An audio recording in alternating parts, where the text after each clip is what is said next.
Like, listen, Art, I don't like Stanley.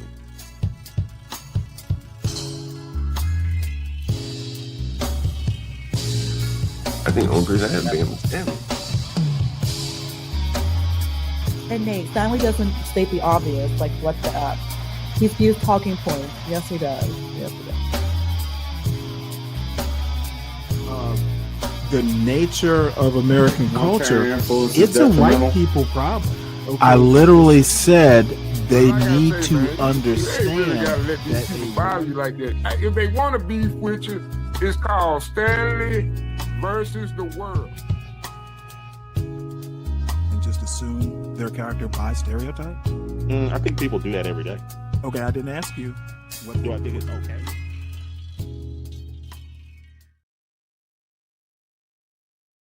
Here coming in from Silverton, although I can't see what state that is. Louisiana is here. Who else is coming in and from where as we wait for Facebook to show? Apparently nobody's coming in from it. Oh, here we go. Vancouver, Washington is here. Napa, California, Glendale, California. Here we go. And hi, Kristen from Facebook. You're always my sign that Facebook is here. Welcome, everybody, to a conversation this afternoon with Senator Raphael Warnock.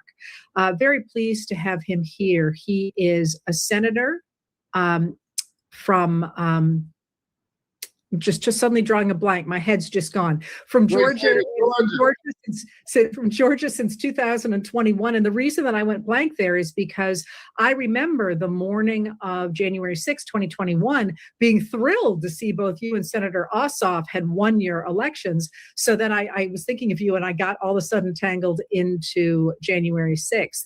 He is a member of the Democratic Party, of course. He has served in the Senate since 2021. He is the senior pastor of Atlanta's Ebenezer Baptist Church, and he is the father to two children whom he describes as wonderful, and I can't imagine they are anything but.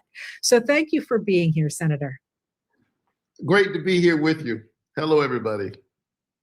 So, you know, we're talking about so many things in the United States these days, so many things that are absolutely overwhelming.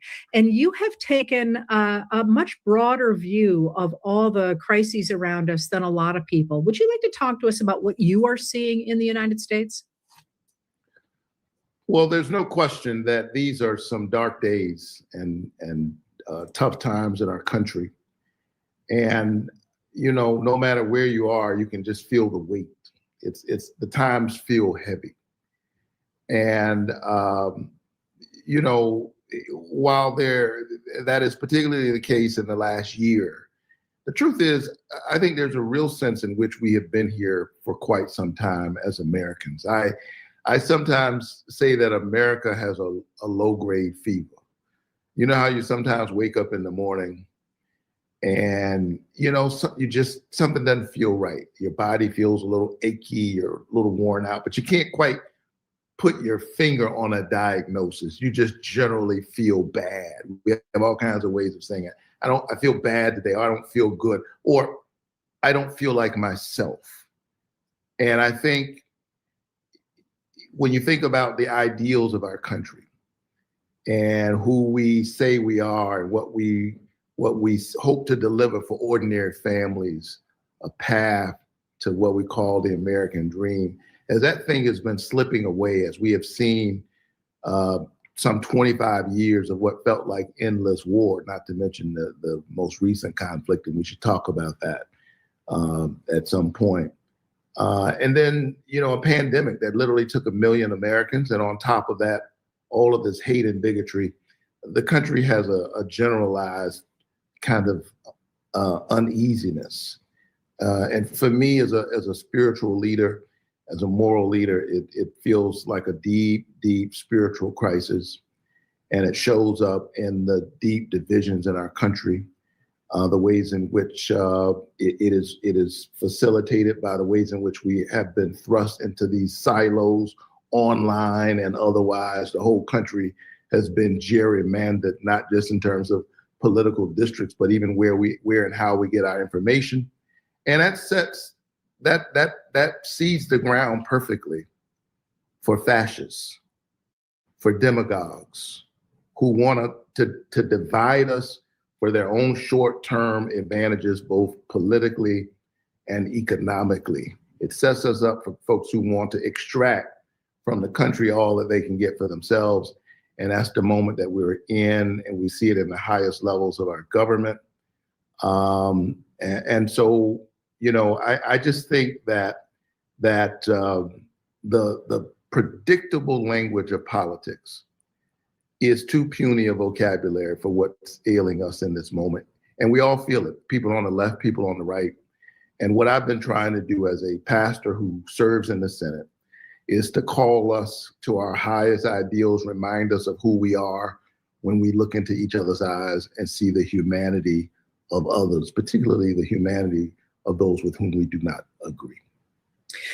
So as you're speaking, I'm thinking of President Dwight Eisenhower, who, of course, was a key leader through World War II, but after the war thought it was imperative to stop the rise not only of communism, but also of fascism by making sure that we developed democratic systems around the world, but certainly in the United States of America, that made it possible for individuals to have that American dream you mentioned, to be able to rise, that we had to remake our systems in such a way that people didn't feel like they were excluded from the systems, because once you had a people that was dispossessed either economically or culturally or religiously, they were ripe for being taken over by fascist leaders or by extremist religious leaders.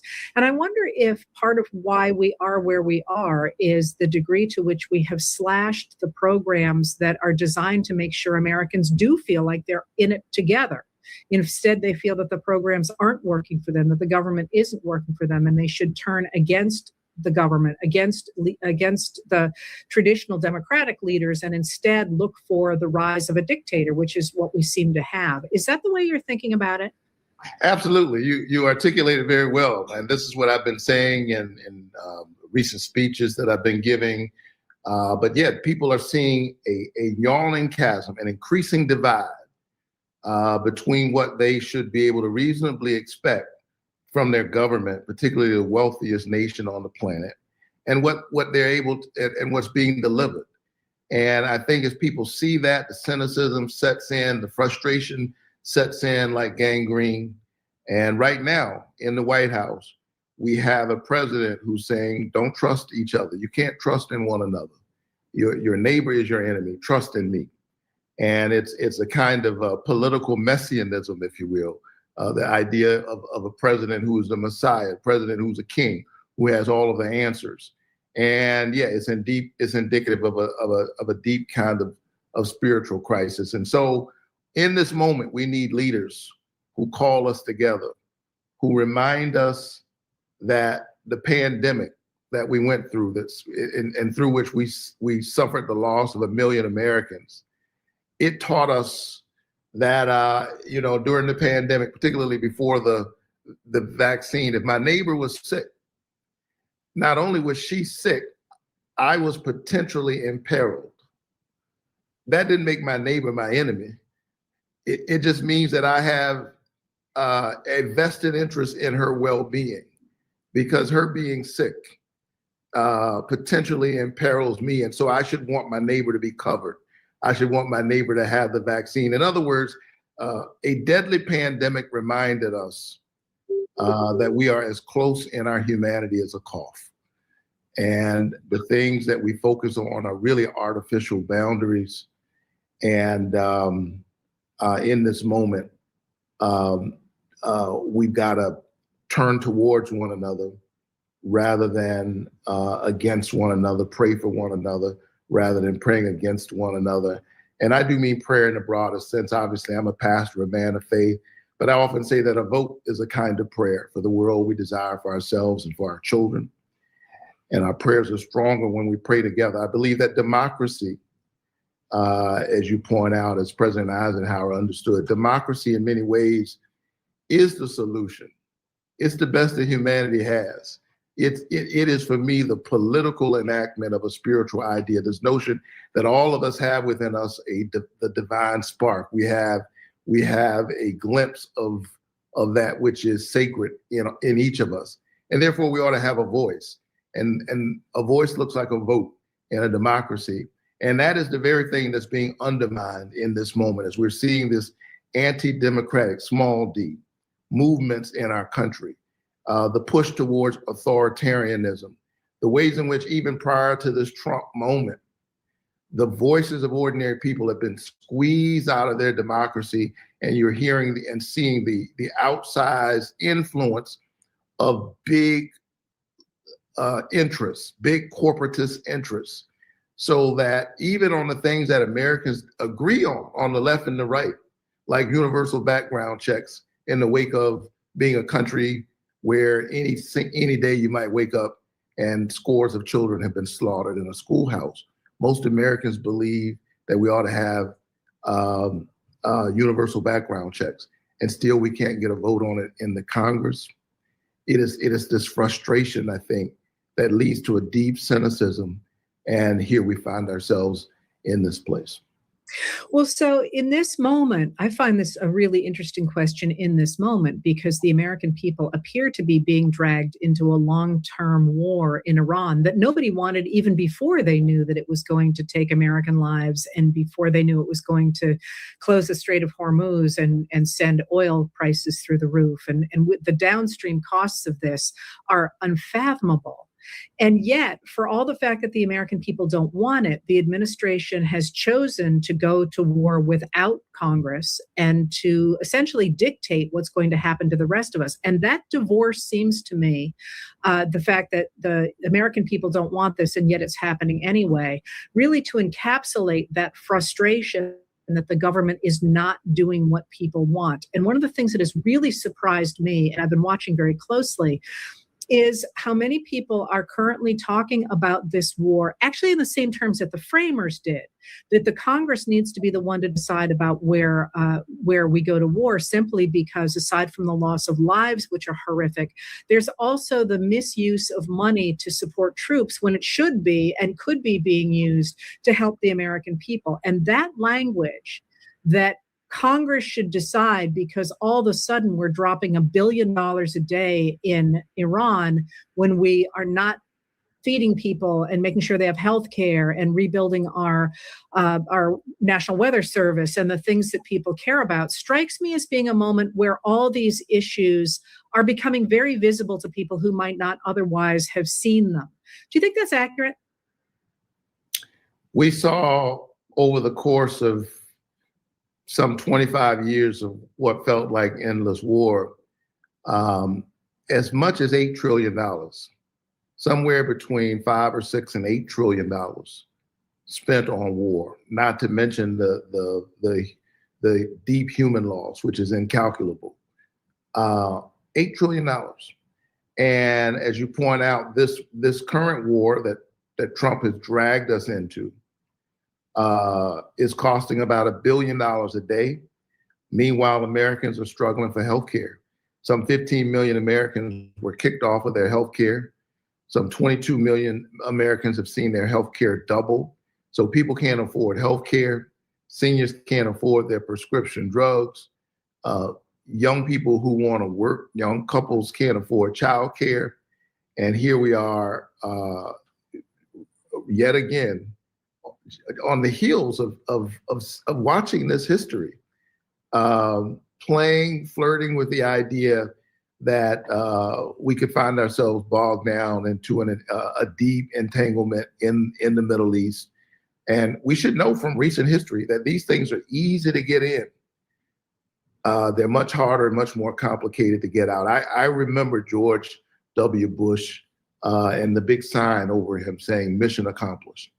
And I remember how many more years after that we were there, and the bodies that continued to return to Dover Air Force Base, and that we would stumble into war again is just, it's unfathomable.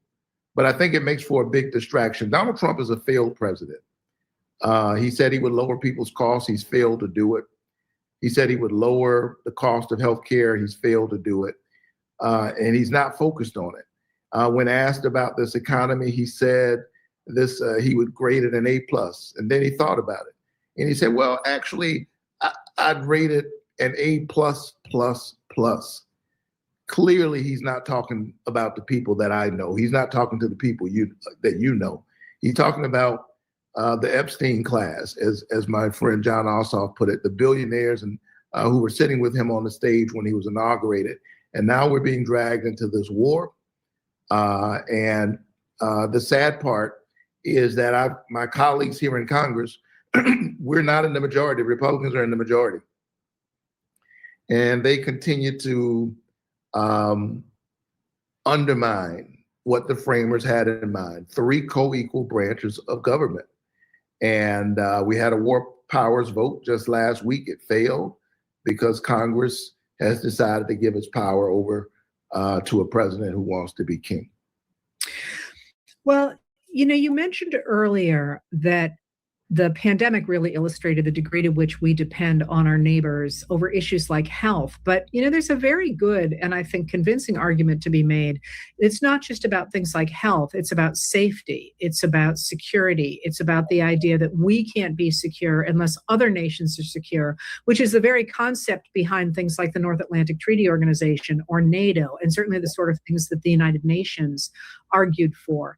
And part of that, it seems to me, is that if indeed you are protecting your people and making sure they have a shot at that American dream, you get a much wider variety of voices and the ability of people who might otherwise be looked over or not be able to get educations to participate in the system and to make the system stronger, more representative, and more likely to achieve a just and a secure outcome. And I wonder if, when I think about that, I kind of think of your story and the ways in which the system that we are now gutting contributed to your rise into the Senate. Is that anything you want to identify for people? Yeah, I think, people see me sitting here, a United States Senator. I am the beneficiary of good public policy. I know that good public policy works because I wouldn't be sitting here were it not for the fact that at every juncture, I had a path to where I am now. I grew up in public housing. I'm number 11 out of 12 children in my family, first college graduate. Clearly my folks read the Bible, be fruitful and multiply. But I early on, I'm an alum of Head Start, which is a good federal program, which exposes young children, poor children, to literacy, develops in them a love of learning and reading. And then when I was in high school, I was on a program called Upward Bound, which came out of the Great Society programs of the 1960s, put me on a college campus as a young person and helped me to know that I belonged there, because there I was as a high school student spending my summers on the campus of Savannah State College, spending my Saturdays out on the campus getting academic enrichment. And then when it came time to go to college, I wanted to attend Morehouse College because that's where Dr. King attended. I wanted to be at the school that Martin Luther King Jr. attended. I didn't know I'd end up pastoring the church. But the year I went into college, my family couldn't afford it. But through Pell Grants, through low interest student loans, at a time when, all of those years ago, we didn't have as, sort of predatory actors act in that space. I had a path. And what keeps me up at night is that as I think about my life, a kid who grew up in public housing, first college graduate in my family, who went on to earn a PhD degree, become the pastor of one of the most iconic churches in the country, and now a United States Senator. Welcome to Stanley versus the World, everyone. It is the day after my birthday. And I am sorry I'm late. I was watching Mr. Galt's show and kind of lost track of time. And boy, howdy, the more things don't change, the more they stay the same. And it was a spectacle. And I may not get to talk about it till tomorrow. Tomorrow's supposed to be kind of a culture show. So it seems like it would be a better time um, if we're going to talk about American culture and kind of black culture or black culture's place within the broader American culture. Who knows? I may sip enough Coors Light that I want to expound. It was, I would say, concerning, but we all know, what those racist viewpoints can produce. Some of it funny, admittedly, but a lot of it more concerning. And thank God I don't have to be those people. So, everyone, please make sure you hit the like on your way in or your way out. If you catch this on a replay, please make sure you do hit the like button. They are necessary for the exposure of the channel, and looks like we're up to 307 subscribers. So there is growth, albeit slow. But the good thing is, good things come to those who wait to be monetized. And I'm still not absolutely sure monetization is a route that needs to be taken. Sometimes the monetization can be kind of like a velvet handcuff. And once the offer is there, we cross that bridge when we get to it. And speaking of monetization, tomorrow's show is brought to you by the Brooklyn Watson, and she helped out twice yesterday, so bless her. She is essentially the executive producer these days because I don't talk to Portia that much. She has her own stuff that she's into. Savage Entertainment, my frenemy, Deacon Dave, Woody Johnson, who's a subscriber, and God damn it, he needs to be in this audience more. Woody, come on now. The CKJ3, who is the Admiral, and the DiCapriono, who is probably, very possibly, the first person I ever talked to in a chat. Once I had a show way back in the John Galt days, I honestly think he was the first person I interacted with, if not the first person to ever in a Stanley versus the World chat room. So salute to him. So where we are is one of my senators talking to my favorite female American historian. So can you imagine how thrilled I am? And this is actually one of those arguments. You hear that, not everybody needs to go to college, et cetera, et cetera. And I agree. Student loans are problematic, especially these days. And that's why, luckily I've not had to deal with that system. I haven't had to do student loans for my son. But it took a lot of pre-planning, a lot of warnings, a lot of, telling my son how we're going to avoid this, because hopefully he gets the kind of job where he can buy a house or a condo or some sort of ownership younger than 30. It's not guaranteed, of course, but student loans are like, they have to be the last resort if they should be dealt with at all. But where I'm going with this is, Raphael Warnock. I think I know where he grew up in Savannah. The Head Start, the Upward Bound, the student loans to go to Morehouse, the pastorship, senior pastor at Ebenezer Baptist, which is like a historically, it's a historical church.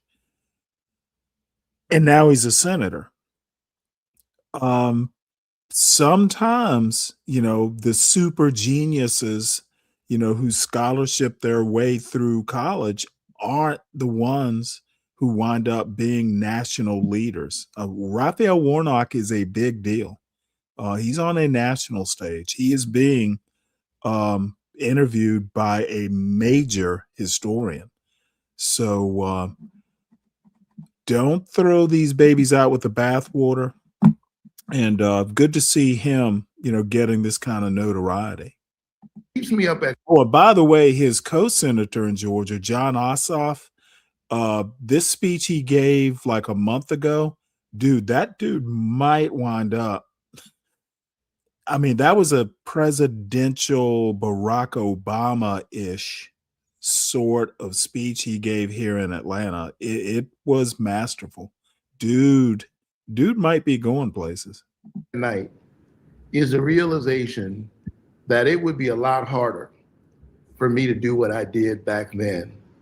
It'd be harder for me to do that now than it was back then. And so I think about that kid and all the kids that he represents, and we've got to do better for our young people.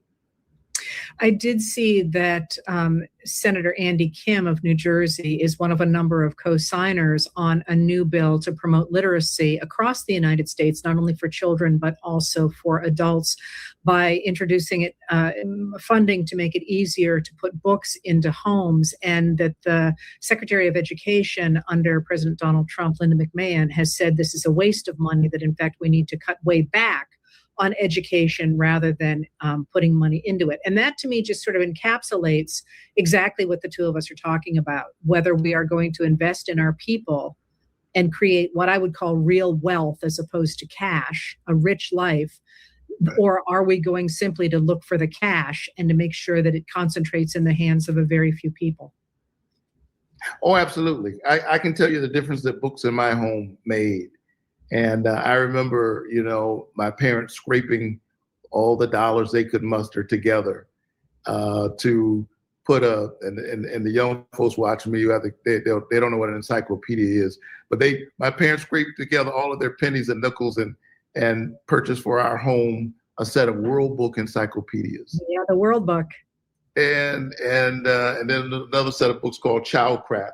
And I didn't know it then, but that was part of what set the tone for everything that I would go on to do, just having books in your home. Many of us, I often say as a pastor, have been blessed into cluelessness, that we don't recognize the ways in which their families were literally there are very few or no books in the home. I commend my colleague, Senator Kim, for his work on that. By the same token, I continue to work on programs like Upward Bound.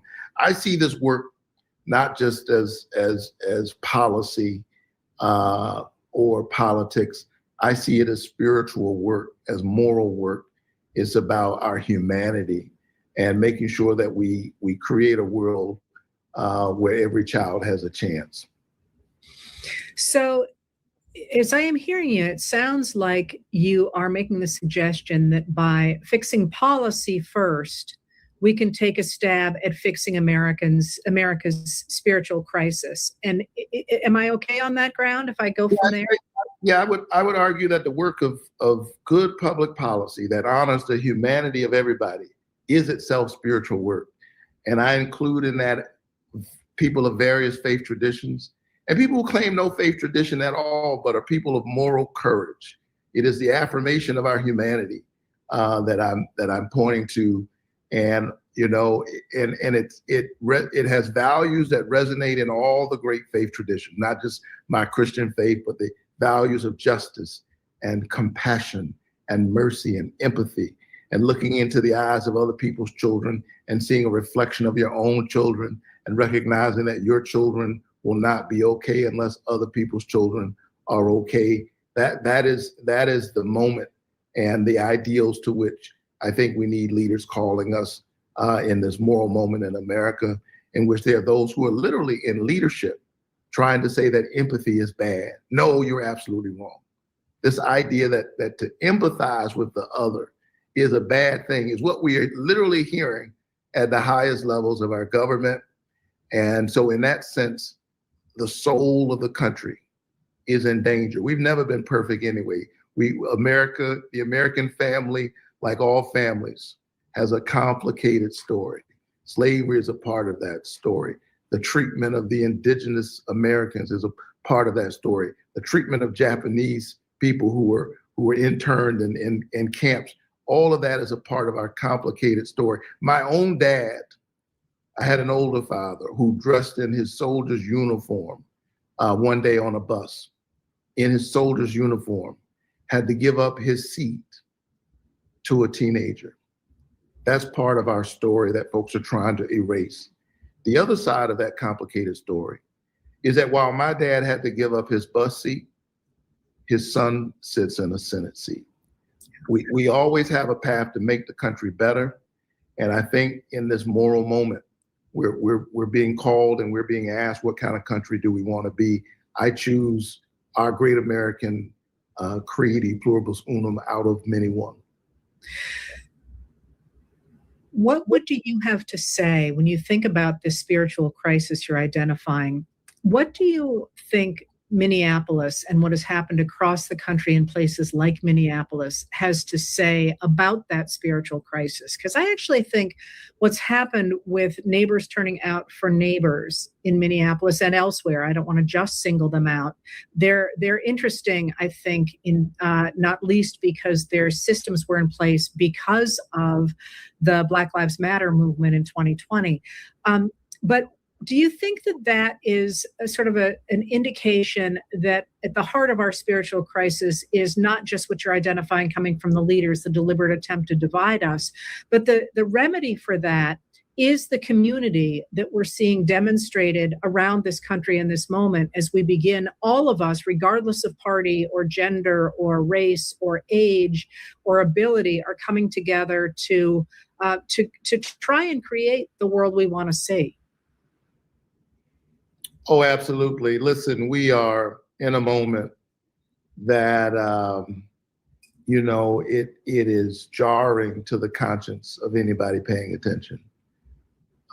They took ICE and they transformed it into a completely unaccountable paramilitary organization that is serving as a force of occupation on American streets. Think about this. And Minneapolis is a city where the police department was 600 people in the police department.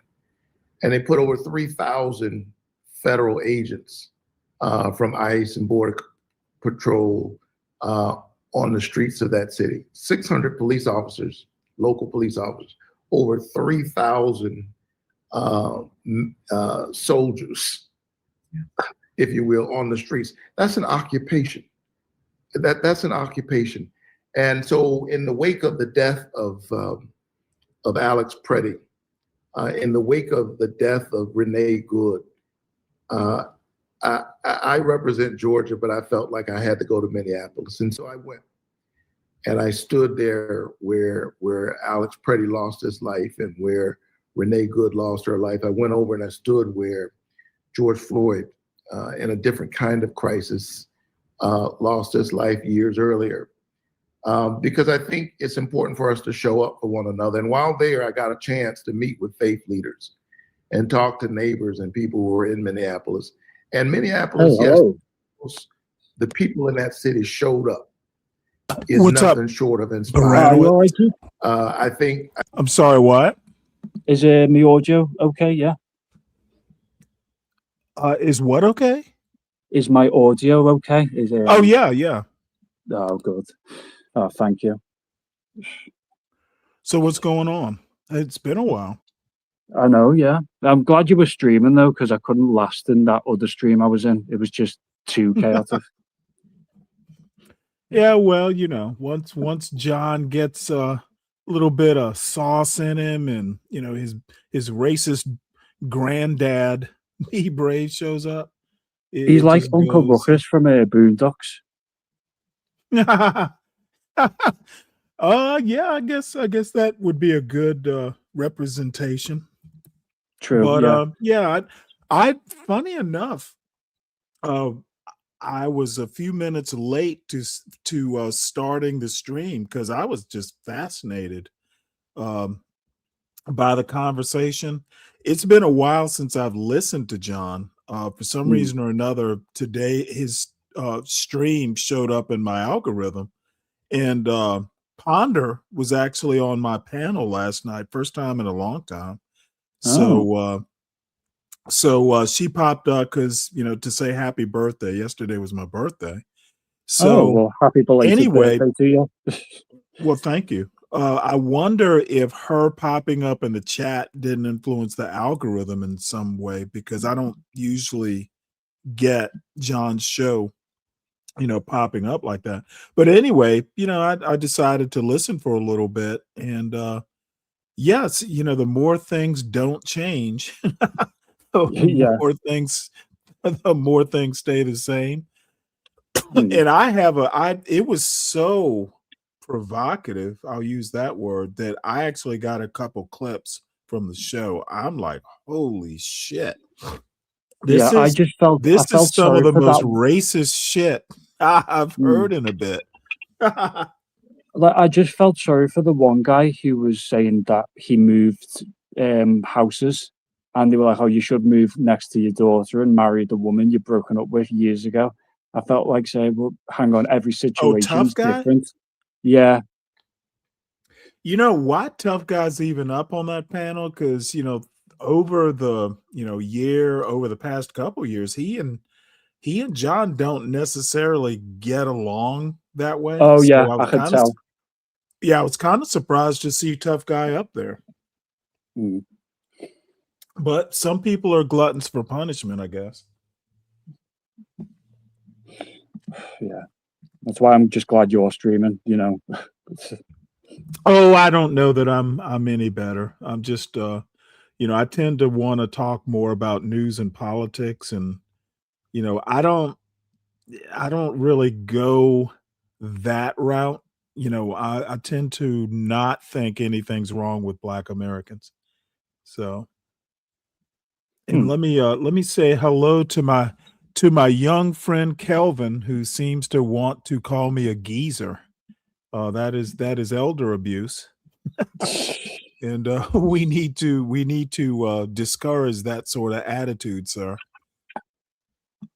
So this is almost over. This is about 5 minutes left. Let's finish this up. Oh, and by the way, to your point, Fred, um, my father was in the Air Force back in the 60s. I was born in 65. Raphael Warnock, born in 1969. So we're kind of contemporaries. So it's Hunter Army Airfield these days, but back in the 60s, it was Hunter Air Force Base. So, my father, for instance, stationed to Hunter, he met my mother, who was from Savannah. So, young black men being in uniform, and as junior enlisted, not owning cars, so they'll catch a bus from the base to downtown or wherever. No, you're not necessarily randomly in a uniform back in the 60s. And it sounds like Raphael Warnock's father was actually, who knows, maybe it was back in the 50s or early 60s before desegregation. So I don't understand where you get the random part. There were young black, they would have been Air Force back in those days. Not random at all. Hmm. Yeah, because I wasn't think there the an entire administration, squadron Trump made up of answer. black I'm people? sorry, what? Sorry, I didn't mean to cut you off when you played, but I was going to say, wasn't there an entire squadron, Air Force squadron of consisted purely of like black men? Well, back in World War II, that would have been the Tuskegee Airmen. The Air Force did not become a separate branch of the armed services in the United States. I think it was right after World War II, back when Oh the yeah, Tuskegee Airmen, they were Army, what do they call them? I think it was the Army Air Corps or something to that effect. The Air Force, what we know as the Air Force today, back in World War II and earlier, was part of the Army. So the Tuskegee Airmen, in Tuskegee is in Alabama. Raphael Warnock went to Morehouse, but apparently when he was in Upward Bound back in the 80s, I imagine it would have been. My mother graduated from Savannah State. Back then it was Savannah State College. Raphael Warnock is from Savannah, Georgia, where I happen to be from as well. I grew up there. So, you know, we're kind of homies, if you want to use those that term. So nope, Tuskegee Airmen, they were Army regime, as I sometimes describe it. I think they underestimated. They thought that they could just talk about these immigrants in a way that people would just see them as other. But it's a city, and it's close knit in many ways. And what they failed to realize is that those people knew those people. Those were their neighbors. Those were the folks who worked at the child care center. Those were the folks who worked at the local laundry, who worked in the gardens. These are their neighbors. They know these folks. And in the best of the civil rights movement tradition, the people of Minneapolis literally decided to put their bodies on the line. Those two young people lost their lives putting their bodies in harm's way. Each of them could have stayed out of harm's way, but there they were documenting what was happening and just raising the moral question. And sadly, they paid the ultimate price for it. But it was inspiring to see people organize to make sure that children who were too afraid to go to school or whose parents were too afraid to send them were getting, peanut butter and jelly sandwiches delivered to their homes or whatever they needed. All of these small acts of kindness in defiance of the kind of ugliness that was being visited upon them by our own government. I think that this is a moment where we have to resist this kind of evil that's being unleashed on our streets. And, I'm reluctant to use that kind of language. I'm in politics, if you will. I don't want to demonize the other side, but what they are unleashing,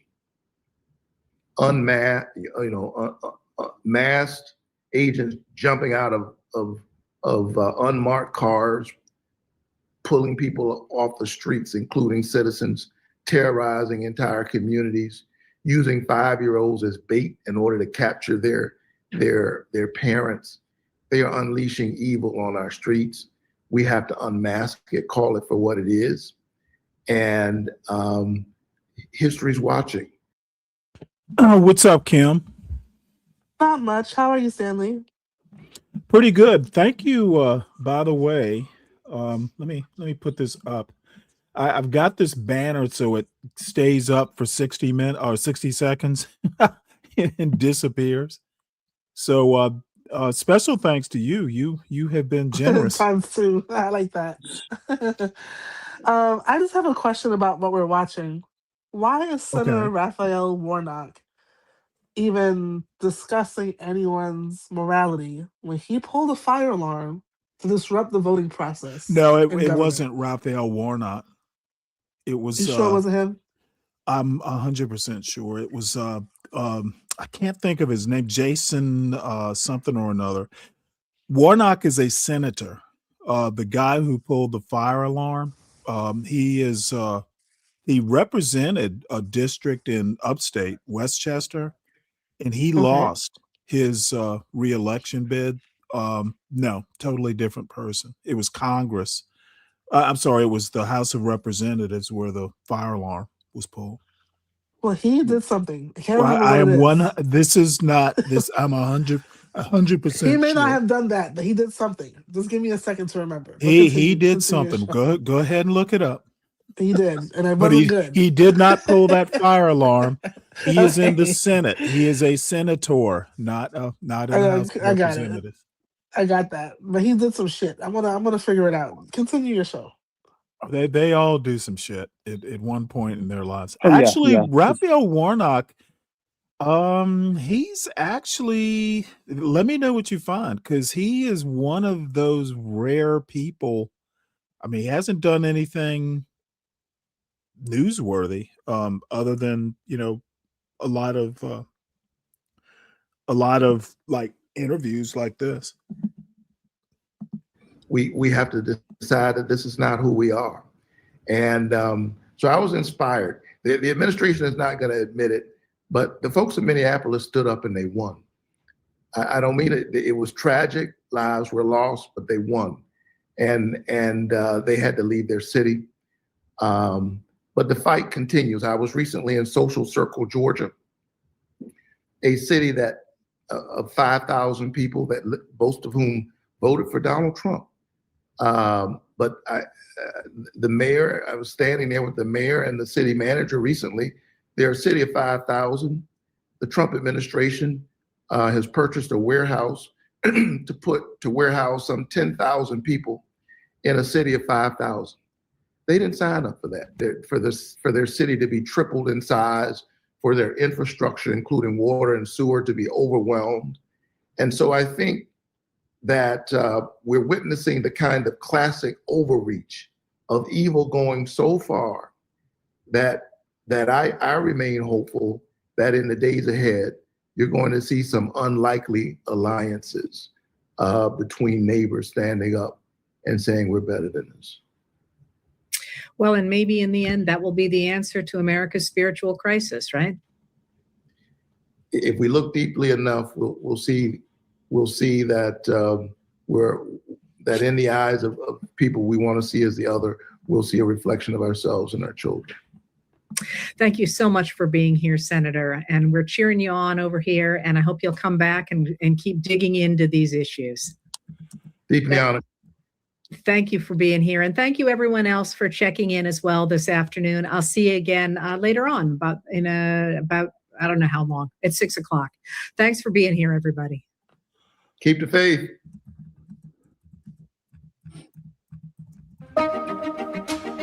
Hold on. Give me 1 sec here. And then we'll get into some news. Yeah, no worries. In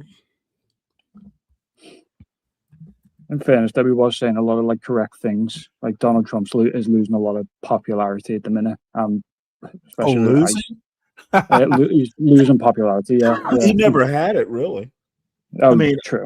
I guess he did win the popular vote, but it was a plurality, not a majority. And we're going to talk a lot about Donald Trump here over the next few news articles. And we'll just start with this.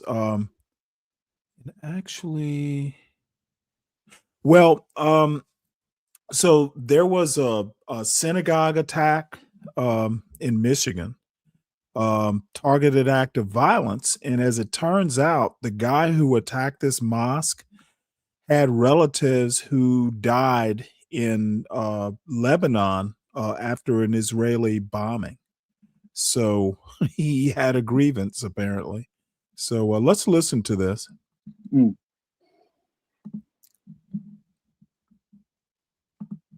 An armed attacker died after ramming his vehicle into a synagogue outside Detroit in what federal authorities said was being investigated as a targeted act of violence against the Jewish community. The incident unfolded just after noon at Temple Israel, a Reform Jewish synagogue in West Bloomfield Township, about 20 miles northwest of Detroit. The FBI had no information to share on a motive, said Jennifer Runyon, the special agent in charge of the agency in Detroit. The Department of Homeland Security identified the suspect as Ayman Mohammed Ghazali, a 41-year-old who was born in Lebanon and became a U.S. citizen in 2016. Oakland County Sheriff Mike Bouchard told reporters the suspect breached the synagogue doors with his vehicle and drove down the hall where security officers opened fire. The sheriff said he couldn't say how the person died. Authorities said the suspect was armed with a rifle and was the only one involved in the attack. One security officer was injured when they got knocked down by the vehicle, Bouchard said. 30 law enforcement officers went to a hospital to be treated for smoke inhalation after the suspect's car caught fire in the building, the sheriff said. A law enforcement official said the suspect's body was badly burned. The synagogue's preschool was in session at the time of the attack, according to State Representative Noah Arbit, a member of Temple Israel. That such an attack would occur here in my synagogue, in my own community, is just my worst nightmare, Arbit said. I was bar mitzvahed at Temple Israel. It's where I held a big hate crime town hall last year. The synagogue said the school's teachers kept their 140 students safe and calm. We'll be processing all of this in the days and weeks to come, said Temple Israel Rabbi Ariana Gordon. Cindy Yetta, a resident of a nearby subdivision, said she saw about 50 children being walked from the synagogue into a neighbor's home after the incident. They were later taken away in 3 school buses. It's really upsetting because this neighborhood is very quiet. We are a great community, she said. The Federal Bureau of Investigation asked for witnesses or anyone with tips about the attack to come forward. Michigan Governor Gretchen Whitmer said, Michigan's Jewish community should be able to live and practice their faith in peace. President Trump said he was briefed on the events. It's terrible, he said. Michigan State Police said its troopers were increasing patrols at other places of worship nearby. Bouchard, the sheriff, said all Jewish facilities in the area would have additional law enforcement presence. The temple describes itself as the country's largest Reform synagogue. Reform Judaism is more theologically liberal than other branches and is the largest Jewish denomination in the U.S. Arbit said the synagogue was still being secured, and it was unclear when temple members would be able to gather there again. But if I know my community, it will be as soon as possible, Arbit said. Write to Alyssa Luckpat at alyssa.luckpat@wsj.com and Sadie Gurman at sadie.gurman@wsj.com. All right. Well, that is not the only, I guess you would call this an act of terrorism. It's not the only one that's kind of been generated from this current conflict. I think I mentioned it, but didn't really get too deep into it. Islamic State sympathizer opens fire at Old Dominion University, killing one. The guy he killed was a lieutenant commander in Army 05 who was teaching at the ROTC unit there. And turns out that ROTC instructor, also a graduate of the University of Georgia. and that rings home because I was in Army ROTC at the University of Georgia. So, there's a distant connection there. So, a man who once tried to assist the Islamic State opened fire Thursday in a classroom at Old Dominion University in Norfolk, killing one person and injuring 2 others before students subdued him, according to the FBI, which said the shooting was being investigated as an act of terrorism. Look, just knowing the teeny little bit from the news that I know, it's connected. To what's going on currently. The university's police chief said officers found the suspect dead when they arrived minutes after reports that people were being shot inside Constant Hall, where business classes are held. Officials did not describe how the man, identified as Mohammed Baylor Jallow, I don't know how you pronounce that, died. He was not shot, FBI Special Agent Dominique Evans, head of the Bureau's Norfolk field office, said at a news conference. Evans said Jallow, former Army National Guard member, and naturalized U.S. citizen who is in his mid-30s, shouted Allahu Akbar, or God is great, before shooting. She credited ROTC students in the classroom with intervening and stopping the shooting. If not for them, I'm not sure what else he may have done. The FBI agent said Evans and the students showed extreme bravery and courage by containing the shooter and stopping further loss of life. The suspect, is from Sterling, Virginia. He was sentenced to 11 years in prison for attempting to supply support to the Islamic State terrorist group. He was released from prison 2 days before Christmas in 2024. Wow. Thursday's shooting at the university, attended by about 24,000 students in Virginia's Hampton Roads area, occurred shortly after 10:40 a.m. Wow, I'm actually surprised as a naturalized citizen that they didn't strip him of citizenship. So, boy, howdy, bet they wish they had. True, yeah. Let's see. Reforms don't keep kosher. Kim, where'd you go? I was hoping you'd stay. Apparently, your research has taken you away from the panel. So apparently, Senator Warnock ran over his wife's foot. I assume with a car. It wasn't like a scooter or bicycle or anything. So no, he's a sitting senator. Apparently, he didn't. I mean, apparently, I don't know. I don't know the details. I do know he and his ex-wife are divorced now.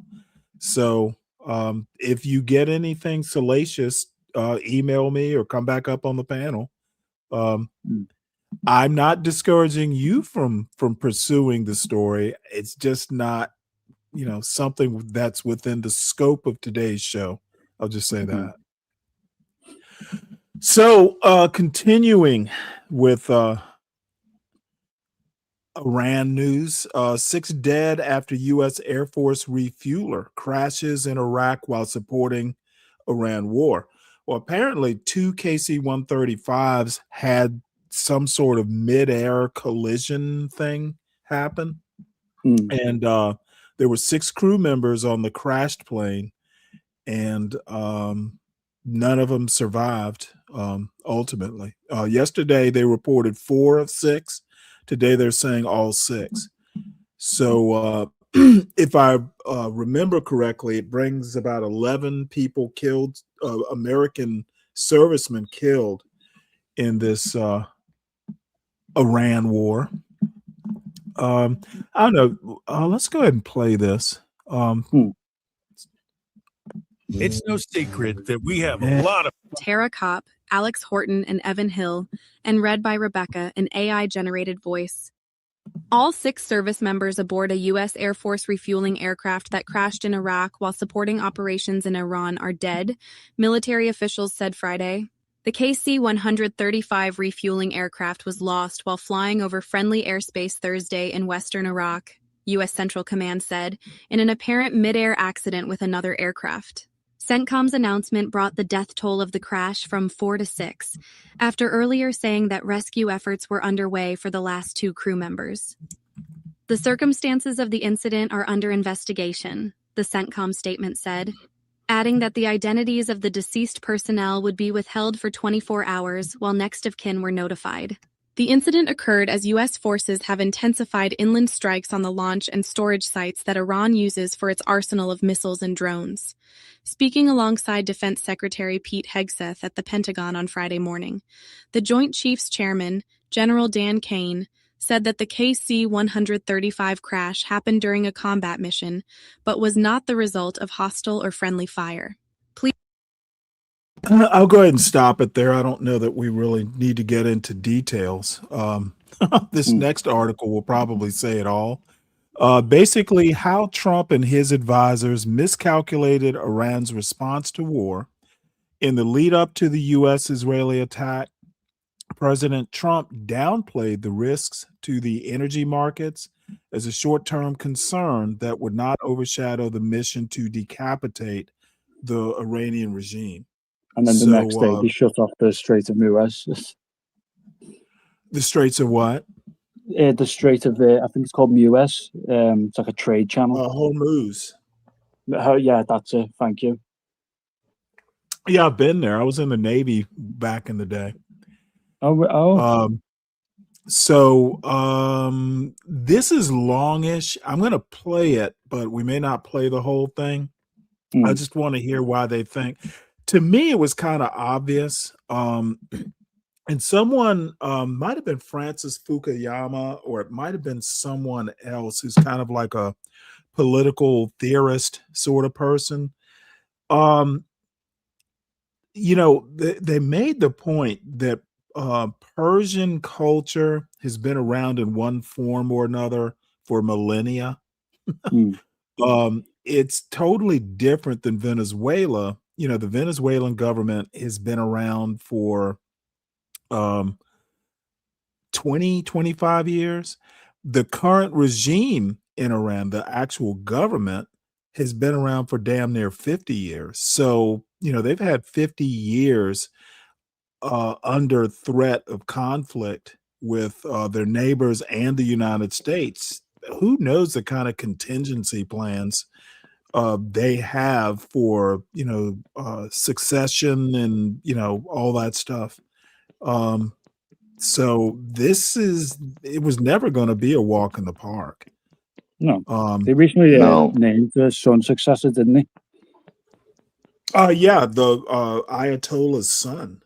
Yeah. And, I've said going after the son would be a huge mistake. He doesn't have any sort of track record or, anything like that. Going after a guy, who doesn't have any sort of record of atrocities or anything like that, that would literally be a mistake. So, hey, Stanley, is there any proof he's even alive? I mean, there's not even any proof this son of the Ayatollah is even alive, is there? I mean, well, yes, other than a handwritten letter, he wrote a there is letter. proof. Yes, 12th man, there is proof. If you kept up with the news, you'd know he addressed the country either yesterday or the day before. But not in person. Listen to what I just said. He addressed the country. I don't know whether it's in person. What's the letter? Okay, I need you to hold your tongue while I'm talking. There is proof. If you need more proof than I can provide you, I suggest you go and use Google. I'm not going to get much deeper than he addressed the country. I don't know whether it was a live TV thing. I don't know whether it was radio. I just know he addressed the country. But not in person or listen with to voice. what I just said. I'm not even willing to go deeper. Like what I just said in a normal world would end the conversation, but apparently something is driving you to make some point. Well, I think he's obviously hurt or something. What you need to do is take a deep breath and will yourself to move on. If you want to know more, I encourage you to do your own research. So let's get back to this mistake supposedly the U.S. government has made, or miscalculation. How Trump and his advisors miscalculated Iran's response to war. This article is by Mark Mazzetti, Tyler Pager, and Edward Wong, and read by an automated voice. On February 18th, as President Trump weighed whether to launch military attacks on Iran, Chris Wright, the energy secretary, told an interviewer he was not concerned that the looming war might disrupt oil supplies in the Middle East and wreak havoc in energy markets. Even during the Israeli and U.S. strikes against Iran last June, Mr. Wright said, there had been little disruption in the markets. Oil prices blipped up and then went back down, he said. Some of Mr. Trump's other advisors shared similar views in private, dismissing warnings that, the second time around, Iran might wage economic warfare by closing shipping lanes carrying roughly 20% of the world's oil supply. The extent of that miscalculation was laid bare in recent days, as Iran threatened to fire at commercial oil tankers transiting the Strait of Hormuz, the strategic choke point through which all ships must pass on their way out of the Persian Gulf. In response to the Iranian threats, commercial shipping has come to a standstill in the Gulf. oil prices have spiked, and the Trump administration has scrambled to find ways to tamp down an economic crisis that has triggered higher gasoline prices for Americans. The episode is emblematic of how much Mr. Trump and his advisors misjudged how Iran would respond to a conflict that the government in Tehran sees as an I think I'm going to existential let it threat. play. Iran has responded far more aggressively than it did during last June's 12-day war, firing barrages of missiles and drones at U.S. military bases, cities in Arab nations across the Middle East, and on Israeli population centers. U.S. officials have had to adjust plans on the fly, from hastily ordering the evacuation of embassies to developing policy proposals to reduce gas prices. After Trump administration officials gave a closed-door briefing to lawmakers on Tuesday, Senator Christopher S. Murphy, Democrat of Connecticut, said on social media that the administration had no plan for the Strait of Hormuz and did not know how to get it safely back open.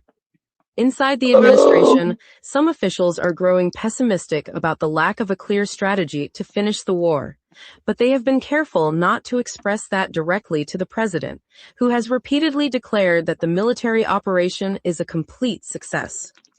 Mr. Trump has laid out maximalist goals like insisting that Iran name a leader who will submit to him, while Secretary of State Marco Rubio and Defense Secretary Pete Hegseth have described narrower and more tactical objectives that could provide an off-ramp in the near term. Caroline Leavitt, the White House press secretary, said the administration had a strong game plan before the war broke out and vowed that oil prices would drop after it ended. The purposeful disruption in the oil market by the Iranian regime is short-term and necessary for the long-term gain of wiping out these terrorists and the threat they pose to America and the world, she said in a statement. This article is based on interviews with a dozen U.S. officials who asked for anonymity to discuss private conversations. Show some guts. Mr. Hegseth acknowledged on Tuesday that Iran's ferocious response against its neighbors caught the Pentagon somewhat off guard, but he insisted that Iran's actions were backfiring. I can't say that we anticipated necessarily that's exactly how they would react, but we knew it was a possibility, Mr. Hegseth said at a Pentagon news conference. I think it was a demonstration of the desperation of the regime. Mr. Trump has displayed growing frustration. Can I ask you a question, Stanley? Go ahead, 12 man. So do you think troops are going into Iran or no? Well, funny you should ask that question. Give me 1 sec here. Why have these made a statement saying that they are or they aren't? No, actually, believe this or not, I just got a news alert on my phone. Oh. U.S. sending USS Tripoli, thousands of Marines to the Middle East. So I don't know. I don't know if they're definitely going to do it, but they're sending Marines. So that's my answer. I don't know, but I'm assuming if they're sending an amphib with all these Marines and the Tripoli, I think it's it's an assault ship. It's got jump jets and actual like Marines. So let's just say it's a possibility. Not too happy about that, Stanley. Yeah, well, shame. Yeah. What did Trump say? War is hell. So this is an interview with that Marine veteran who went into that Senate committee meeting, basically, yelling out the anti-war stuff. He was dressed in his Marine dress uniform, and on the way out, they like broke his arm, and it was kind of a messy scene.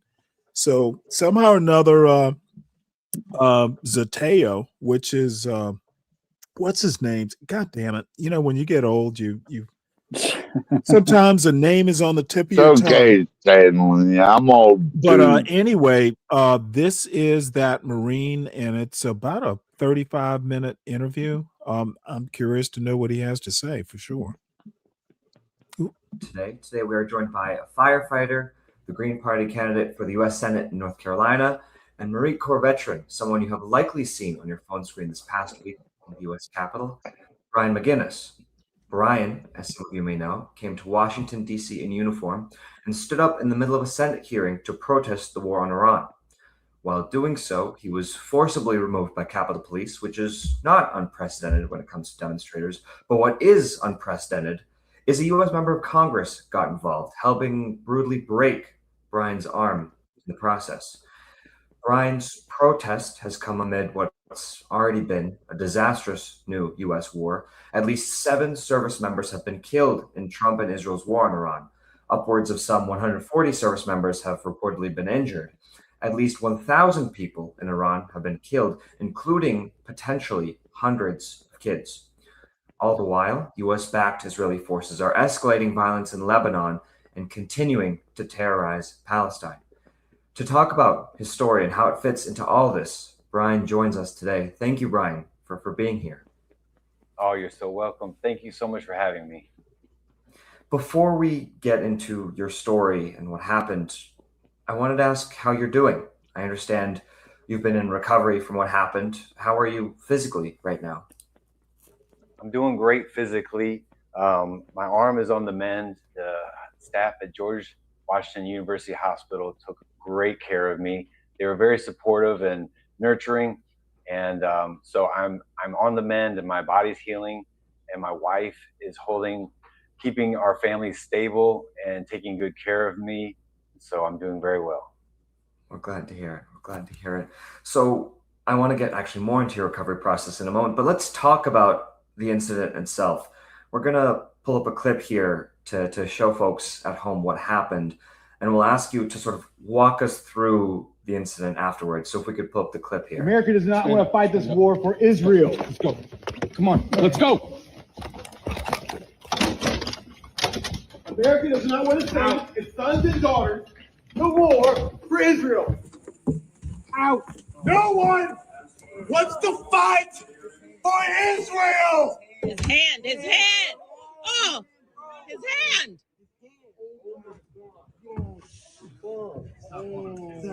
Sir. Let go of your hand. Let go of the door. Let go of the door. The senator broke his hand. A sitting U.S. senator just broke the hand of a Marine. So if you could start by just walking us through the sequence of events. I mean, I know folks just saw it, but just from your perspective, from point A to point B to point C, just walk us through what it was like through your eyes. Okay, I have to be careful how I talk about this because we're going through a legal process, and I have to be careful of what I say. Sure. But I can say that I was there because I'm a Marine veteran, and simply put, the wars have been proven unnecessary or unbased in the reasons that were first presented. And I don't see any difference with this one now. The trauma that I experienced has haunted me for the rest of my days. It's caused a lot of suicide in many other veterans. There was a campaign called 21. It encouraged people to do 21 push-ups a day in honor of the 21 veterans who commit suicide daily. That is an alarming statistic. So these horrible consequences of war, and let alone the just dangers of participating in war itself, and also the victims on the other side, the other people that we are invading and the killing, just all of that is why I had taken action and spoken out. I hope. Wait a minute, Stanley. Did he say I hope that what you need to do is wait till I'm done. I hope that the interviewer will get into the part about, hey, you're a fireman. How does breaking your arm, interact with workman's comp? This is kind of a big deal if you're working for a fire department. So hopefully they'll get into it. I'd be curious to know what his employer thinks. What do you have to ask, Tough 12th man? Well, like, what does that have to do with the military in Israel and Okay, all that? Like tough guy. him being This a is fireman, not tough guy kindergarten class. Okay, the guy is a Marine veteran. him being a Okay, what you're fireman. gonna do is you're gonna allow me to respond, or you can go back to the chat. I'm not in the mood for your bullshit today. What it has to do, I'll buy you a beer, Stanley. he is a Marine veteran. The Senate committee was deliberating the War Powers Act, or whether they should limit President Trump's authority in doing what he's doing in Iran. Both houses of Congress actually had the debate, and both basically refused to hold Trump accountable. He was there as a Marine veteran voicing his displeasure with going into Iran the way we've done Oh, it. and he's Okay, a fireman. do not interrupt while I'm talking. And where Israel comes into it is there is every indication that Israel was going to do it unilaterally. They said, hey, Trump, we're going to do it. And Trump just kind of said, well, let me help you. So that's where Israel comes into it. Any other questions? Well, I don't think Trump takes orders from anybody, Stanley. Who said I that think, Israel? Who said that Israel ordered him to do it? And by the way, they're they're co-equal branches of government. There are checks and balances. The president can be checked by both the Supreme Court and the Senate. They're co-equal. In theory, the president is no more powerful than the legislature or the Supreme Court.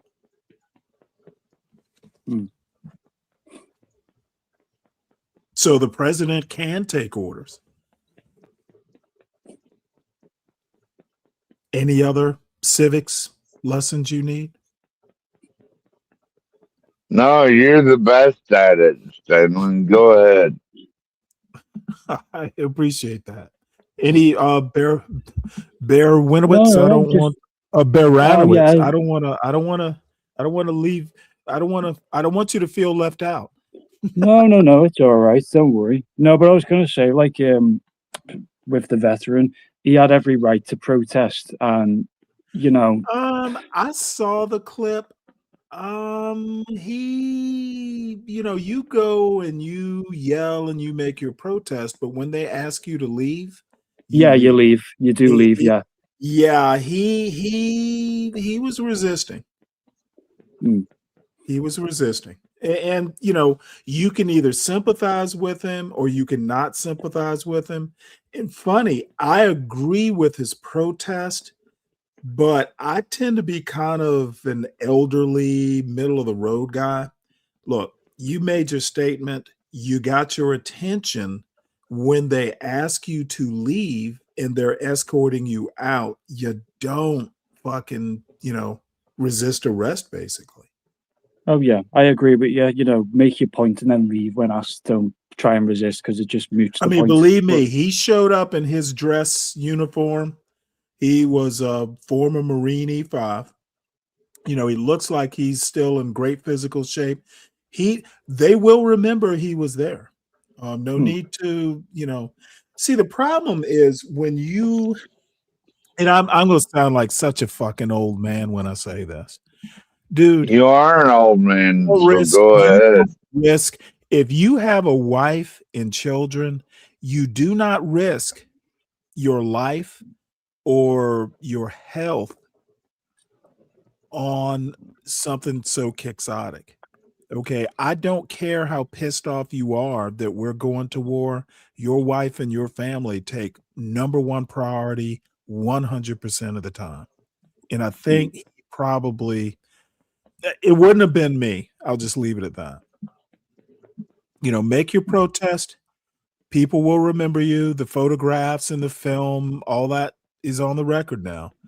Don't be don't be breaking your arm so you can't hold your kid. Well, can I ask you a question, Stanley? Sure. Well, did you hear about that ROTC shooting where those I literally just Rachi talked kids? about it. I literally just talked about it a few minutes ago, and somewhere in the not too distant future, there's like a newscast from the Hill that's going to recover that shooting, the one in Michigan, and some other things. So the answer is yes. I talked about it. Shall we Well, continue? good, because Thank you. Let's get back. Oh my God. Rachi Really? has a very special heart in my I don't give a fuck. my class. You were not in ROTC. You were in JROTC. Yes, I was. JROTC in high school is not ROTC, it's JROTC. Still You want ROTC. to know how I know this? Because I was in JROTC in high school and I was in ROTC. I was an ROTC scholar in college. I know the differences. Would you have done the same Okay, I don't thing, Stanley? need to get deep into it. All I need you to know is I'm speaking from Would personal. you stab that Muslim son of a bitch? I don't know why any of that matters. I just need to make the point I that would have stabbed him. JROTC is not ROTC. It is JROTC. And I Okay. listened to the first Now two what? leaders speak, and they were just speaking about their war preparedness in a reality that just seems so distant to what I think most Americans are feeling and thinking and have been. I don't think that contextualizing Muslim about was ready. why we're Oh doing my these things Lord. and what America's position is in this world, and so 12th man, For those kids. are you just going to be disruptive the whole show? You know, you caught me on a good day. I thought we were friends, Stanley, motherfucker. Friends don't let friends make a fool of themselves when they're three sheets to the wind. If I were a friend, I'd have thrown your ass off this panel so you're not embarrassing yourself. So maybe I'm not that good a friend after all. Well, we're friends, Stanley. Fuck that. Yeah. Okay. it was just such a separate reality, and so that's why I wanted to speak out for the people and for myself and for how I think most people feel about this issue. Yeah. When you started being removed, obviously we see in that clip there, Republican Senator Tim Sheehy get involved. He rushes towards you as the officers are doing their job. I might remind people that, again, officers are used to dealing with protesters and demonstrators, at least at Capitol Hill, such that they have some sort of protocol or standards, ideally, as to how to try to, allow the First Amendment in some way. But as you can see, there are certain thresholds, of course, at Capitol Hill. But nevertheless, they're trained for this in some way, whereas members of Congress are not. This is not in their job description or mandate to put their hands on citizens expressing their First Amendment rights. And yet this senator does, this Republican senator. As he gets involved, that's when we see your arm break. How did it feel to watch a U.S. senator come to you, not to hear you as a Marine and as a citizen, but to put his hands on you and help break your arm? How did that feel? I had been so focused in wanting to, in that moment, get my message through that I was unaware that he had stepped in and was a part of this situation. Afterwards, I've realized that obviously he was, and I am so happy that my campaign running partner, Tony Aguilar, was able to call him out and say some words to him in regards to his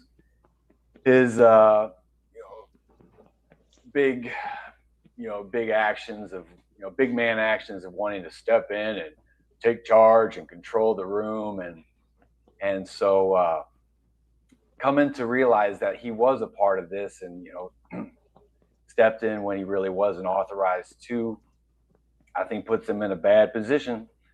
And while let's see,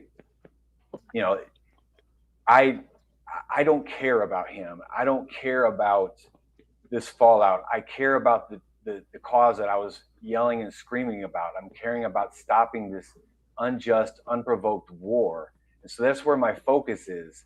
And so all this other stuff is important. And another thing about this is when something happens to you or us as individuals, we can brush it aside and say, okay, we can handle this, or compartmentalize, or do something to just go on. But when it starts to affect your loved ones, and so my wife has been very affected. She's stood so strong by my side while I was inside the hospital, been taken care of, but I had no contact with her or anybody. And so that time was very stressful on her, and my physical well-being. Sound like he should be worried. Very stressful on her. So the pain that more about his wife and shit than about the war. That's hurting my wife and my family is another layer that is opening me up to being bothered by this. But just to be clear, my cause in this is still set on bringing justice to the world. I'm a big Free Palestine advocate. That is no secret. Oh, that figures.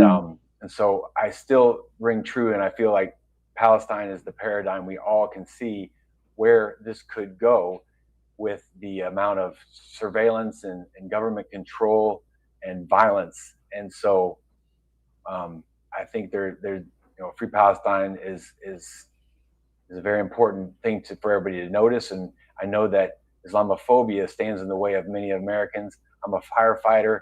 I'm in these red-blooded circles of right-leaning friends, and so I know their mindset. I've been a Republican a lot in my life, and so I get this conservative mindset, and I know Islamophobia has done a real job on a lot of Americans, Christians, and things. So I've made it my effort to try to bridge that gap, and I'm still doing that. And I think that's important for our community and our American citizens to come together through these Islamophobic obstacles and other race issues too. What brought you to the cause of Palestine? Mainly, my wife and my children. They're American Palestinian. And so before we were ever married, here we go. That makes just meeting her and learning about the Palestinian. I pegged it a while ago. Dynamic and the way things are. When I was in the Navy, I had a buddy of mine who was a Naval Academy grad, and his first he chose air. So he's an F-14 pilot coming out of the Naval Academy. And I'll tell you when I met him, but I haven't talked to him in probably 30 years, but I have a couple buddies of mine who know him. But anyway, supposedly coming out of, or while he was in the Naval Academy, he was a quote Reagan youth.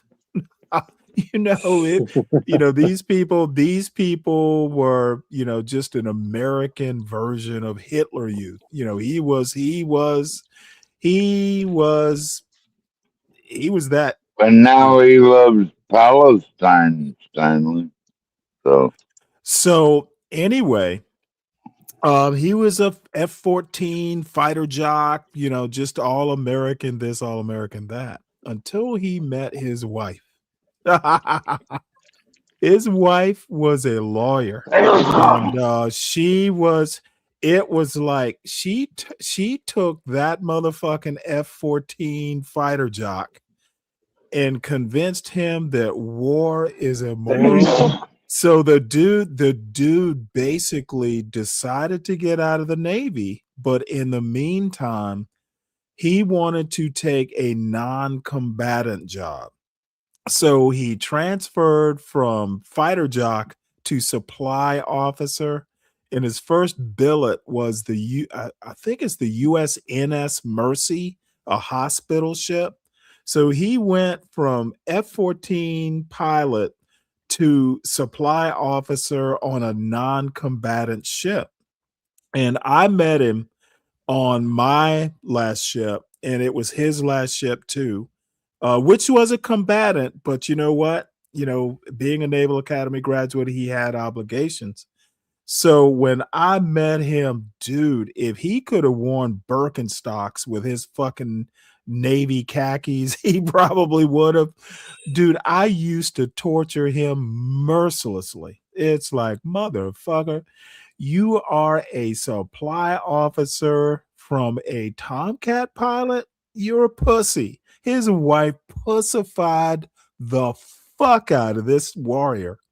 And that's what it sounds like. I guarantee you, when this dude was at Paris Island, he was looking to bite the heads off of chickens, and his wife just pussified him.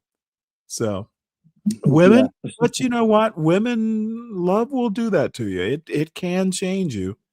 And he just sounds like, hey, he was probably a blood and guts kind of Marine guy, and his lovely wife just civilized him, if you want to call it that. So sounds like he loves Muslims more than anyone else, Stanley. Well, I bet he loves Muslims as much as you love getting drunk every day.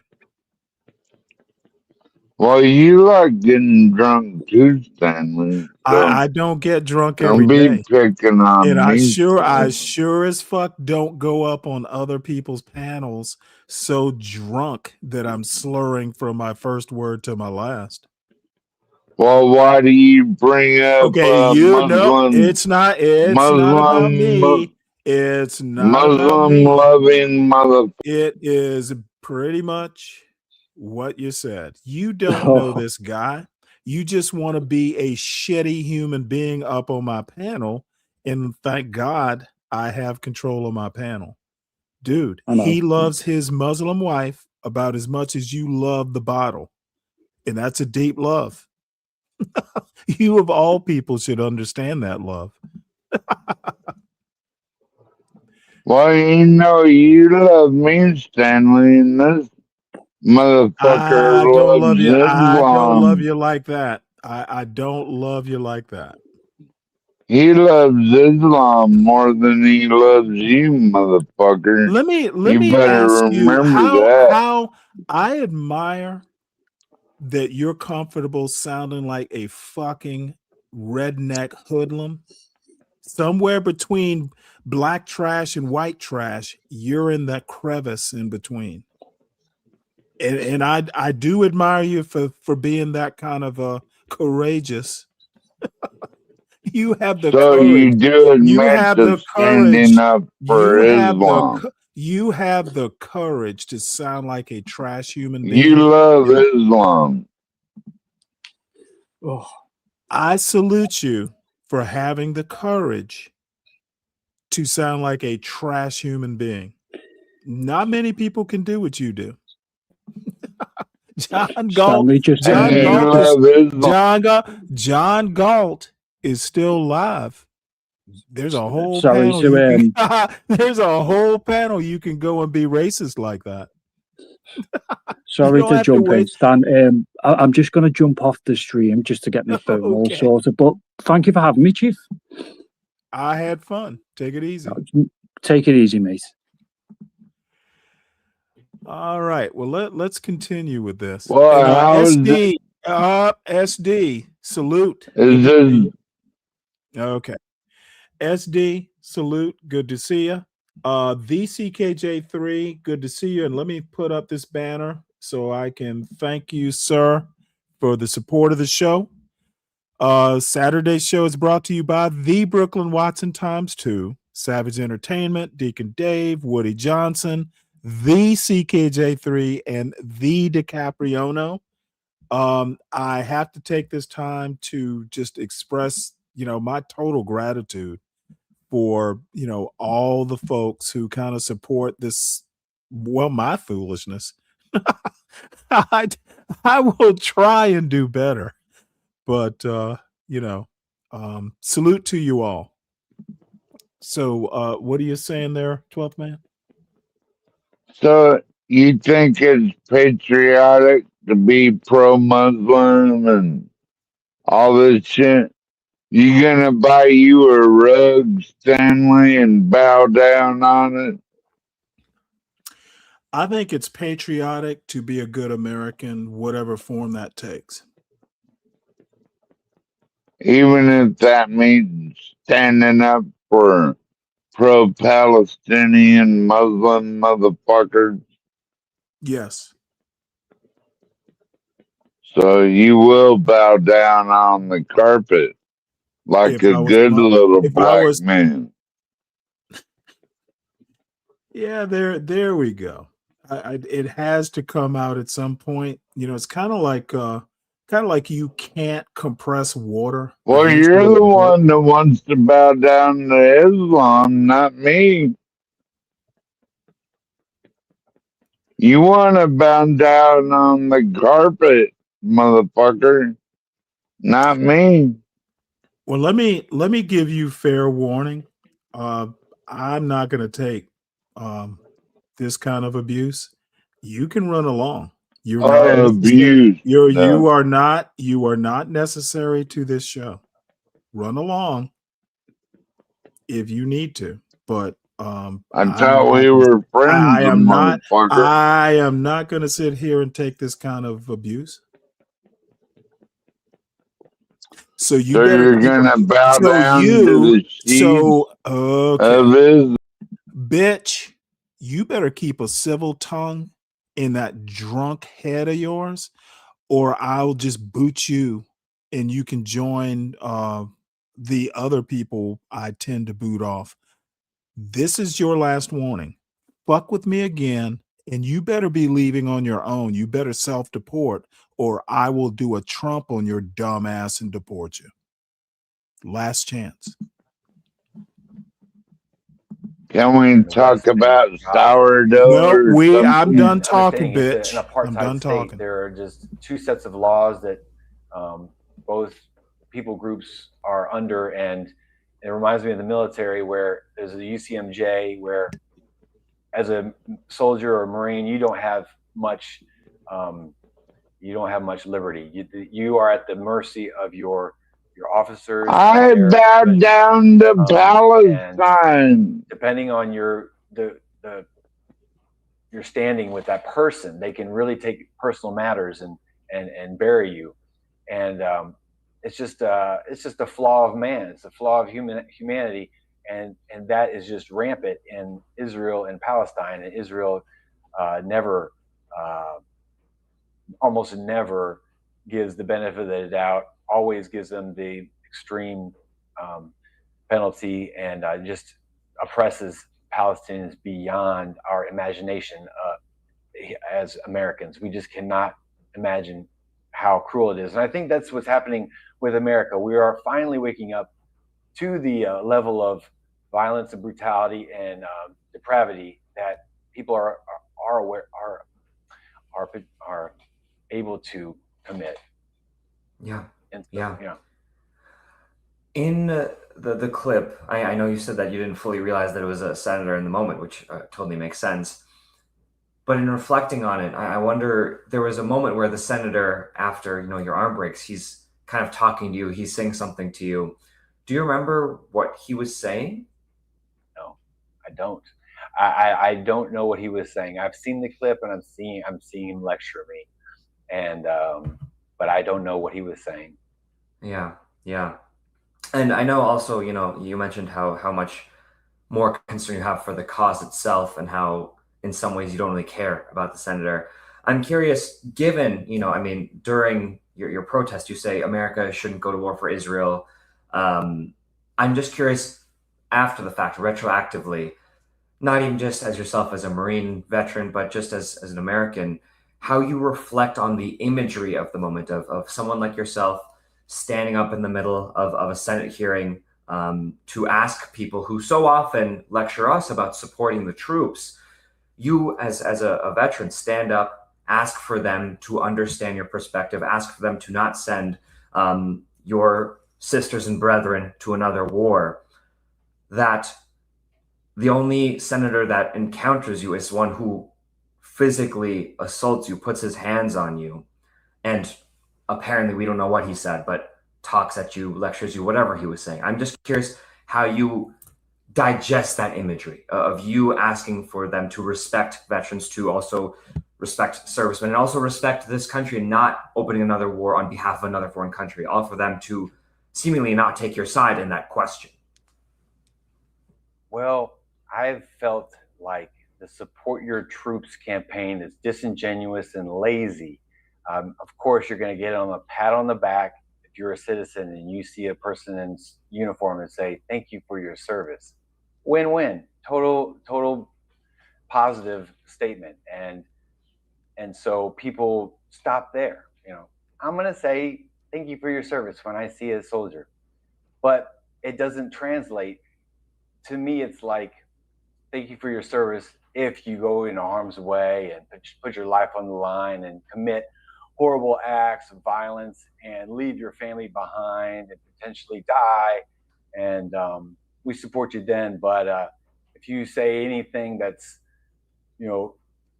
represents your questioning of our going into war, or have anything to say that's just not unquestioningly supportive of what Americans governments wants to do in terms of war, then we don't feel that way. And so the Support Your Troops is all about pre-game halftime shows and big airplane and big exciting displays. And we have to change that and get into the heart of the matter and let veterans be heard. And for so long, I remember growing up in the Vietnam, there was a lot of Vietnam veterans that were amongst my friends' dads and things. And I was understanding that you don't talk to them about that. You don't talk about this, and there was just a barrier there that I feel was somewhat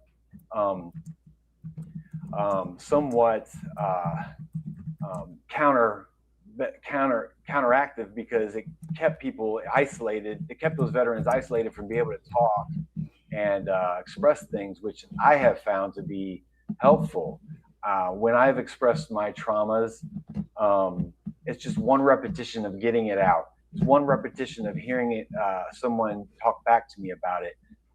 It's not always easy. It's not always clean, but the brain is an amazing thing. We are amazing people. And if we stay at it, and we have support systems, which I am blessed with a huge, great friendship and family support system. But if we could utilize each other, I think that can help us process our traumas. So I'm meandering quite a lot. So I hope I'm still making sense. No, absolutely, absolutely. I guess to this end, I wonder, you mentioned the 21 push-ups, for instance, that sort of the 21 push-up challenge to honor those who end up taking their lives, the number of veterans who end up taking their lives due to the traumas they face. I'm curious if you see that as sort of because I know you're running for office as well, and Actually, being preoccupied with 12th man's antics kind of distracted me. I'm very interested in how more recent veterans like CKJ3 and Fred, what do y'all think? I've been out for so long, I probably shouldn't really be talking that much about it. Man of Tomorrow, you're probably more recent a veteran than I am. What do y'all think about this dude's actions, the aftermath, etc.? Why he protested. Y'all hit the link if you want. It's pinned, or type in the chat. I'm actually really interested, and y'all are younger too. You're probably more his age. you speak to things about supporting people in a more holistic fashion. What's in up, this country. Frost? Do you think that push-up challenge represents perhaps a superficiality to how this country treats supporting its veterans? Great point. I agree. I do think that's just this silly, very surface, shallow way to show your support again. Do 21 push-ups a day, and that's going to make everything okay, and remind you to think a veteran and appreciate the sacrifice they made. And I mean, that's pretty shallow, and that's pretty disingenuous in my opinion. And I think, yeah. So yeah, that's my take there. Got it. On the shallowness, there's been some folks I've spoken with as well who were in the room and familiar. As you were being apprehended, and you can even just hear it in the voices of some of the people that were there in the room, what were the other senators doing? Were they even watching or paying attention to you? Like, there was this sense from what I've understood that it was the fact that, sure, some, Senator Sheehy was apprehending you and that officers were taking you out, but there were a lot of senators that were just kind of disregarding it or were just trying to move on. What was your perspective on that aspect of the room as you were speaking out? I didn't realize that at the time, but since then, I've seen videos and it's looked like everyone was just face forward, not paying attention, and just acting as robots, just programmed to just stay looking forward. Don't let the disruption enter into your ears or mind or interests. And it was really dystopian and reminding me of how the military really is. I'm not talking trash about the military. I am just personally going to give you my opinion that it sucks the fun out of everything. When you're on base, you've got to speak direct. And this is great for efficiency. It's great for operational purposes. I'm not denouncing that, but life is more than that. And life is about hugging your children and finding your partner and loving them and creating happiness and joy. The military is a tool of violence to deter further violence. And what we are now knowing that our military is being used to provoke violence and to pad the pockets of billionaires and politicians who will never lead for the causes they are pushing.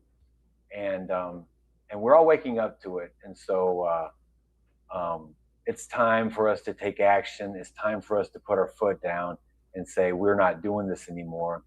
Supporting our troops now is to give them a soft place to land if they decide to be conscientious objectors. Now, as soon as I go down this path, I understand that I'm drawing a lot of hate and horrible attention because people are so scared about Iran and other countries and how they pose a threat to us. But I ask people to just think, how powerful is America? How powerful are you? You believe our country is and our military is. Strengthen that. Don't be a coward or don't let fear run your life, and stand strong and find empathy in your heart for other nations that are taking the brunt of our violence, and don't believe all these talking points where Middle East people say death to America.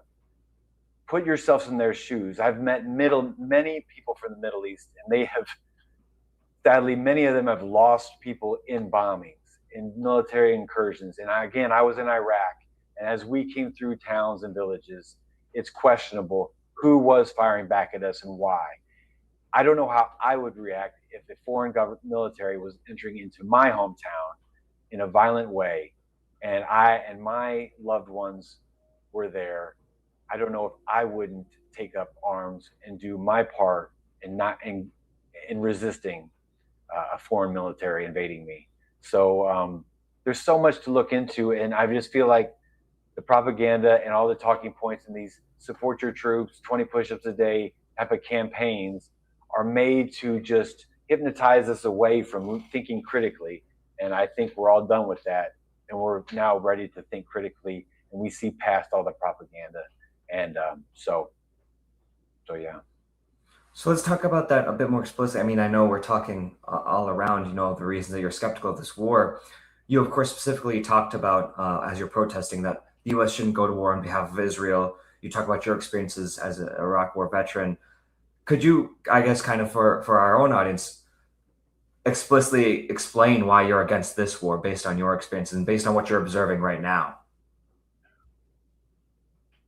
I'm against this war because the talking points from the Western media have shifted, and there's different reasons for us going to this war given by J.D. Vance, Marco Rubio, Donald Trump. They're all saying different things.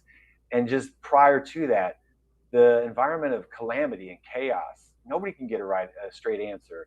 It's all feeding into this instability to grease the public opinion to think that this is okay, but it isn't okay, and the public opinion is not does not accept it or think it's okay. And so all that being said, I just think we're doing the same old dog and pony show, entering into a war. They're saying no ground troops. Now they're going to do ground troops. It's just going to advance. Iran is so much larger than Iraq and Afghanistan, so much more reinforced, and I would think they're pretty wise and to see the writing on the wall as well and know that America and Israel were coming for them. So this is going to be drug out, and it's already, just if it was your mom and dad, if it was your son or daughter that was killed, that is a life changer, and that's enough to say this is not right. Just one life is enough. So it's sad how desensitized we've become through all the numbers and wars and news we hear. But yeah, that's why I'm against this, because it's the same old situation just reoccurring. Yeah. I know you mentioned in the room the members of Congress themselves seem to be very robotic, just looking forward, not really paying you much mind. What has the public response been? I have been overwhelmed with support. It's literally, I had to step away from the computer after reading some of these long, drawn out letters of genuine support and saying, we feel the same way. We appreciate what you did and what you said. And it's really amazing to witness and experience. And I got some haters out there, and that's always going to be there. And this is America, and so this is where we can be. You can hate on me for saying what I'm saying, and I can hate on you for what you're saying, but let's not escalate to shutting each other down. Let's have a conversation, and let's get somewhere with it. And I don't think our government's doing that. Our government isn't listening to the people.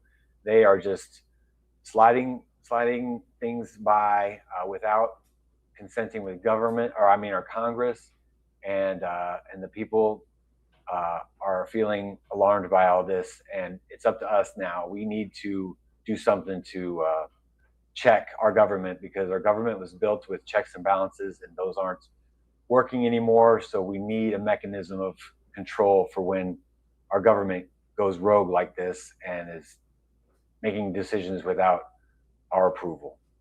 And we have to make our voice clear that we don't approve of this. And hopefully we can do that following the election, doing this during this election. To that end, you, of course, are running for office. Where are you trying to push? Like, what gaps do you think you are trying to fill? Where do you think, for instance, the Democratic Party is falling short in your state, and what are you trying to provide instead? Well, bluntly put, I think the Republicans and Democrats are both susceptible to big money influence. They can be lobbied by big corporations and bought out by super PACs. And when such large amounts of money are given to a politician, it's ignorant to think, or naive to think, that they're not going to do something in repayment to that donor. And the Green Party, who I'm representing, is strongly against that and does not do that. We do not accept corporate money. We are a grassroots party. People, planet, peace over profit. And because of that, we can go directly to finding solutions for the people. We don't have to meander through corporations and scratch their back on our approach to fixing things for Americans, me specifically, North Carolinians. We can just get right down to business and fix things. And so with the political conversation, what's first and foremost an obstacle as a third party or a Green Party member is the idea, in this political environment, I'm going to steal votes from the Democratic Party, which is going to allow the Republicans to win. And the Republicans are what's causing all this damage now. I get that. But at this time, and with the understanding that the Democrats did fund the genocide in Palestine, which has led us up to this point, and did nothing about what's led us up to this point, I think that puts both parties, that shows both parties who they are and their untrustworthiness. And so I just encourage people to take this big leap of faith here and now, and leave the duopoly and go to the Green Party, for me at least in North Carolina, and find it in your hearts to trust me, to know that this is us stepping out as a people, making a statement, and leaving the big corporations and big super PAC led government, and showing that we recognize that that's the game, and we're leaving that because we want real solutions, and I want to be a person that can represent that, and so that's my spiel there. Got it. On that note of corporate funding, and especially, of course, on the issue of Israel-Palestine, it's worth noting that the North Carolina Democratic Party did, in fact, vote for an arms embargo last year, a resolution calling for such. Do you feel like perhaps some of the party leaders, or at least some of the candidates being proffered for the party, are perhaps out of step with the North Carolina Democratic Party? Yes. Governor Cooper is saying he's going to reject the North Carolina Democratic's party's push to disarm Israel. And that was they worked hard to achieve this policy. And for him to just turn around and reject it is him rejecting his constituents. And so that right there, I think, is a good point to make, in that the Democrats aren't there for their people. And so I am there for you. I am there to speak for the people, and that's all I'm here for. Got it. And so I'm curious, just to put a finer point, are there certain policy positions in particular you find troublesome from Cooper, for instance, that you're trying to really advance the cause for? I'll be honest, at this point, I am working on my baseline issues, and I want healthcare to be a human right. I want affordable housing. I want childcare. I want quality education. I want free public higher education. I think this is what we deserve, and I know we can afford it. Instead of spending $1 billion or $3 billion now a day in Iran, causing murder and mayhem, let's spend those tax dollars ensuring that we can build an America that works for all of us. And so, yeah. In your recovery, I want to make sure we loop back to this. What has it been like recovering from the injury? What have you had to deal with? What was treatment like? Like I said, the George Washington University Hospital teams, from intake, x-rays, trauma, orthopedics, and my nurses that took care of me were just outstanding. And so I'm all put back together, and just going to take it easy and have a review of this in a couple of weeks, and hopefully everything heals all right. And I'm right ready to take this momentum and go forward and really make an impact. I believe this was a blessing. So thankful for this happenstance. That was not political theater. It was complete, genuine, from the heart, speaking truth to power. And so I'm thankful. Finally, as we close out, we are in a very particular political moment. There's massive unpopularity for the ruling party in power from issues all across their agenda, from the Epstein files to immigration to, of course, this war. There's a lot of internal struggles within the Democratic Party, as you've seen, for instance, with the party itself in North Carolina asking for an arms embargo while its leading candidate seems to be rejecting it. And there's also the fact that this war is still continuing. It's now week 2. At least 7 service members have been killed. At least 140 are reportedly injured. As we mentioned, over 1,000 people in Iran have been killed, let alone, as we discussed, Lebanon and Palestine. What do you want to share people in this moment to avoid perhaps this moment becoming metabolized in the same way that the violence in Palestine could have ended after a month and instead has drawn into 3 years, let alone the 8-decade occupation? What do you want to tell people in this moment? I want to tell people to take action. I want people to get off the couch and find a way that they can make an impact. I'm a former Marine, a fireman, a father of 4. I am a man of action, and I want everybody in America to be that way for the betterment of our country. And I understand that we can be lulled to sleep and hypnotized by the luxuries we have, and also by the work pace we hold. We work hard in America, and I know you're tired after the end of the day, just trying to put food on your table. So I get that. And it doesn't have to be much, but taking some type of action and getting started is the big thing. When I first went to protest, I felt so awkward. I didn't know what to say. I didn't know what everybody was yelling about, but I had a reason to be there. And that reason grew, and with knowledge and camaraderie with the other people there.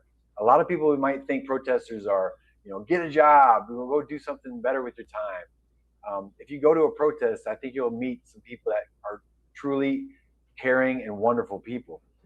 Don't believe it, find out for yourself. So if we all can just take a small step in the direction of taking a stand against this war, it could be a great help in saving many, many lives.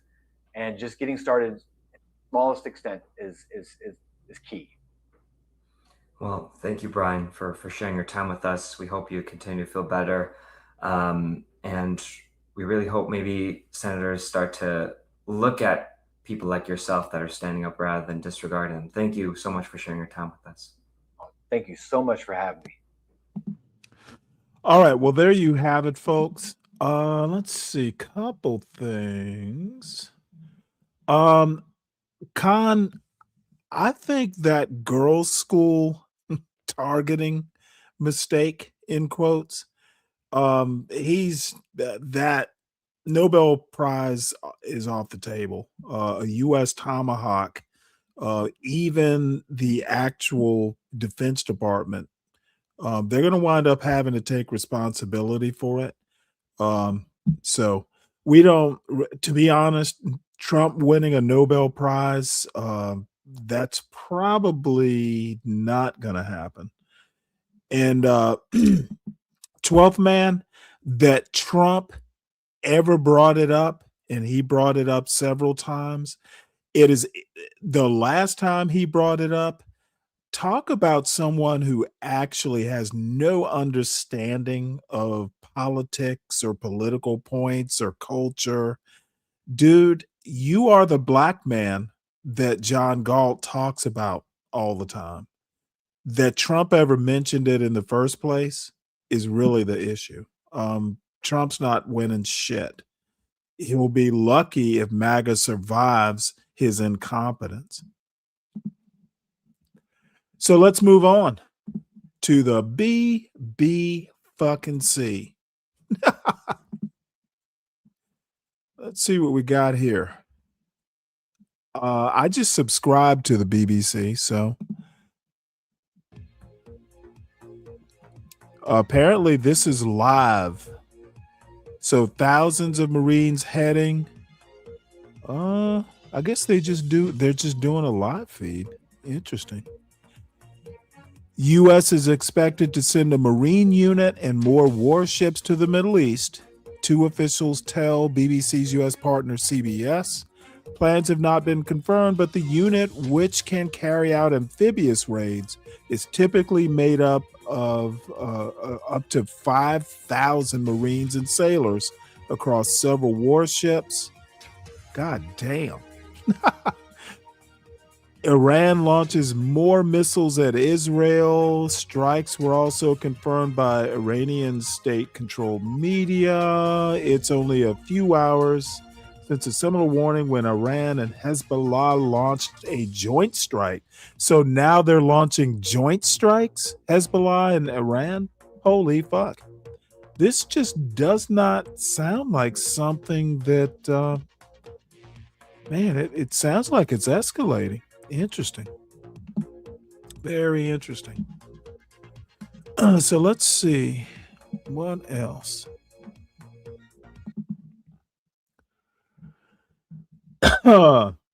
As Iran regime change hopes fade, Netanyahu faces political test. Ooh, interesting. Trump says Putin may be helping Iran a bit. Just a little bit. Oh, that's funny. There's someone who says that they don't think Iran's new leader actually did the message. Must have been 12th Man. Who knew? 12th Man, do you write for BBC? Why has Trump eased sanctions on Russian oil, and will it help Putin? Yeah, I was actually going to talk a bit about that, but Trump is so fucking desperate that he's even reversing his own sanctions on Putin. Dude, this is so fucking weak. All right, well, let's move on. People are losing their minds after learning who FBI Director Kash Patel just selected to train his agents, and it's even more embarrassing than we thought. Well, damn. So apparently Kash Patel has hired like UFC fighters to be training FBI students and staff at the FBI Special Agent Academy in a seminar on, next week, March 15 and 16, teaching them fighting techniques and tactics. I'm thrilled to announce this historic seminar between the FBI and the UFC at Quantico. Patel said in a recent statement, this is a tremendous opportunity for FBI agents to learn and train with some of the greatest athletes on earth, helping the world's premier law enforcement agency be even better prepared to protect the American people or fuck the American people up. You know what? We're going to use some non-lethal UFC shit. We're going to protect the American people by harming the American people. That seems to actually be what the strategy is. In another cock up by the Trump Justice Department, Judge blocks subpoenas targeting Fed chair. A federal judge blocked an attempt by the Justice Department to issue subpoenas to the Federal Reserve in its investigation of the chair, at least for another month or two. Jerome Powell. The judge wrote that there was abundant evidence the government's action was designed to harass and pressure Mr. Powell into yielding to President Trump's wishes to lower interest rates or resign. Yepper. That desperation is obvious.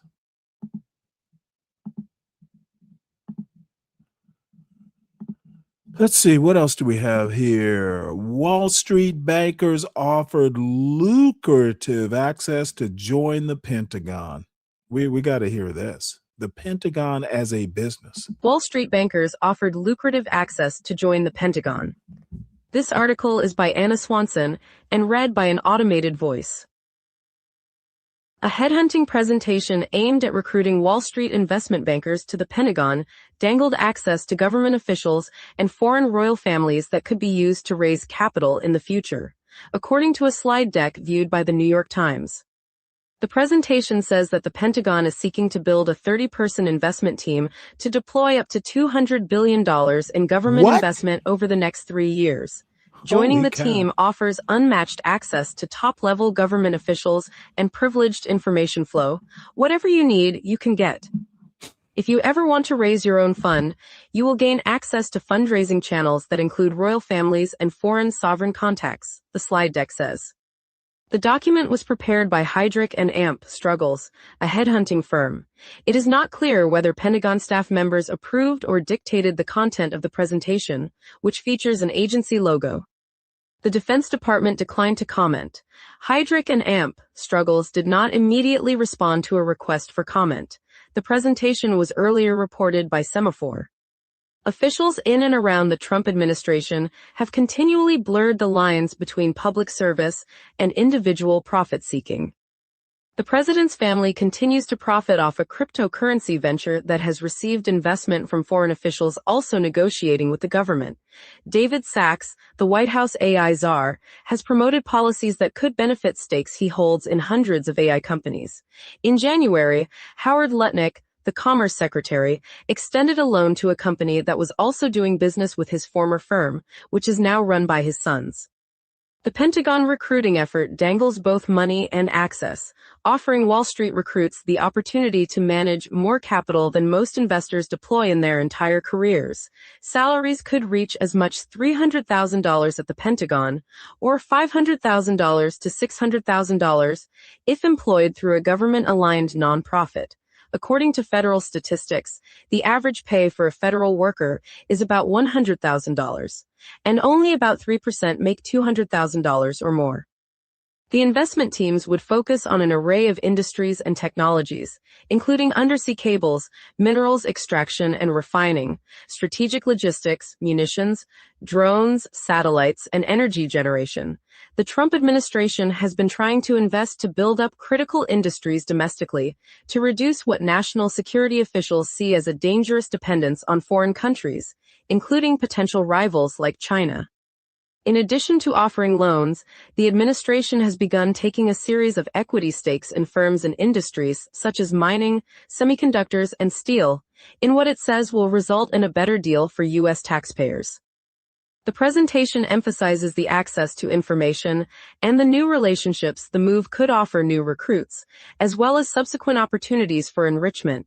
It tells potential recruits that their exit opportunities will be exceptional, including the potential to launch a new fund with members of this team.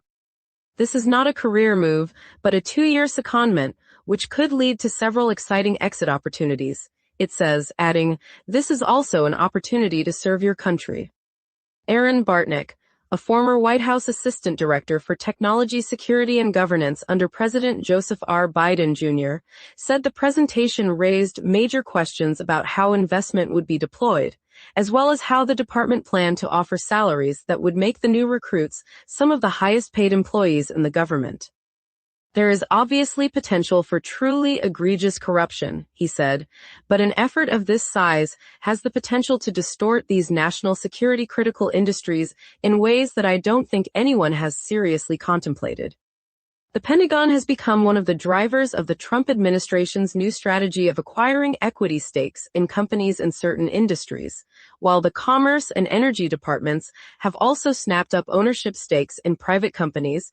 The Pentagon is by far the most deep-pocketed agency.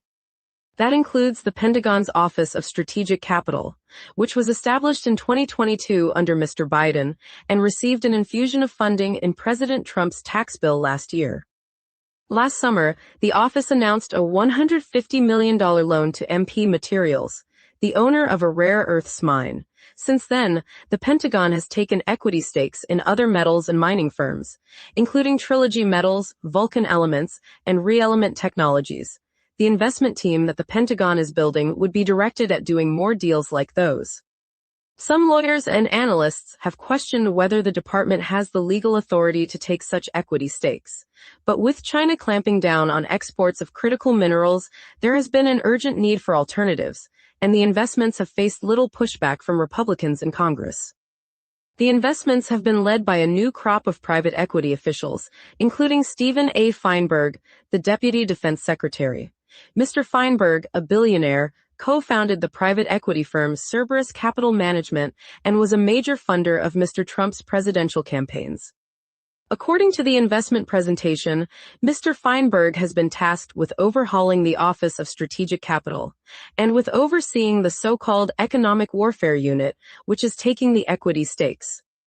The presentation also says that the new 30-person investment team will report directly to David Lorch, the director of the Office of Strategic Capital, and George K. Colatides II, a private equity investor and senior advisor to Mr. Feinberg.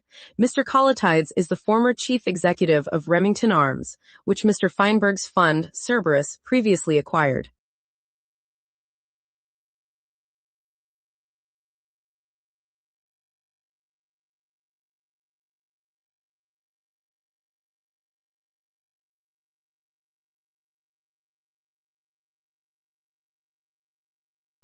Sorry about that.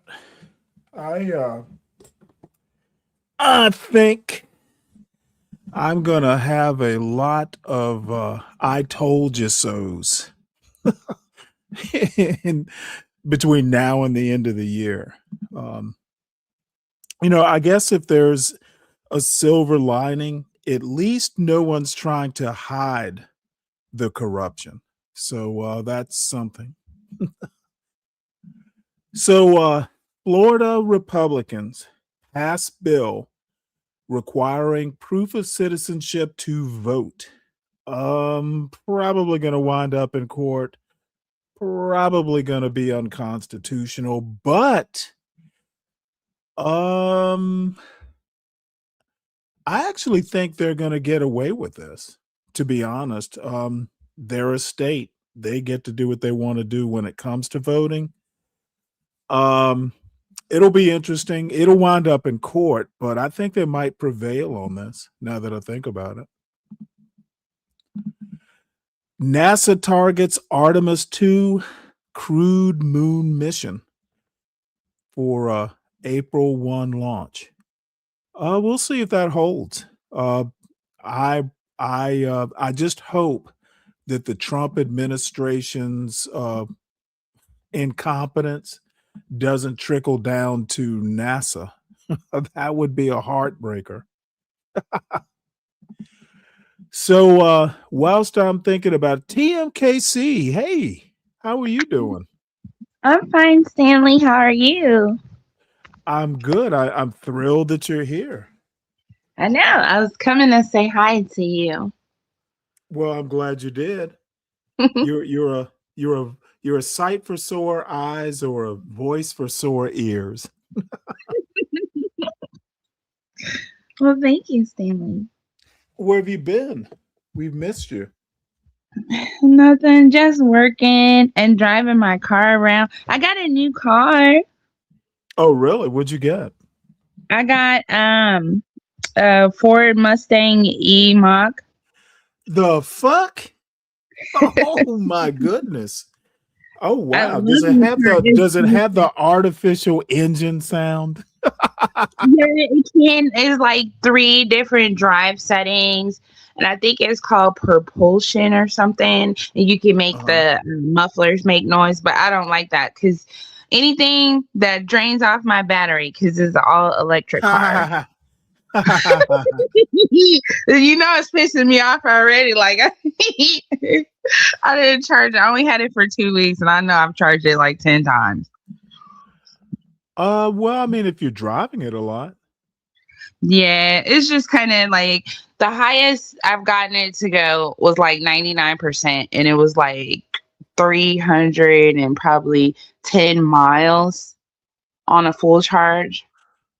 Okay, well, I knowing you're probably driving it like 100 miles an hour. Yeah.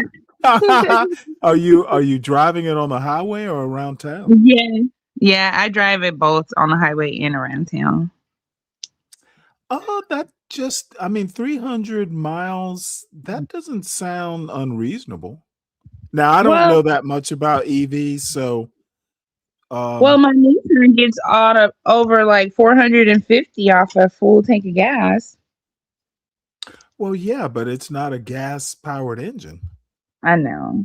I know. I just got I to mean, get you used to gotta it. you gotta think about it. It's powering everything. Yeah. So, I mean, other than that, are you happy with it? Yep, I love that car. Well, good for you. Yep, it can go 60 miles in 3 seconds. Yeah, and I bet you have tested it at every stoplight, right? Not a stoplight. I've done it on the highway because I put a customer. I did Uber a couple of times in it, and I asked them, what do they know? And then this one guy was telling me all the stuff that he knows, and then he was like, I want to really test it out. He was like, I want to see. And as soon as I did it, I think I got to like 120 miles, and it just happened so fast. I think he reported me because he was scared. What do you mean reported you? Would you get a They can ticket? report you for speeding.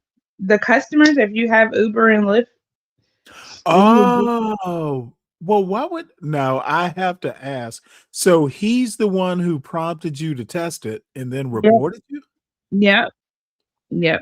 Because it happened too Yeah, fast. The well, report came too fast. So I know he did you it. can't be letting those customers tempt you. Yeah. But it sure was fun. I do it all the time. Oh my God. It was this lady. We was driving down a 2-lane road where there's one lane going one way and one going the other way. And the speed limit was 35. She wasn't even going 30. So as soon as I got around the hill so I could see if a car was coming on the other side, I just got on the other side and took off. And I didn't like raise up on the gas or nothing. So I ended up at the stoplight like really fast. So I heard we got back in the other lane and started waiting for the light. And then she came up on the side of me and she started honking. So I rolled my window down. She was like, don't you ever do no shit like that. She was like, you want to play with me? You want to play with me? I was like, oh, so you a scary bitch, huh? Oh my Lord. She was like in her 20s. It was like so funny. I was like, go brush your braces. You got shit flying out. Like So now you got a new car and you're out picking on the scary. You're picking on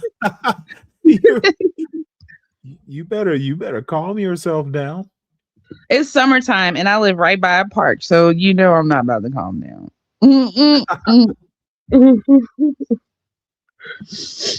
Oh man, I've been having fun, Stanley. I'm trying to be good. Well, you better. You can't be going around pissing off the townies. I don't even know her. I've never seen that lady a day in my life. We ain't even from the same generation. That sounds like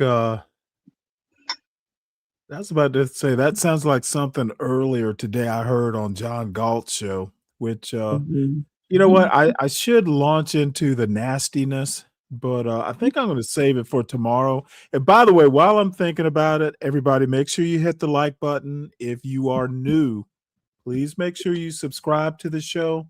We may be your cup of tea. We may not be though. So no hard feelings if you subscribe and decide you don't like the show. It can be rough around the edges sometimes. Yeah, and you can I always send your suggestions too. Remember My what? suggestions if they have show ideas. Oh, absolutely. Well, I mean, the email address is there. And people do actually email me with show ideas and that sort of stuff. And to be honest, I really want show ideas because I'll do the same old boring shit day in and day out. If someone actually has something interesting that young folks might be into hearing about and maybe teach me something I don't know, the email address is there in the crawl at the bottom of the screen. Feel free to email me. Or you can hit the link, which right now is pinned, or you can type it in the chat. As a matter of fact, someone suggested that I talk more about culture, which I'm going to do tomorrow. And it's still I have everything I think I want to show or talk about. It just needs to be structured. But we're going to be talking a little bit more about it's going to be a Black Historian Day, but it's going to be more about Black culture within the larger context of American culture. And there's a James Baldwin documentary that I didn't even know existed. And hopefully I don't get a copyright strike. But believe this or not, it's from a Russian website.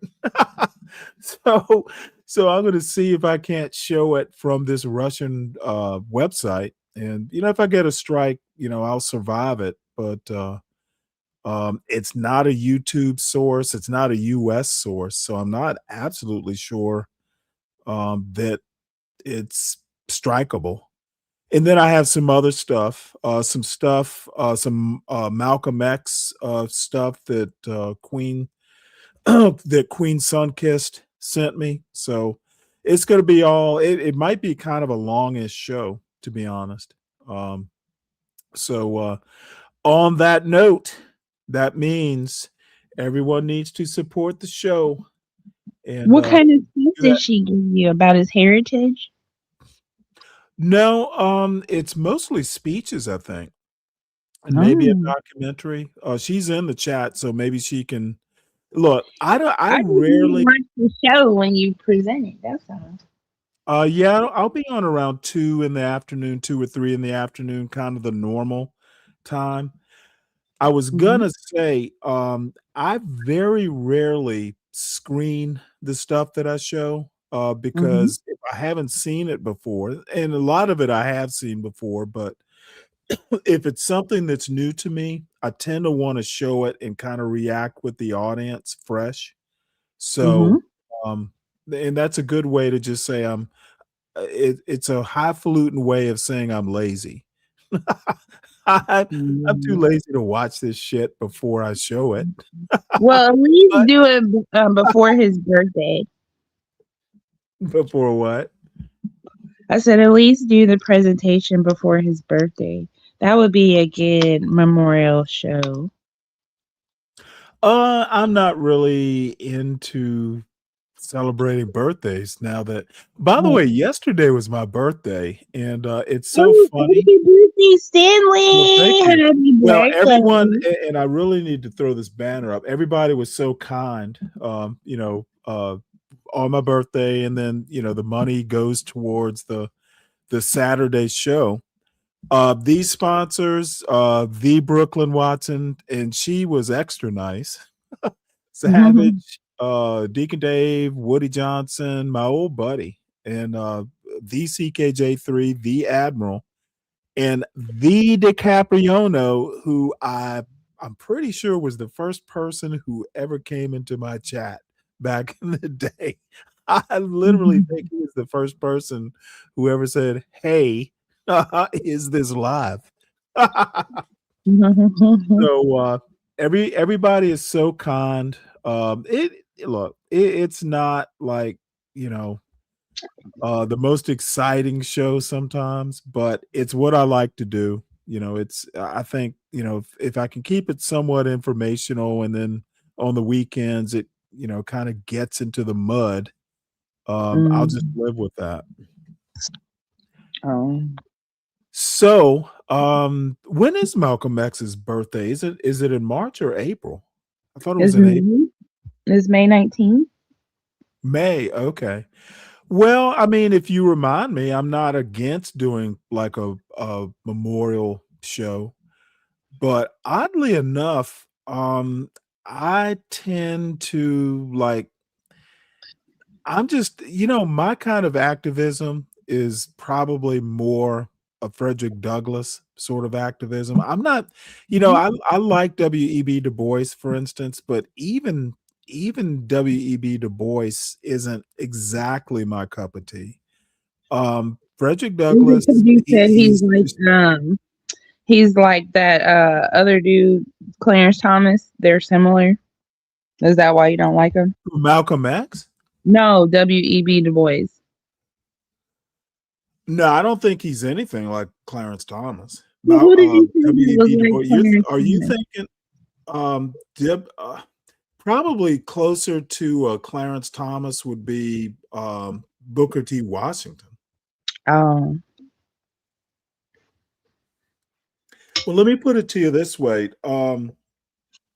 W.E.B. Du Bois, probably one of the things, you know, because, you know, the literature part, the, you know, hey, I read books part, I Mhm. align with that.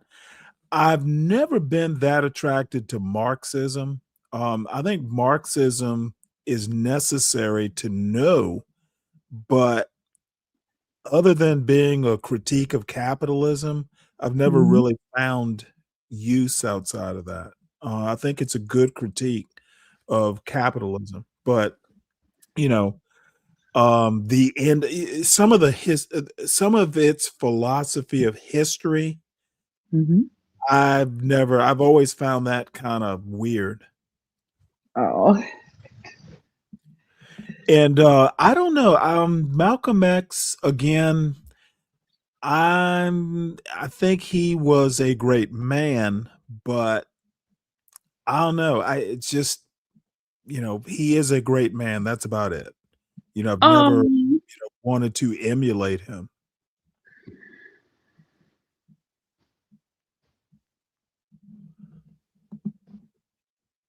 What? Nothing. What? Nothing. Wait, did I say something wrong? Oh, because I said, oh, now somebody was texting me. I'm sorry. Mm. Oh, okay. Well, no problem. No, I You don't know, mean to you be. said Malcolm X was only a good man, so he never got a chance to No, be no, a no, real no. I leader. didn't say a good man. I said a great man. A great man, a great man. Okay, If sorry. that's not enough. Did you think he was a great leader or he was just mediocre because he I didn't think go no, a against his great people first? Are you familiar with the great man theory? No, No, I'm not of an intellectual, Stanley. You know he I'm doing this was a boxing. great man. Of course, he's a great leader. People are still talking about him like No. 60 years That's how later. I'm gonna get. That's how I'm gonna get. Because didn't I tell you what my neighbor did to me? Oh my god. Oh my god. Okay, so remember back in October, I know I came on the channel and I told you I was trying to fix my brakes and my rotors by myself because I didn't want to pay Midas to fix them. So I went and bought the parts, got the tires off the car, jacked the car up. I did everything the video showed me how to do, but get the bolts off the car. I needed a 22 millimeter socket piece, and I didn't have that for like a long period of time, like probably 2 days. And then I finally got one. But then come to find out, in the inside is supposed to be 6 points and not 12. So I ended up rounding the bolts. And when I got this dude that I Oh, just started wow. using, Yeah, I didn't know I was doing that at the time. So this guy that I'm dating right now, that's when I first met him because he came and helped me. And he came and helped me. He didn't know what he was doing. I didn't know what I was doing. So we never ended up getting the stuff off. And when he was over there helping me, my neighbor, he came across my grass and he, just trying to act like a big man, like, was you able to get it up yet? I was like, no. I was like, I asked you 2 days ago to help me before you went to work, and you said you would, and you never came. He was like, okay, well, I work at Ford, so I want you to bring it up here tomorrow, and no, and I'll change it for you. He did this all in front of the guy. Before the guy got there, he never, was trying to help me anyway. So, needless to say, as soon as he touched my car, the first thing went out was a wheel bearing. He literally fixed my car on a Thursday. Friday, I was like probably 20 miles north of my house, and I was driving on the highway, and my wheel bearing just started falling apart on the left driver's side. But I forced the car to drive home because I was scared to pull over on the highway because I didn't want to leave my car there. And the way my brothers be doing me, they be taking forever to help me. So I just like, I'm just gonna go home. And I was like very terrified because I never heard nothing that made those kind of noises before, everything. Well, is that why you had to get a new car? No. Okay, I got a new car because the man was tearing my car up because, okay, so he fixed that. I had to get the wheel bearing. That was around Veterans Day. I got the wheel bearing. He held the part hostage for like 3 days. I still had to transport my son and do other stuff, and he didn't care. And I was mad at him, but he finally fixed it. Then the wheel bearing on the right, on the passenger side, just started malfunctioning, making all this crazy noise. So he fixed the brakes in the front, and then he replaced the wheel bearing. Then he told me I needed to get a new axle for the right side because the one I had was cracked. So I got that. Exactly.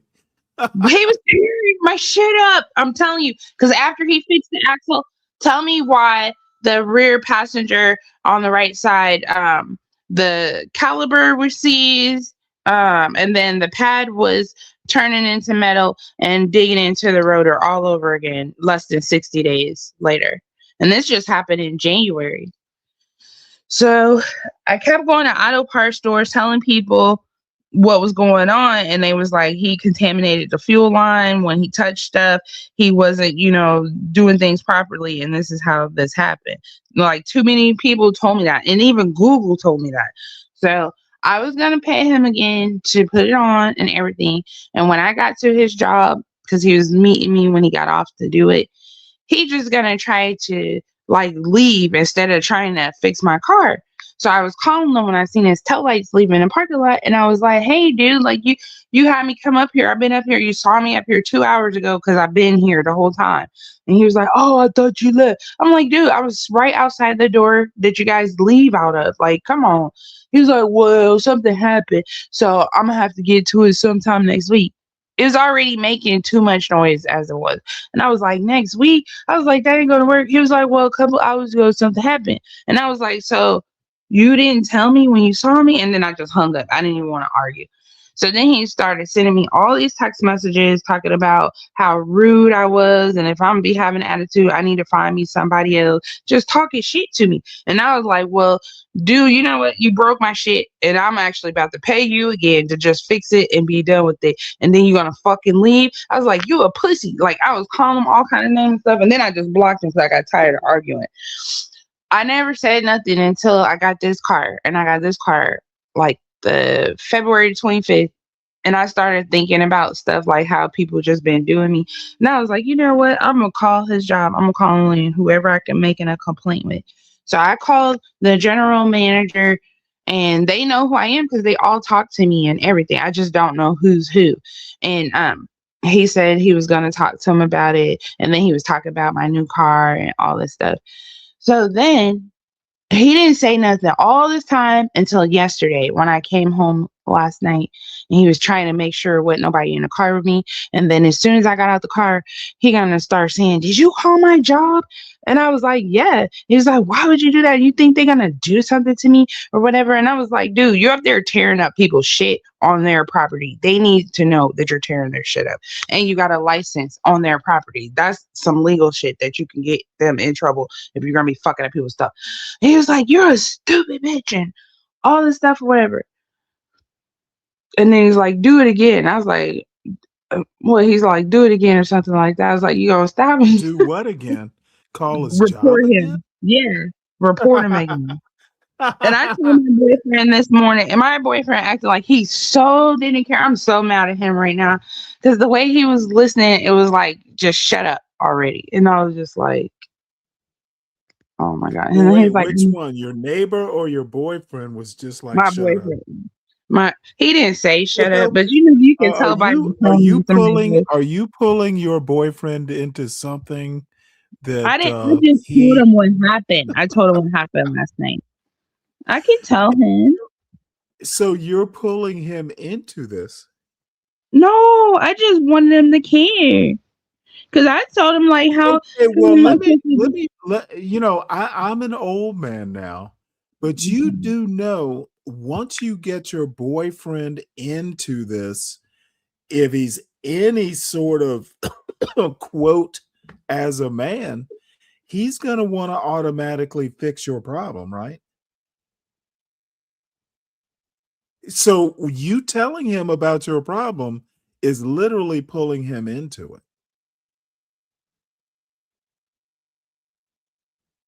He's going to want to fix your problem. And, you know, that is kind of what men do. And, you know, a lot of times, you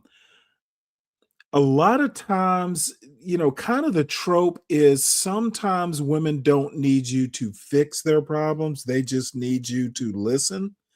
But I can tell you from personal experience, and I don't know whether it's cultural or whether it's just kind of how males are wired, but if someone they actually like relationship wise or love or whatever, dude, you're going to want to fix their problems. No man likes to see people he care about be unhappy.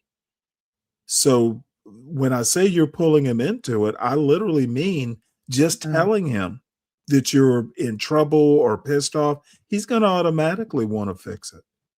If he is, you know, even me, you know, I try and stay above the fray. I try, you know, I've always tried to be even keeled about it. But I can tell you, when I was married, if my wife was unhappy, you know, first thing I'm thinking is, how can I help? How can I fix? How can I make you happy? Well, he don't say that. Oddly enough, I was probably more that way with my wife than I would be about my son, because he's a male. I am probably more inclined, especially the older he gets, like, you know, he doesn't really have a whole lot of problems. I don't even talk to him that much, you know, during the week. But if he was to say, well, hey, I need some money, you know, motherfucker, you're almost 20. Have you thought about getting a job? You know, I'm not going to automatically want to fix his problems. If my wife, you know, for one reason or another would have that kind of problem, first thing is like, oh shit, how much do I have in my bank account? I'll give her some, you know, whatever she needs. Be careful about that. When you tell someone that you're actually in some sort of serious relationship with, he's going to want to fix it. So you are pulling him into it, whether it's fair, whether you even realize. I'm just trying to, you know, kind of take his view because I've been there. So that's why he was acting like he didn't care. You know what? I'm telling you, he cares. Okay. If he cares for you, he cares. Now, maybe he doesn't care that much. I don't know the quality of the relationship. I guess what I'm trying to explain is why I asked the question, are you bringing him into it? Maybe it's not that. Maybe it's less serious than, you know. Yeah, he think it's less serious because I replaced the car and blah blah blah. Mm-hmm. And well, just be careful. And If you're telling him about it and he's telling you to be quiet, He might be telling you to be quiet because if you keep it up, he's gonna have to do something about it. He's telling me be quiet because it's my neighbor. And if I already did something, don't Yeah, he leave me might alone. have to defend your ass. Well, no. He might have to, dude. You don't want some fucking You dude know what? knocking on One of your my biggest reasons. woman's door yelling. You know, You one of the might have to biggest do reasons. something about that. You know, one of the biggest reasons I think he want me to calm down and shut up and all that, because he know that I just bought a gun. And It's your he what? probably did. I just bought a gun, and I'm probably not afraid to use it. Yeah, well, I hope you don't use it because somebody knocked on the door and yelled at you. No, he yelled at me from his yard. He ain't crazy. Bring your ass over here. You can stand your ground in Missouri. Don't bring your ass over here. No. Someone knocking on your door and yelling at you on your porch is not standing your ground. That's If not I'm how that works. to get off my It is property and they try to okay. escape me, No, ma'am. No, ma'am. That is not how it works. How does it work? Just because he's on your property yelling at you, You got your piece there, Aries. Shut your stupid ass up. can't cut him down. He's on your property, but if he's not an imminent threat or actually in your house And he without your forced me permission, down. you can't cut a man down because he's yelling. He tried to force his way inside your house, and you're trying to block him from getting Okay, in. well, we haven't gotten there. My scenario is he knocks on your door and he's yelling at you from your porch. That's not a home invasion. If he walks on my deck and I got a chime or any type of doorbell there, and he bypassed that, that is entering my home, whether the is a porch. Okay. Let me or tell you right now. Go with your legal theory.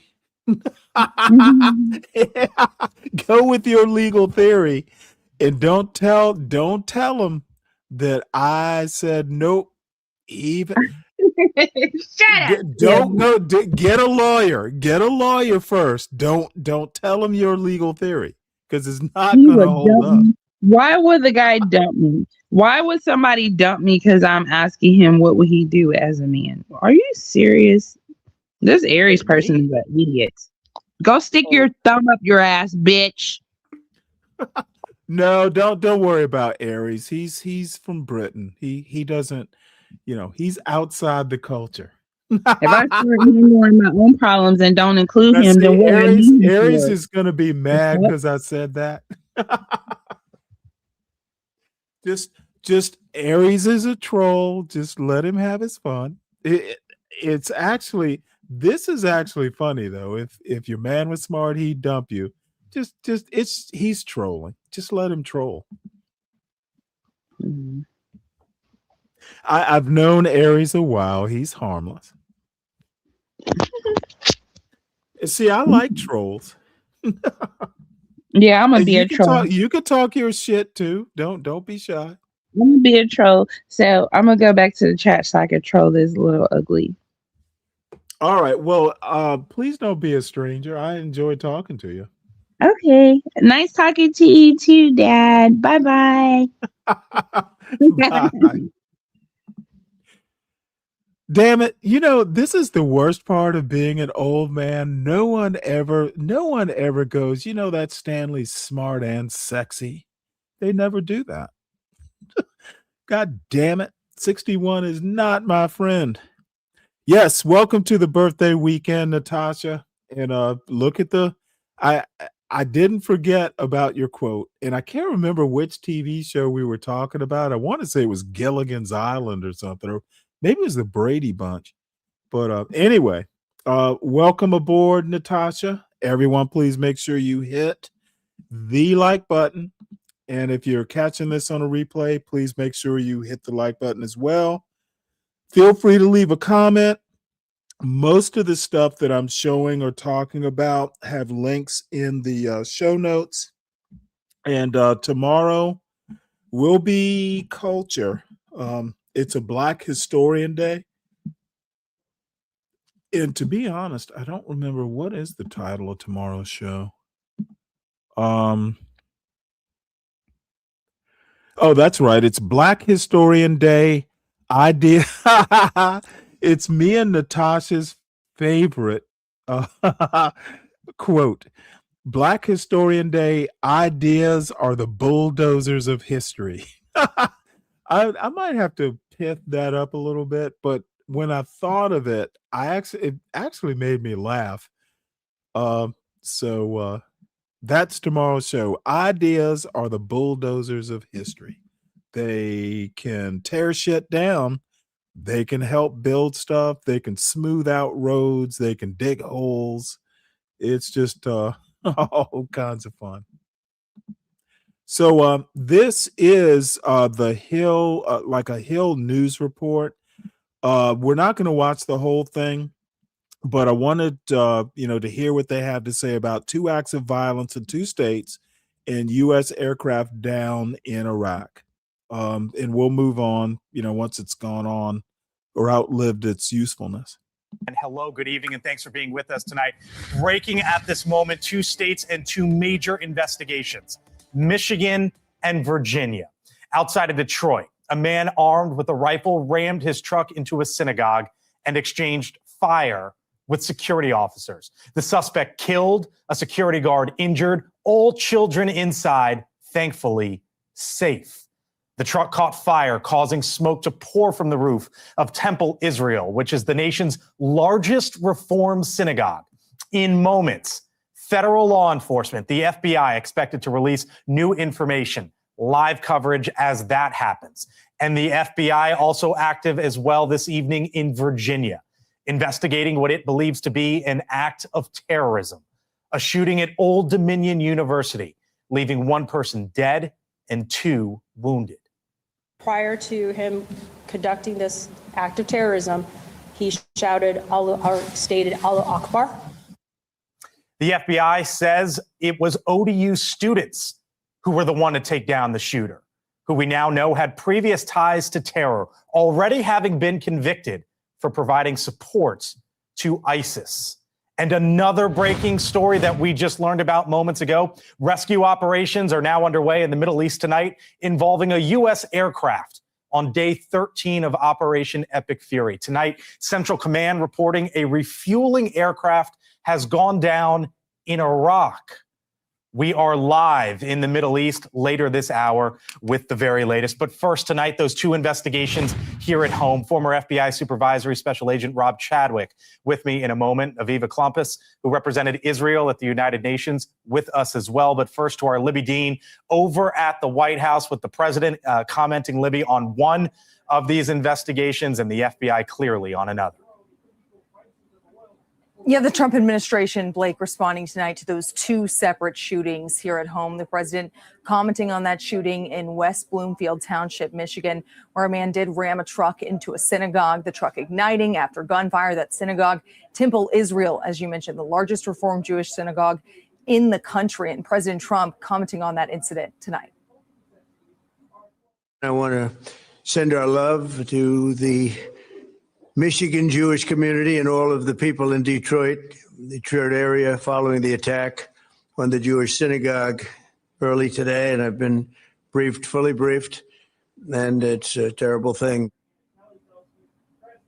Just hours before the incident, a shooting at Old Dominion University, that's in Virginia, that left 1 dead, several wounded. That shooting now being investigated as an act of terrorism. The shooter previously tied to ISIS. Now, the president calling that shooting tragic as he was walking out of the East Room today, Blake. All right, Libby Dean live for us over at the White House. Libby, thank you. Rob Chadwick, former FBI Supervisory Special Agent, with me. Aviva Klumpus as well, who represented Israel at the United Nations. Rob, Aviva, if I have to jump in, you see the microphones there and the live look, Detroit, Michigan. We are expecting an update here any moment from the FBI, so we'll take that when it happens. But Rob, as investigators there in Southeast Michigan are expected to speak tonight on that scene there in West Bloomfield Township, what are you expecting to hear from them? Well, first, I'm so thankful for the first responders that were on scene there to prevent what could have been an even more tragic situation. It's not lost on me, Blake, that this attack took place in the home district of Representative Tlaib, who has called for the globalization of the Intifada. I mean, this is the rhetoric has consequences, and I think we're seeing. I don't want to go to the politics just yet, because there's obviously a scene there and the story there. Obviously, politics, Rob, will be for another day, and I don't mean to jump on you, but as it relates to the investigation there, what do you think we might get out of the FBI? Yeah, the MAGA dicks.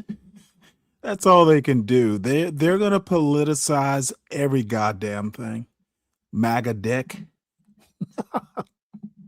Well, right away, they're going to be looking at who is this person in contact with. They're going to look at their cell phones, their social networks, who might have supported, who might have encouraged, that sort of thing, to see if there are any other accomplices, planned follow-on attacks, that sort of thing. But yeah, the bravery of the first responders there certainly prevented what could have been a much larger tragedy.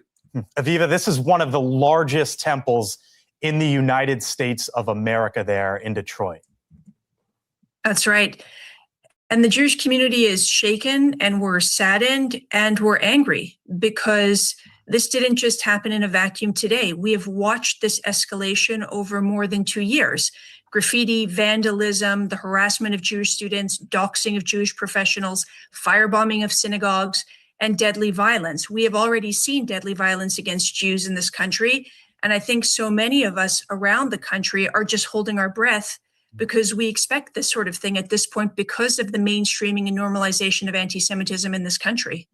What do you expect to change potentially here at synagogues going forward nationwide as they see the scene there today, and to wait for the FBI here in moments?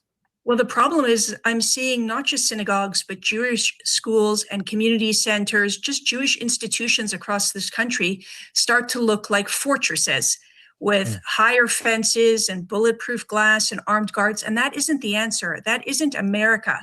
Other religions aren't having to enter their houses of worship with SWAT teams in order to be safe. What we really need to address is the angry rhetoric in this country, the conspiracy theories that are running wild. I'm a big believer in free speech. There are people that are going to say ugly things, and I'm just waiting for everybody else to employ their own free speech and start to speak up and say, this is unacceptable, and to reach out to their Jewish neighbors in this country and say, I see what's happening, and I just want to tell you, I think it's unacceptable. Again, FBI there and law enforcement officials moments away. Rob, there was also what we just heard from the FBI down in Norfolk, Virginia, and the scene that occurred there today now being investigated as an act of terror. The suspect was arrested in 2016 for trying to give help to ISIS, sentenced in 2017, served several years in prison, and then that scene there today. What did you make of what you heard from the FBI? Well, again, I was so impressed by the heroic actions of what I understand is an ROTC student who took it into his own hands, and saved, again, countless lives. We're having to respond in real time, seemingly every day now, to these attacks, and it's private citizens. It's not the police. They're stretched so thin. Obviously a big supporter of law enforcement, but our first responder network is stretched so thin today that private citizens are having to take it into their own hands and protect themselves and their loved ones. Yeah, here was the... What a fucking moronic point. It was a classroom. First responders don't hang out in classrooms, you moron. Dude, this dude is almost a fucking stereotype. The FBI moments ago on those by student... the way, I actually have a personal tie, kind of personal, semi-personal. I lived in Norfolk for 7 years. It was my last duty station, and I actually lived there probably about 5 years, 4 or 5 years after I got out of the Navy. I love Norfolk. I live downtown, so who wouldn't love it? I actually attended 1 or 2 days of grad school at ODU. And before I just decided, you know what, fuck school, I'm not doing it anymore. But I was a grad student there for 2 days. Down there at Old Dominion University ROTC members, I believe, who jumped into action. There were students that were in that room that subdued him and rendered him no longer alive. I don't know how else to say it, but they basically were able to terminate the threat. Rob, we're Old Dominion University this morning. We're about to hear from the FBI in Detroit this afternoon. What is before the Homeland, FBI, CIA, intelligence community this evening as there's now an active and ongoing war in the Middle East, and we see these two events today? Well, our first responders have obviously been on high alert for quite some time now, especially with the events in the Middle East. But we had this drone threat off the California coast, and so DHS, FBI, it's not lost on me that DHS funding is still an issue for this country. So not to turn it political, but the reality is we need every first responder we possibly can out on that street, again, trying to protect the wide open spaces and all of the places that we congregate. And that is what makes us America, is our ability to congregate, express our free will, worship freely, but worship in a place of safety. What do you expect the FBI, what do you think's going on right now, sort of behind the scenes at the FBI, given where we are in the world right now and what we witnessed today? I guarantee you it's all hands on deck. I would imagine that agents everywhere, having just retired a few years ago, are looking at their phones and either heading back from leave or, again, the all hands on deck. There's no specific threat to respond to, but I think every agent I know and every agent that I used to work with is on call right now. And probably, again, the SWAT teams at 56 different field offices in the FBI, every one of those leadership teams is talking about probably standing up a command post to see, these things are happening so frequently now that I don't say there's a pattern. I'm very concerned about these lone wolf activations that we hear about. And I think that's what you're seeing playing out in real time. Aviva, I'll give you the last word here. I have a suggestion, which is I would like to see elected officials in this country go and spend a few weeks working from synagogues. Let them look through glass that's been pierced by bullets. Let them have to navigate the gauntlet of security to get in, and let them wonder when they see a squad car going by if that would be sufficient if an armed man comes into the synagogue. Aviva Klumpus with us, Rob Chadwick. Again, thank you to you both. West Bloomfield, Michigan. That's just outside of Detroit. You see the live look there on your screen. When the FBI, when local authorities take to the microphones, they should have been there already, but you know how these things go when investigations are active. We will take you there live. But before then, on the move, the U.S. carrier strike groups relocating tonight as the Trump administration tries to relieve economic pressure points tied to the conflict with Iran. Plus, Target acquired the entrepreneur, former 2020 presidential candidate Andrew Yang, on how AI is redefining the American military's capabilities one strike at a time, and shoot for the moon. NASA gives an update on the long-awaited and heavily delayed return to the moon. We keep our eyes on West Bloomfield, Michigan, and in the Middle East as well. An update on that down refueling aircraft. Robert Sherman on the other side when we return.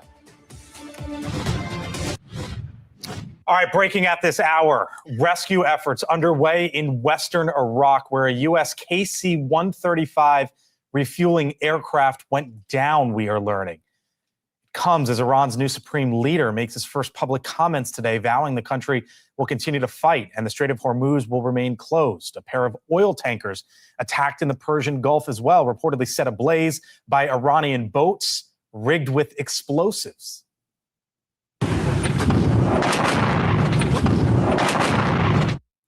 Meanwhile, U.S. forces have been pounding Iranian factories, warehouses, and mine-laying boats, in all taking out more than 6,000 targets so far.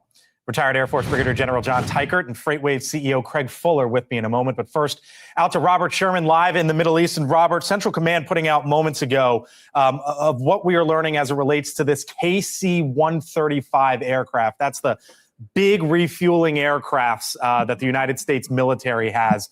What do we know about it at this time from the U.S.?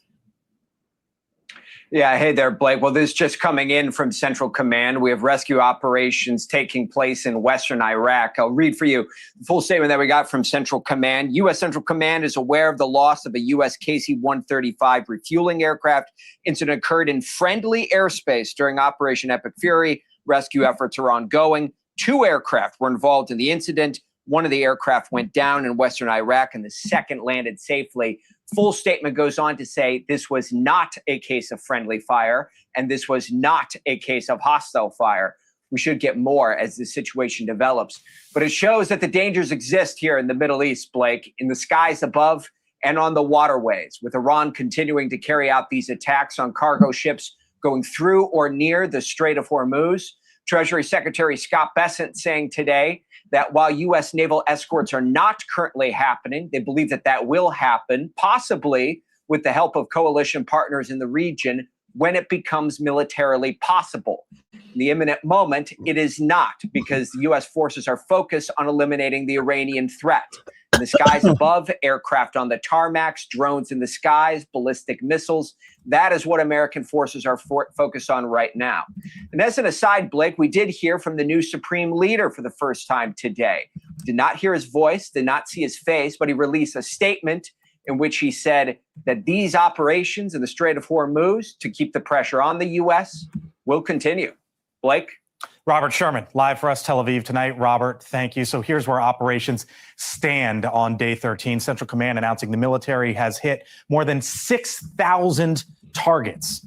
Brand new video shows another round of devastating strikes on Iranian launchers and aircraft. Battle damage assessments from Israel show that the regime has 160 operational launchers left. That's down from 500. And just an hour ago, the president noting the success. The situation with Iran is moving along very rapidly. Should have been done during a 47-year period. Could have been done by a lot of different people. They chose not to do it, but they really are a nation of terror and hate, and they're paying a big price right now. But tonight there are questions about that 25-mile or so waterway, the Strait of Hormuz. That's the gateway that has 20% of the world's oil supply that runs through it. Iran ramping up attacks on commercial ships. Reports indicate at least 17 tankers have been hit in the strait since the war started. The Energy Secretary, Chris Wright, saying today the U.S. Navy not yet ready to escort ships through. Really? Oh, my Lord. You know what? Let's just stop there and move on. Trump is full of shit. The U.S. Navy's not ready. Like, dude, the Trump administration is incompetent. Their eyes are bigger than their stomachs. They want to do great things. They just don't have the intellectual firepower nor the experience. And Trump is incapable as an inspiring president and or leader. He just isn't. He's a game show host. Get ready to take a flamethrower to the official narrative and learn what the elites don't want you to know.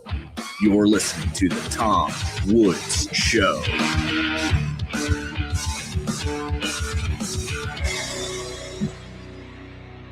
Hey everybody, Tom Woods here. It's episode 2742 of The Tom Woods Show.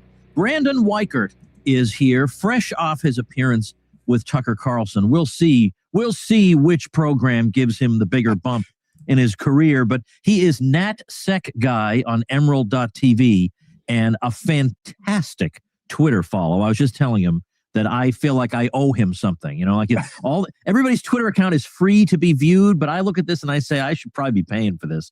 What is your Twitter? It's what's your handle? We the Brandon. We the Brandon. Mm-hmm. We the Brandon. Okay. Yeah. So great to have you. Now, again, it's like when you see somebody at a funeral and you say, I'm sorry we have to meet under these circumstances. Same thing here. You and I are meeting for the first time, and I'm sorry it's under these circumstances. But I've listened to what you've had to say, and I've been reading what you've been writing, and I just have a bunch of questions that, I think some of them nobody really has an answer to. But nevertheless, you are capable of making at least an educated guess on some of these questions. So we have this Iran conflict, as J.D. Vance now calls it, awkwardly. It's not a war. War. It's a non-war war. Yeah, the president keeps calling it a war, but then when they don't want to call it a war, nobody knows what to say. I mean, it's all crazy. But I want to start off actually kind of at the end, if I may, kind of at the finish line, to ask, now that this has taken place, and there was some question about whether Trump was going to do this, because let me with help. Trump, Let me help you out, John. And you're my buddy and frequent co-host.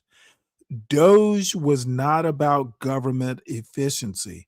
Doge wasn't even called Doge. I want to say it was about was it AI?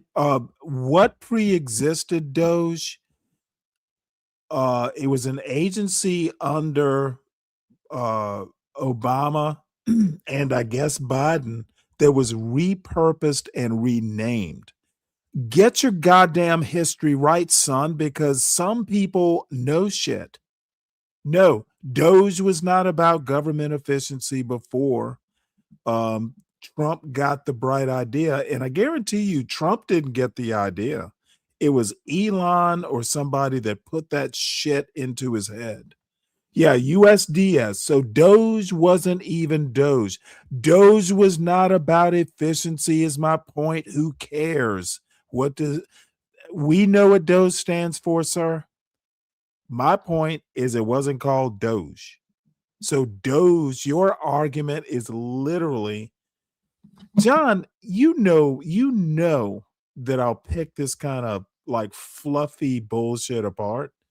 Doge is a Trump thing.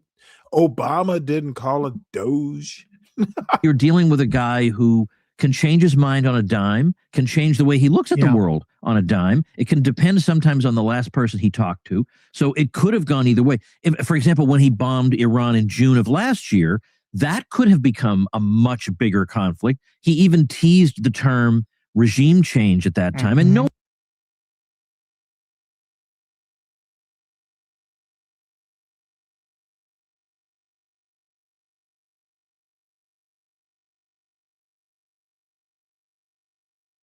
Oh, I'm sorry, I was muted. MAGA is so they disrespect the intelligence of US citizens on a daily basis. Dude, I couldn't remember USDS, and hey, Mackenzie, good to see you, by the way. Dude, these guys coming in and out of my chat, MAGA has done a job on these people. Oh, well, Doge. It was Obama who came up with Doge. It was Biden. Doge existed. No, the fuck it didn't. It was USDS. And I guess I could look it up, but dude, it wasn't about government efficiency. That Trump got a non-American to fucking, and the world's richest man, to dictate how the US government was effective or efficient, that a non-motherfucking US born citizen and the world's richest man gets from his richest man in the world perch, dictate how the people's government should work. That is so disrespectful that fucking deplorables and each and every goddamn Trump voter in the United States of America is a deplorable. You let a fucking idiot appoint the world's richest man to dictate how the government of, by, and for the people gets to be efficient. Dude, that is meta level disrespectful of Joe the plumber. It is meta goddamn disrespect. And dude, that anyone in this chat can defend that kind of disrespect for the working person in these American states, dude, I need to chase you out with a pitchfork. Dude.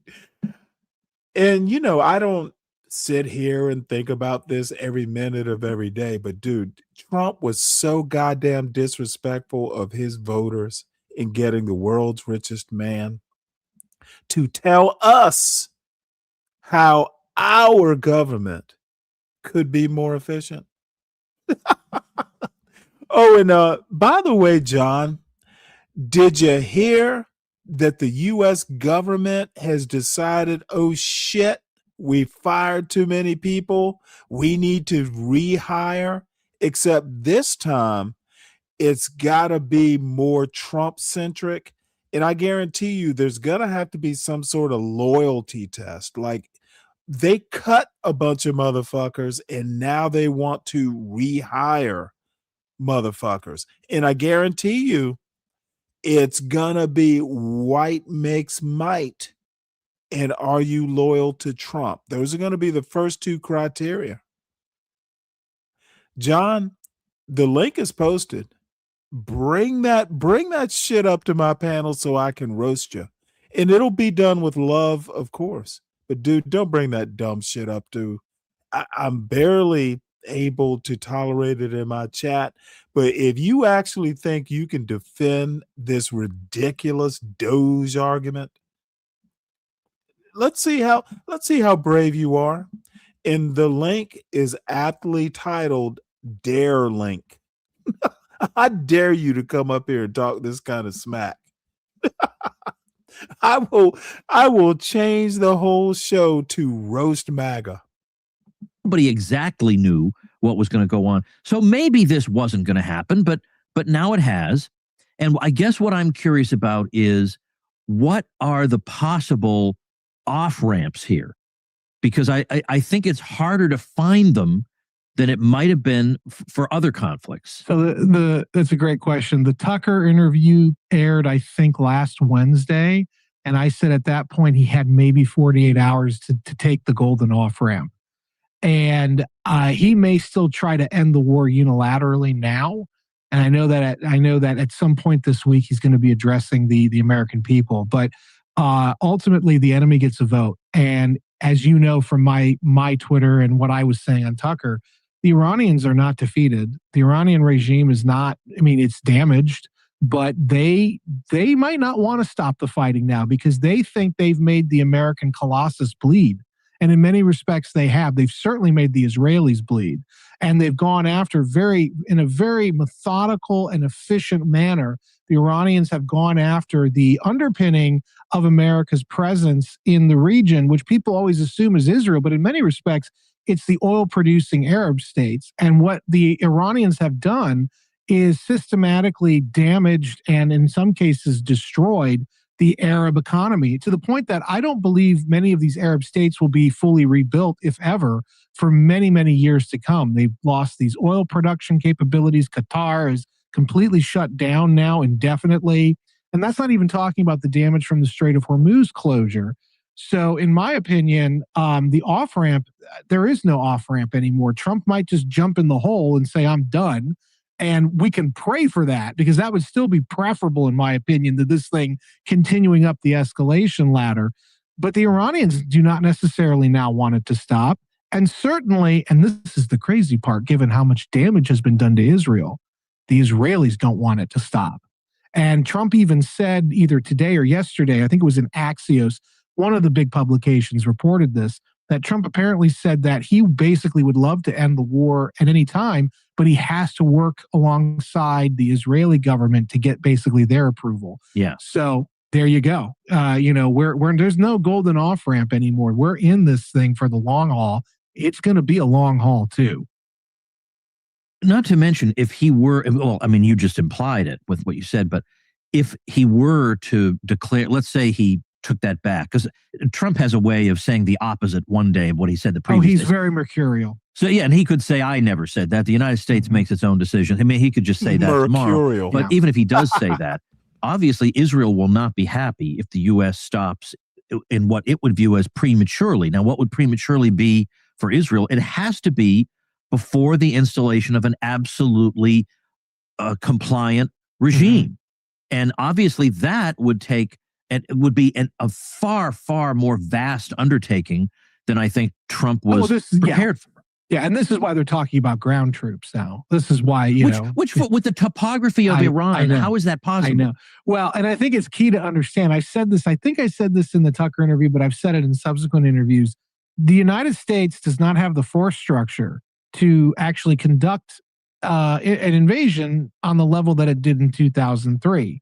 We have allowed that capability to diminish, and I'm not saying that we should do a ground invasion, but even if, under the best circumstances we wanted to do that, we're not going to be able to. There's no amount of buildup that we could participate in to ensure that we would have on the order of several hundred thousands of troops unless there's a draft, which I thought, interestingly, the administration is now not shooting down when that was brought up to Caroline Leavitt. Now, I don't know if that's just because she's ignorant or it's because there's some other discussion occurring behind the scenes about this war. But the only way you're going to change the regime in Iran is if you get boots on the ground. That's a bloody mess. That's Vietnam redux. That's Vietnam in the deserts and the mountains. That's basically what you're getting. And it's going to end very badly for the United States, even if we could constitute an actual invasion force. What's probably going to happen is it'll be a redux of Afghanistan. And in fact, you're seeing the 82nd Airborne now being mobilized. I suspect they're going to do things like try to take Karg Island. I would just remind your audience, this was a quote-unquote strategy not created by the Pentagon, the chairman of the Joint Chiefs of Staff. This was a strategy created by Lindsey Graham, who I am sure divined it while he was polishing Netanyahu's shoes. So, this is the Karg Island strategy where they're going to take this island off the coast of Iran, which is probably the epicenter of their energy production and refining capability. But that's a bloody mess waiting to happen. And then also, they could replicate the Afghanistan 2001 strategy by deploying large numbers of special forces and CIA paramilitaries into Iran to link up with organized groups like the Mujahideen-e-Khalq, MEK, to basically use them and to force multiply off of them in order to, drive into Tehran. But I just want your audience to understand something. The United States military was adamantly opposed to the recent Israeli airstrike on North Tehran that took out the massive oil refining complex there that basically created a toxic plume over Tehran. And the reason they were opposed to this in the Pentagon, and the Israelis flipped them the bird and said, we're doing it anyway.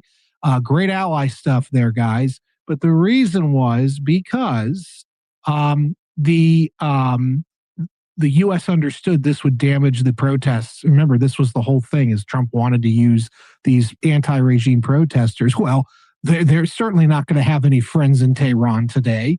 And in fact, what you're noticing is in Persia, the Persian community in Tehran is rallying now around the regime because Trump is now floating this concept of cantonization for Iran. If we can't replace the regime, we can at least break Iran into 4 or 5 or 6 smaller countries. Well, the Persians don't want to hear that. This is a thousands of years old, culture and country. They're not going to be okay with, foreigners coming in and breaking them up any more than the Russians would have been okay with during the, 1990s and early 2000s.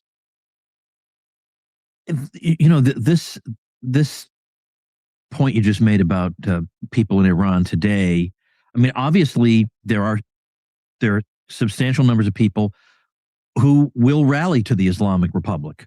But at the same time, there are plenty of modernizers who are repelled by it. Well, the diaspora of Iranians around the world, at least if I'm sorry to be judging them based on TikTok videos, but that's all I got to go on, Brandon, and there's a lot of them. I keep seeing. Now, I don't know if this is because some of them are Israeli/Jewish with some history in Iraq. This motherfucker. So Trump gets to decide to break Iran up into countries? Dude, this is like white supremacy gone wild. What in the fuck? And let's see. I'll wait for John. John Strives. It's a simple question. I just need you to name me one thing that Doge did that America should be proud of, or just what did they do? Just one thing that they did that was positive, that I could go, oh shit, you're right. They did that. Name one.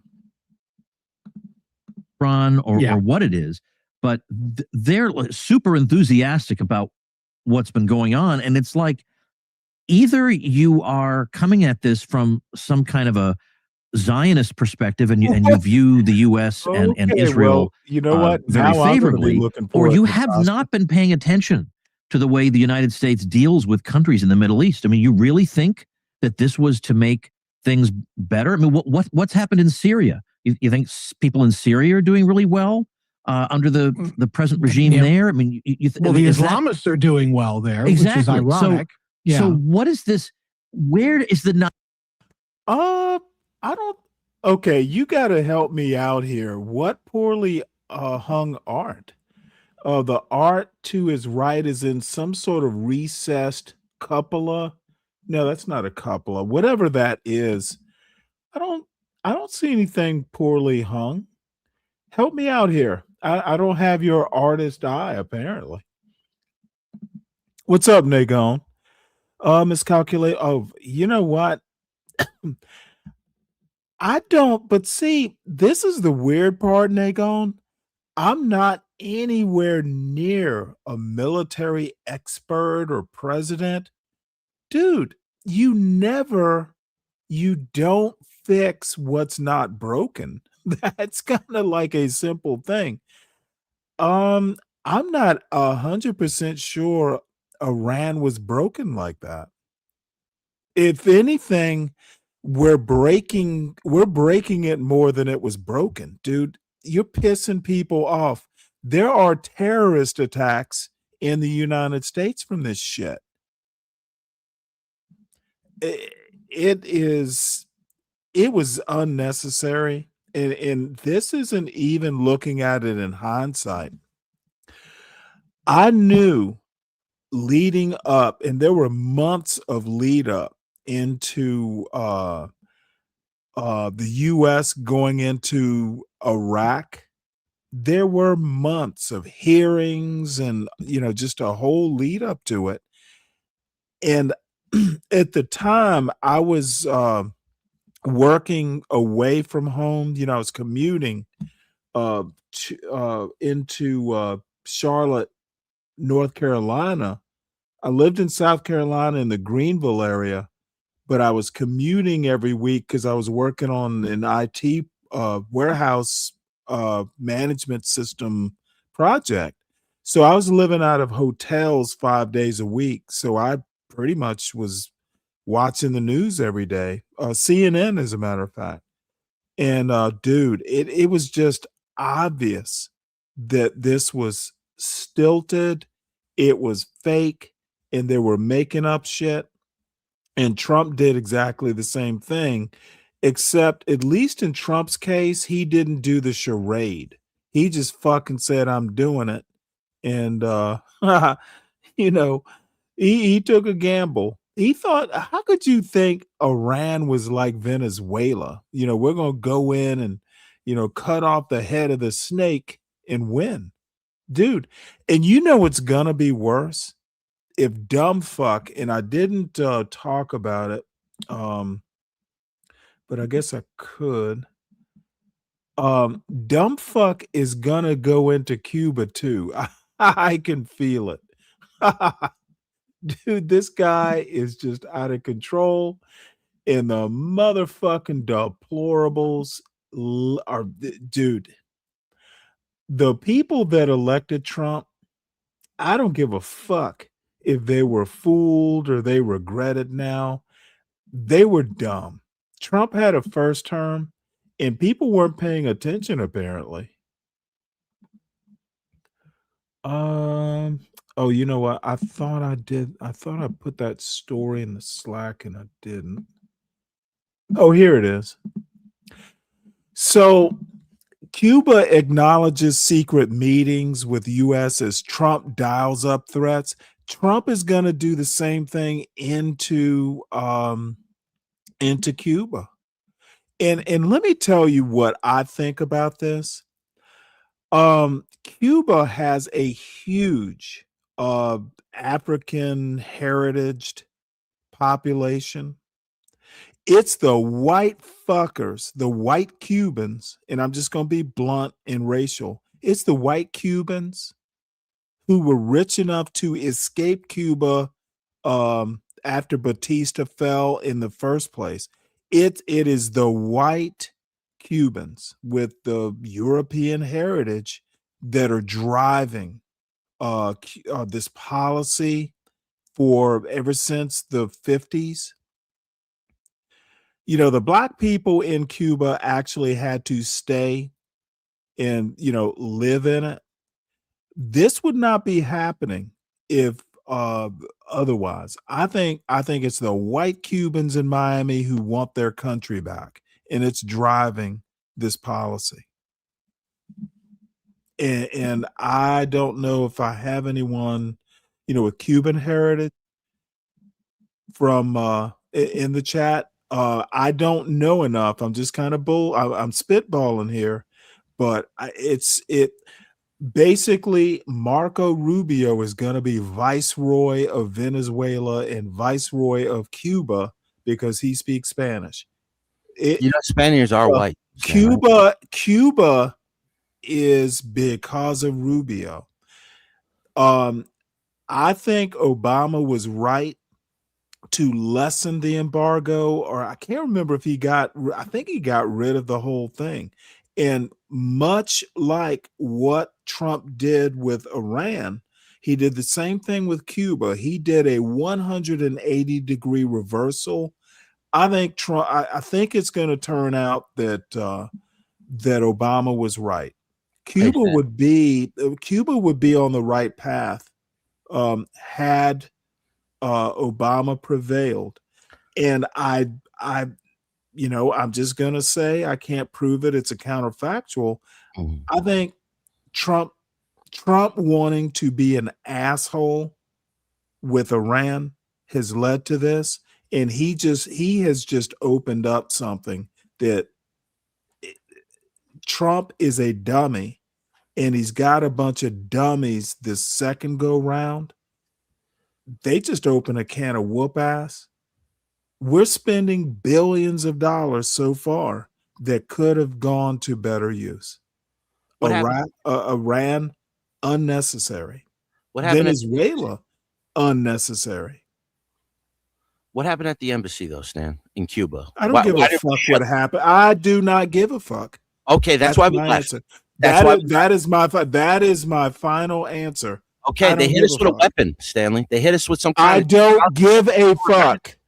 I don't give a fuck. It does not change. It does not change my point of view, which is hitting Iran unnecessary. There's no reason to do it. No reason to do it. We already beat Iran. Zero reason to do it. What do you think Iran's going to do? Listen to what I'm saying, John. No, I'm just saying, Sam. Listen to what I'm saying, John. It's important that you listen. There was zero reason to attack Iran. Period. That's fine. Why did we leave Cuba? What time? When? No. Why did we leave Cuba? What the fuck does that even? You mean in the 50s? Obama opened Cuba back up, right? Obama opened Cuba back up. What happened at our embassy in Cuba? Who gives a fuck? They hit us with a weapon. Everybody got headaches, got nauseous. They hit us with Oh, some bullshit. That is unproven. did, No. They See, did. don't give me that. Don't give was me under that. Obama's administration. What weapon did they hit us with? Probably the same one we hit the Oh, Venezuelans. no. Did you say probably? Yeah. So you don't know. No. You don't know if they hit us with a goddamn weapon.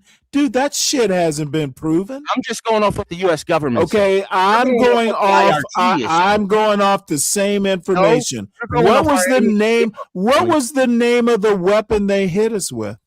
It was probably a crowd control weapon. Did you say probably? Probably. Yeah. So that when you say probably, that leads that no, hold on. No, why did when we you leave? say when you say probably, that means you don't know for sure. Why correct? did we leave? You tell me why. Do we left. you know for sure? When you, Do you know say why we left for probably, sure? Do you you know why we don't. left for sure? What has been proven that they hit us with? They hit us with some type of weapon. Everybody got sick. They hit us with some type of weapon, but I just don't know what. No, I don't know. Okay. Hold on. Dude. This is Stanley versus the world. Okay, Stanley, I'm the world right now. In this particular case, Yeah. you have zero evidence. No. It's your I have the same evidence. your opinion. Okay, so your evidence more is evidence than somebody you. got a headache in Cuba. No. That's your evidence? It's the same Somebody got symptoms. a headache in the embassy in Cuba. No. So they hit us with a weapon? Violently nauseous, headaches. Motherfucker, it could have just been a migraine.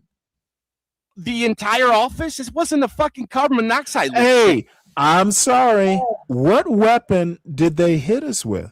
The same one we hit the Venezuelans with. What weapon was that, Stanley? How did we shut the lights off? You tell me that. We did it, right? Okay, so you're saying the Cubans hit us with the same weapon we used. Do you know how crazy you sound? I'm not saying the Cubans hit us with the same weapon. Well, then what are you saying? I'm saying the Chinese. What weapon did we hit Venezuela with? I thought it was something that I thought it was probably a Chinese weapon. I thought we hit Venezuela with motherfucking special forces. And I thought the Chinese were a competition for us. Okay, now we're talking the Chinese. So we have gone from Cuba to Venezuela to the Chinese. I'm trying to keep up with this advanced knowledge you have. Stanley, listen to what I'm saying. I'm trying to keep up. Can you connect those dots? You're trying to railroad. Yes, I am literally trying. No, I'm not trying to railroad, John. I'm not trying to railroad. I'm trying to mock mercilessly. Yes. My aim is to take your crazy notions and mock them. And I don't think it's going as good as you think it is, Stan. I think you're you know what? It really doesn't matter because I'm laughing. I'm laughing too. What weapon did Cuba hit us with? Ask the Chinese. I'm sorry, what? Ask the Chinese? Hold on, Stanley. You don't think the Chinese are in Cuba? Hold on, Stanley. You don't think the communist Chinese aren't in Cuba? China? I didn't ask if the Chinese were in Cuba. They're all over the goddamn Caribbean. They built a fucking airport in Jamaica. The Chinese are there and they're not leaving. The Chinese are not leaving. The Chinese are not leaving. But my question wasn't whether Chinese were there. My question is, what weapon was the U.S. Embassy in Cuba hit with? Stop secret. That's my question. They're not saying it. Hold on. Why you keep going? Keep going. Okay, well, if they're not saying, then we don't know. We don't know. They hit us with a weapon, though. I don't think they did. Okay, so you think the U.S. government's lying and Cuba was? I think Trump is prone to liars. This isn't Trump, Stanley. This was Obama. I think Trump is a fucking liar. It was Obama. I never heard Obama say course you what didn't, Stanley, weapon because you weren't paying attention when Obama was the president. John, You you pay can attention to get Trump. as frustrated as you want to get. I'm laughing, I think Stanley. Obama was right. I think his approach to both Iran and Cuba were correct. Trump give them enriched uranium? Trump doesn't like Obama. Give them and enriched uranium, Stanley. Trump just wanted to be anti-Obama. Obama just wanted to please everybody and didn't please anybody but And what's wrong with wanting to please everybody? What did Obama do for Americans? What's wrong? Nope, this isn't about Obama. Oh, I'm not going to let you. I'm not going to let you move the goalposts. What weapon was used against the U.S. Embassy? Let's start with the first question, and then we can develop the argument from there. Hold on 1 second. It's called the Havana Syndrome. Do you remember that? Is that a weapon? No, it's radioactive. Is it a weapon or is it a? It's is called it pulse. a weapon or is it a theory? I'm trying to explain it to you. It's called the sonic attack. No, motherfucker. You don't think now I know the theory? Now you're fucking mad because I just I reject it outright. I think it's a theory. I think theories are not weapons. Theories are not necessarily evidence. This is the U.S. Don't move the goalpost. Which weapon?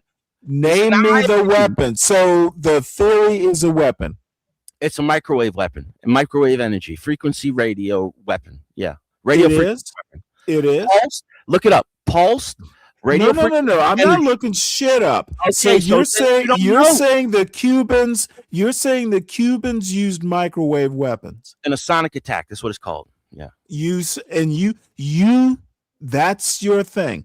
The Cubans used microwave / sonic. And by the way, sonic is not radiation necessarily. However, you're saying the Cubans use that. Family, it's like acoustic. You're saying the Cubans are okay. You've established. So the Cubans used microwave / argument, dude. Like, so the Cubans used microwave / sonic weapons. No, weapons were used on Americans in Cuba. That's what I'm saying. Which weapons? You tell me. I don't know. I'm asking you. That's why I'm asking the question. Sonic weapon theory. That's the sonic weapon theory. Okay, thank you. So it's a theory. It's a theory. It's a theory. It's a theory. So it sounded, hence the sonic, because it sounded like sonic weapons. Well, that's what acoustics are, right? It sounded sonic. It sounded. Yeah. Hearing loss, dizziness, and cognitive issues. Yep. In 2016 through 17, affected U.S. and Canadian diplomats with symptoms like hearing loss, dizziness, and cognitive issues. Yes. In their embassies, all the people at once. You want to go to Doge now? It's a theory. I won this one. Right? It's a theory. I won this one, Stan. You want to go to Doge? Do you remember Legionnaire's disease way back? I think it was like the late 70s. Which one is that, Legionnaires? Is that like I don't remember the exact history because I was a kid, but no one could figure out exactly how these people at this hotel they were getting sick. It was like everybody was getting sick, some of them died. Mm-hmm. Dude, turns out after years of investigation, it was as simple as a fucking bacteria in the water supply. But a bunch of people got sick. Bunch of people got sick. And it turned out not to be a weapon. Now, I don't think they said, hey, there's a weapon that's being used. Dude, without a smoking gun, it's just a theory. That's bacteria, Stanley. Just listen to where I'm going. It's not a bacteria thing that causes Listen to where I'm going with this. It's pneumonia. It could have just been something in the water. I'm telling you. You are telling me. I hear what you're telling me. I'm hearing what you're telling me. I'm just saying there's no evidence. I'm saying it's 2 to 14 days after exposure with Legionnaire's disease. It begins like a flu-like symptoms. Okay. That's not what happened. Does it include do flu-like symptoms? Is dizziness and nausea? No, everybody at once in the same room. No, and that's not Dude, the most bunch of people. A bunch of people had the same symptoms. They're probably drinking the same water. Yeah, causes hearing loss, dizziness, and cognitive issues all at once. Have you ever had a bad case of the flu? I know. Yeah. the entire two separate buildings, just them, nobody else. Have you ever had a flu epidemic? We had an epidemic that attacked a whole goddamn country. When? COVID? Well, COVID was created in Fort Detrick. It was all over the country. Yeah, it all wasn't over just the world, it wasn't Stan. just a couple buildings. It was all over the world. It wasn't just a couple countries. It was And all over now, the so world. you get my point. You saying two buildings, dude? Shit happened worldwide. Where That's is called an COVID from, epidemic. Again. We I created literally COVID. think. I literally think. What if I just said my theory is it was something in the drinking water? Well, that's like giving the Cubans the benefit of the doubt, and you're calling your own country liars. I'm going to give them the benefit of the doubt because I don't have evidence to the contrary. That's crazy.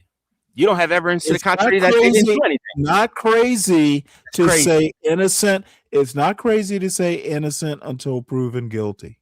That's not innocent until proven guilty. I'm sorry. You have no evidence that the Cubans did something. Stanley, this happened in 2016. John, you have no evidence. They did a 4-year report on it. Who did? Was it the National Academy of Science, Engineering, and Medicine? Motherfucker, is that again theory? Yeah, that's the not evidence. That's the best theory. that they figured out. Theory. Yeah. Well, the other theory is that I'm going to give the Cubans. I'm going to give the Cubans benefit of the doubt. Yeah, and, it's like and let's just go. Even if it's borne out, still no reason for Trump to be doing what he's doing. I appreciate what he's doing. Of course you do. He was weeks away from just being done. Like of course you appreciate it. You No probably more appreciate. man You probably appreciate Venezuela and Iran as well. Well, Venezuela was like what, an hour, 2 Okay, hours? all I'm saying is I bet you appreciate Trump's heroics in Venezuela and the current state in Iran. You probably approve. I approve of him solving problems that have been around my entire life and just getting rid of them. We're done with it. And you know what? It is your right as an American to do so. Did you approve of the Afghan-Iraq war? Afghanistan, I at least saw a reason. Iraq, what was the reason? Zero. Okay, there was zero for reason Iraq to go. Okay, I don't know why you have to finish my sentences. No, I'm saying I'm asking you about Afghanistan. Yeah. They were hiding the mastermind behind the 9/11 attacks, and Pakistan didn't get the ass whipping they deserved because where the fuck did we find bin Laden? And the Taliban originated in Pakistan. So it's a very complicated history. And you know, I'm not that kind of expert, but I understand. But I had no problems with going into Afghanistan. The only problem is when we couldn't fucking find bin Laden. You know, we should have been doing a whole lot of more assessment, and it kind of got invalidated the effort we put into it for so long. Where we fucking found. We should have bombed Pakistan. We should have bombed goddamn Pakistan when we found out that he'd been hiding, bin Laden had been hiding outside the goddamn military academy. There should have been consequences. We know where Timmy was Pakistan. Time. We knew where he was. But I don't want to digress. I don't want to get too far away from where I started from, which was Obama was right about Cuba. Period. No, he was wrong. He was right. He was right about Iran. He was an period. appeaser.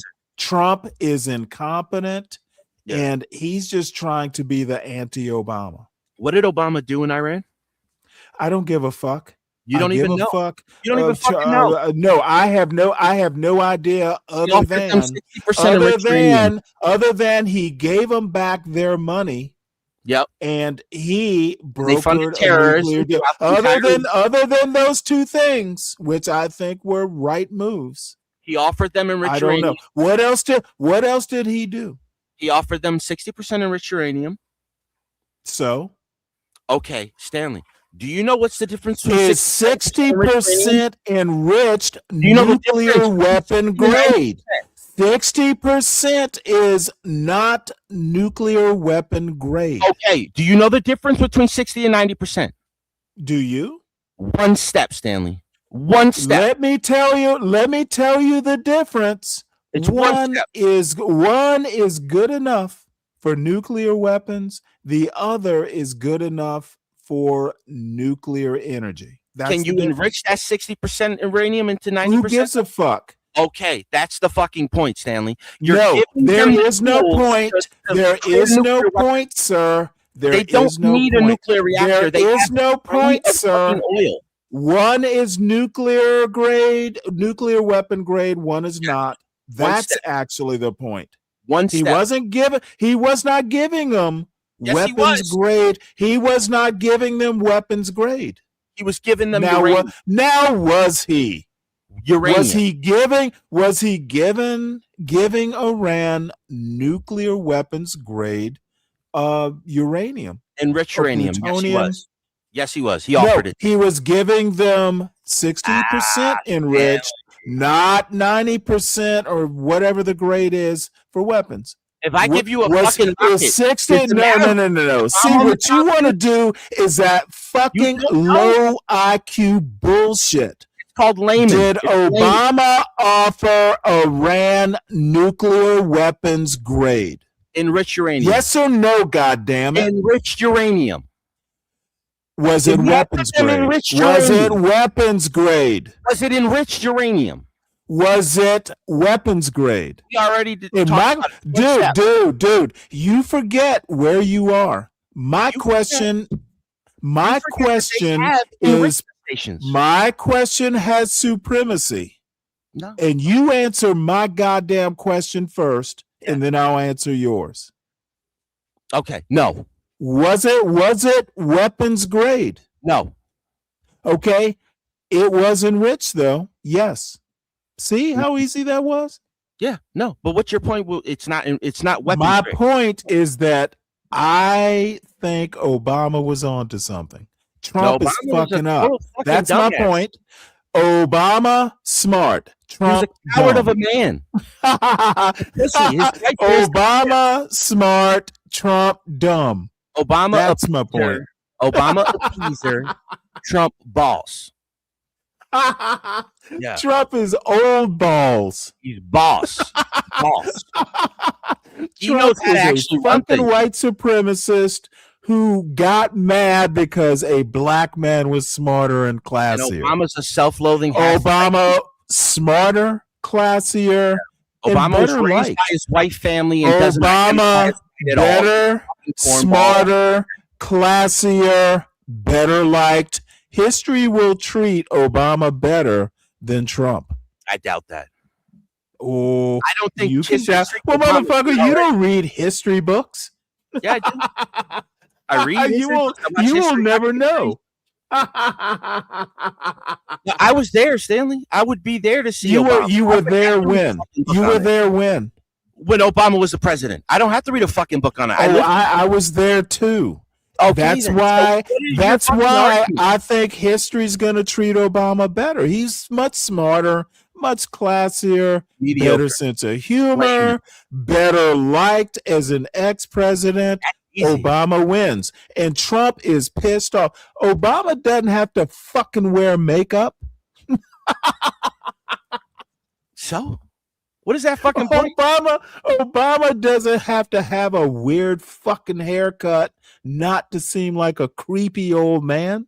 Yeah, he's got a brolic ass wife. I think Michelle Obama is far more attractive. You might be than close, man. fucking. Be best. You like those At thick least shoulders? Michelle Obama can fucking speak English. You like those thick shoulders? Well, she can speak 6 languages. Believe me, I don't want to be. I don't want to be a creepy old sounding. Okay, I don't want to be a creepy old man sounding YouTube host. Dude, I would take Michelle Obama attractive wise 100% of the time. I think Melania is a fucking Epstein woman. Well, she was I think she was a whore. She was a model. Yeah. I think she was an Epstein class whore. I think all models are whores. I think all models, all celebrities, all Michelle Obama, way more attractive. Are you physically, mentally, educationally, a far superior woman than Michelle Melania. Obama is an attractive woman to you? Michelle Obama is 100% more attractive. Like her balls? Physically, her smile is better, her hair is better, her butt is better. Please let me be just marginally disrespectful, women in the chat. I like the cut of Michelle Obama's jib compared to that fucking Euro trash Melania. I'm not really into either one, so I don't really care. Well, if I had to choose one, it 100% of the time it would be the Michelle Obama, not the Euro trash. The Euro trash, I don't choose. You know she sucks a good dick, Melania. Michelle, she probably likes the. Okay, wait, hold it. See, even you disrespect Melania. Even you know, Melania is dick sucking Euro trash. Even you know this. Anybody wants a good woman. I take class. I take class every time. Stop it. Stop it. Hey, you're the one bringing up dick sucking. I didn't bring it up. I'm telling you. Fucking Trump's been married how many times? He likes bitches. Obama's been married. And Melania is that bitch. I get your point. All of Obama's accusations of cheating on Michelle. I get your point. What accusations? I'm just saying, all Obama's accusations are with men. Oh, look at you. Are you going to go after Obama? He likes those succulent hot dogs, bro. Any of the accusations. See, what you also don't like is the accusations. The accusations against Trump have been adjudicated and not in Trump's favor. Hey, The dude was with a whore while his whore wife was nursing a fucking newborn. Now you're saying accusations. That was never motherfucker. It was in court, bitch. No, it wasn't. Trump literally was sued by whatever the whore's name is. He was cheating on his wife. No, they settled it out. She had a 4-month-old. Melania is a MAGA version of Hillary Clinton. Even if he did, her husband was cheating, and she is in the White House with his cheating ass. So you think Bill Clinton's a bad dude because he got his dick sucked in the White House? You think Bill Clinton's I heard John Galt go on about how black men are over sexual. Dude, Obama's never been accused or even he's never been accused or proven to be cheating on his pregnant wife with a woman. Because he's been accused. What evidence has been presented that Obama was with someone other than a woman? The crackhead, the guy who said that he did it, gave a fucking interview plenty of times, said that he know Obama. Obama never denied he knew him. Proof. Just see, you say it yourself. Proof that Trump cheated on Crackhead, a crackhead gave an interview, and you were willing to treat that as gospel truth. No, he's actually what a does businessman. that, what does that say about you, John? You believe a crackhead, but you don't believe proof? You'll believe What's a porn wrong with star, you? right? What's wrong? What's wrong with your epistemology? No, my epistemology is based your off facts, dude. epistemological worldview rests upon a fucking crackhead giving an interview? No. So your epistemology is wrapped up in the words of a crackhead? Okay, What's and wrong you with believe Victor? everything that says about Donald Trump, though, and that's Okay, true. you know, know, there's I know for a fact that Donald Trump paid a whore money out of a business account to keep it under wraps that he was cheating on his wife. That's been to court. That's been adjudicated, bitch. It's been adjudicated, bitch. Yeah, and she said that she also lied. know that Trump has been held liable for SA with E. Jean Carroll. It's been adjudicated, bitch. Like, come on. It's been adjudicated, bitch. E. Jean Carroll's a fucking liar. Didn't even Trump know what she was. literally has to pay millions of dollars because he was found liable for New York SA, State. bitch. That's New It's York. been adjudicated. That's going to be tomorrow's show. They had to literally suspend the It's law. been adjudicated, bitch. They had to That's suspend what I'm the going law, to call bitch. tomorrow's show. They had to suspend the law in order It's to been prosecute him, bitch. adjudicated, bitch. They He's been suspended the held law, bitch. liable. No, they had to change the law, bitch, for 1 year. in order No, to they fucking didn't indict him. have to change shit. 2022, look it up. New York State changed the fucking law. This is what I'm saying, Stanley. Hey, You're fucking lying, dude. hey, I didn't. I forgot she saved the lying. dress. So Clinton No, that has was that Lewinsky. little. That was Clinton Lewinsky. has a blue denim dress that was held Lewinsky. over his head. No, that was Lewinsky. That is not Carol fucking Burnett. She did not have it. She didn't even know what Carol dress she was Burnett? wearing. You mean Carol- E. Jean Carroll? E. Jean Carroll, whatever the fuck her name was. She's a fucking loon, Hey, dude. she won, did she not? And Trump in New lost, York, right? in New York. She won a civil case, did she not? Yeah, that was bullshit, Stanley. Oh no, it wasn't bullshit. Okay, so I'm gonna say like this: because it's a law, every black man that's been arrested and put in prison is there because. Wait, hold on. What do fucking black men have to do with this? No. So fucking are cheating you and saying? racism, Are you no saying lawful because? arrest. Are That you shit don't matter saying? now. Are you saying doesn't that matter. Trump is a Are black you man? saying that there's no corruption in the fucking government? That they don't just prosecute I'm people saying and Trump for no reason? lost. That doesn't prove anything. Trump lost. There's no proof that he did it. A jury of his peers disagreed with you.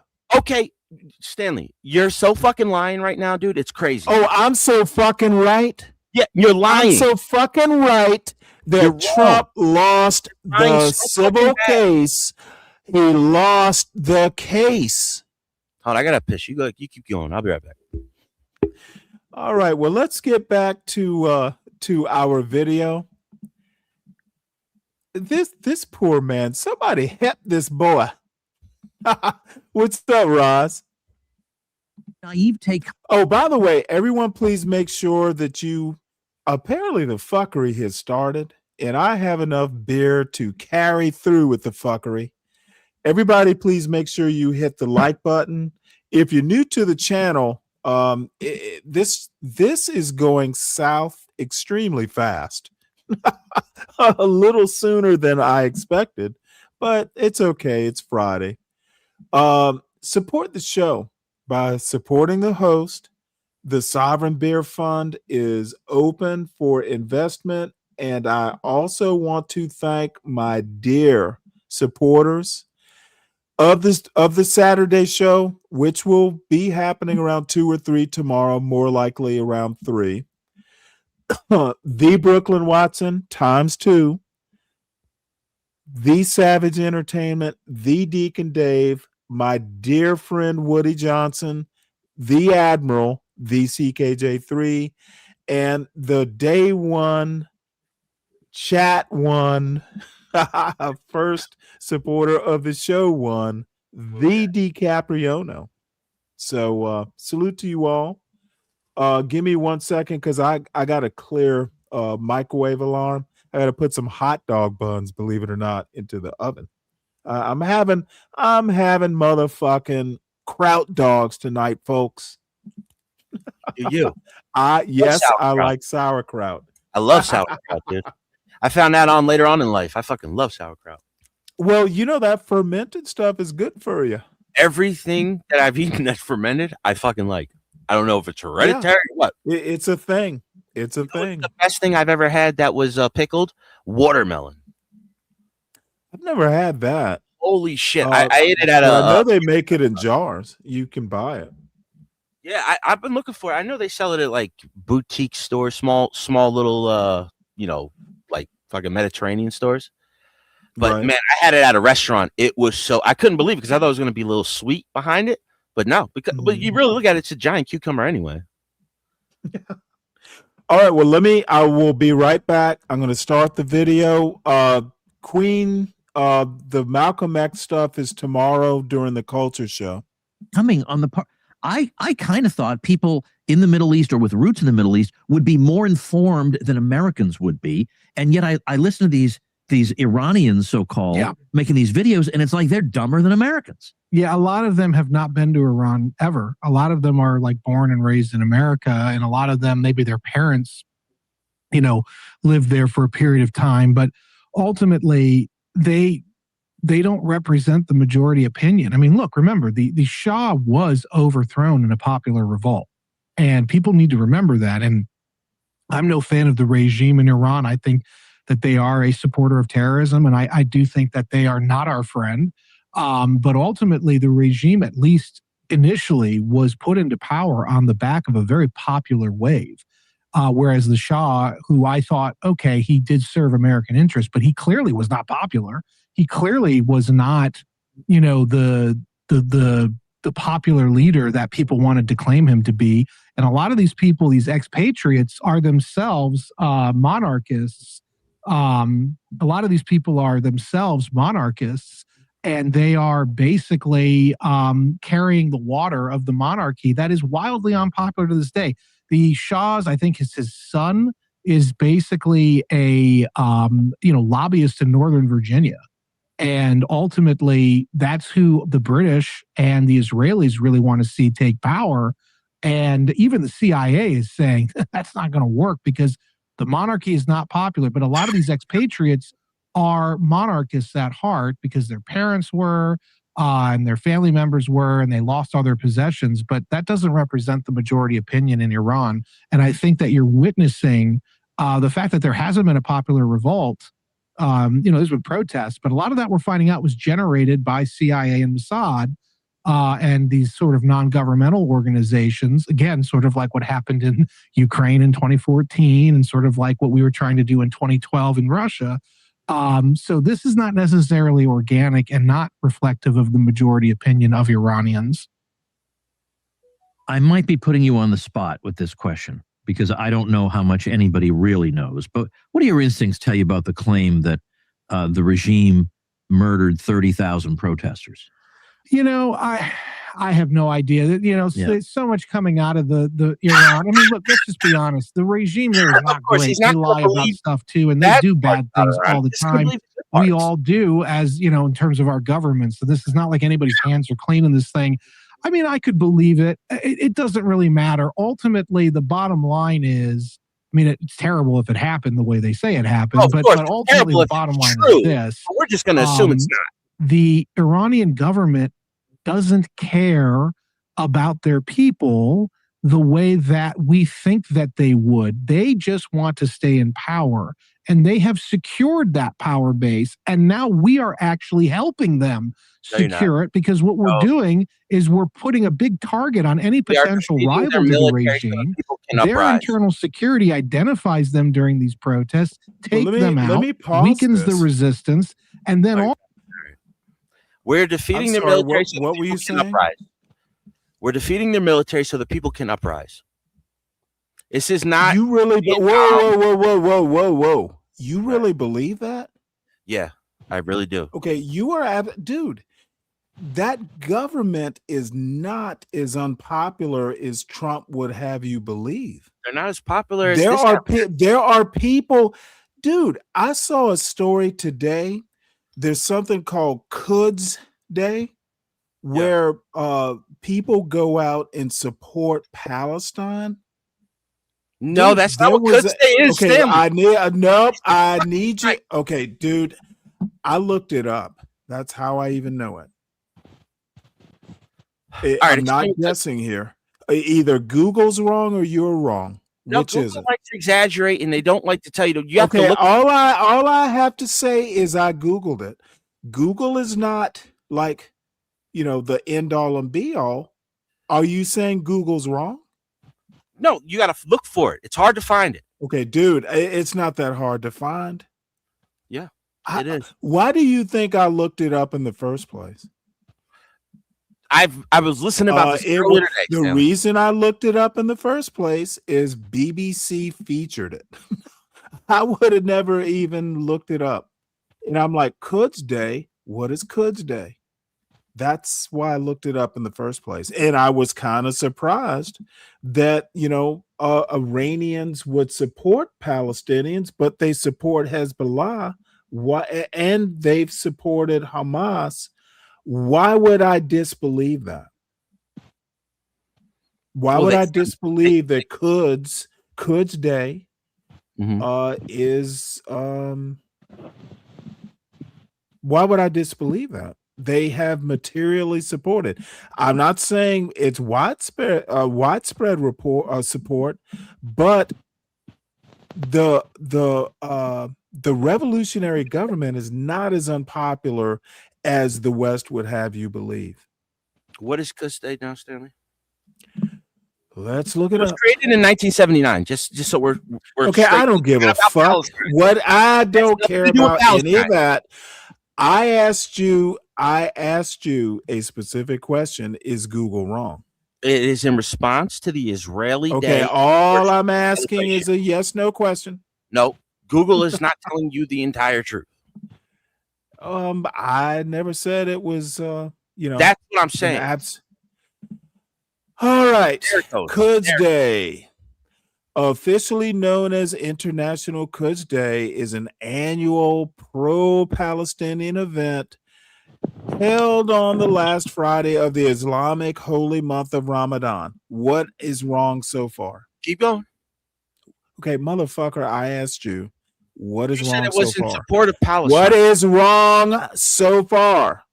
Okay, you said it was in support of Palestine. Okay, it literally says here Yeah, to in this first express okay, god damn it, dude. You're gonna have to fucking tame yourself. Now you're being annoying. Stanley, you're fucking Read real. what's on the goddamn screen. Either we can have a Where it conversation. this literally is using the word support. That's where I goddamn got it from. My question to you is it wrong? The fuck is your problem, John? The word literally on the screen, to express support.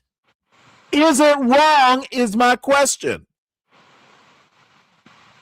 Dude, I can deal with a little bit of pushback, but dude, you're getting just fucking out of control. Is it right or wrong?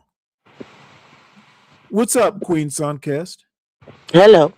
How you doing? Well, I was doing good, but dude, I'm reading what's literally on the screen and asking, is it right or wrong? Yes. So anyway, I'm sorry to get upset. Dude, I'm having a great day. I had a great day yesterday. I anticipate having a great day tomorrow. I'm actually having a good old time with my channel. And John, I love you, but come on, dude. I understand that you get upset when I shit on Trump, but dude, Trump is wrong on this one. So you were asking about Malcolm X. I plan on showing all of it tomorrow. And the reason is I think it was Natasha or Dawn, I can't remember. They think I should talk more about culture. And I think Malcolm X, I'm going to talk about James Baldwin. It's going to be about Black culture within the American culture. So that's why I'm saving it. Okay. It's going to be a longish show. Well, I'm be asleep. I had to work tomorrow. It's not gonna be till around 2 or 3. Yeah, that's when I go to bed at 2. Okay, well, watch it on a replay. Is it a better it's time? the replay. Well, I don't really want to do it in the morning. I guess I could, but I've been doing the kind of the afternoon drive for months now. Oh, I'll catch the replay. Don't worry. I'll watch it. Okay. Well, I mean, it's because to be honest, I've not seen any of the links you sent. There's a James Baldwin documentary that I think maybe I heard of it. It's called I Heard It Through the Grapevine. There's all kinds of stuff I wasn't even aware existed. So I'm gonna be learning stuff too. Oh yeah, I definitely catch that playback. Well, hopefully it's not a 10-hour show. Where your white friend go? Did he leave? Oh, he's not white. He's Hispanic. And Oh Lord. Quite frankly, John doesn't really have a race. He's just John. No, I've known John for quite some time, and you know what? We'll mix it up, but he's still cool in my book. And the thing is John falls under that same spell. I don't know what it is about Trump that just brings out the worst in people. It's like these people will fucking go fight for this white man. Trump is like the worst of the worst. Well, yeah, that's why they like him. Well, all I have to say is that I hope we're gonna have to like go out and buy all our MAGA friends like cases of Kleenex when Trump goes. It's gonna be the biggest state funeral. You heard about them drones that went missing from Fort Bragg? No, I didn't hear about that. Yeah, they got 4 drones that mysteriously came up missing. Where was this? In Fort Bragg.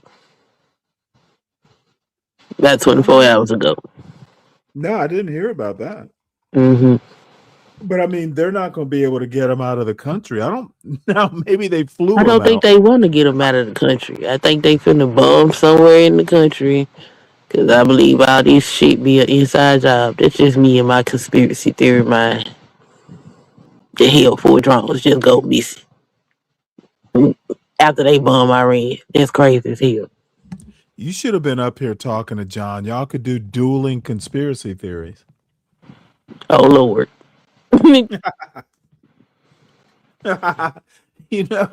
The Cubans stole the drones to do microwave attacks against, some U.S. embassy somewhere. Dirty, I honestly think, and this is my conspiracy theory, Trump is not in good health. Now he's vigorous for 80, but I'm seeing cracks in the armor.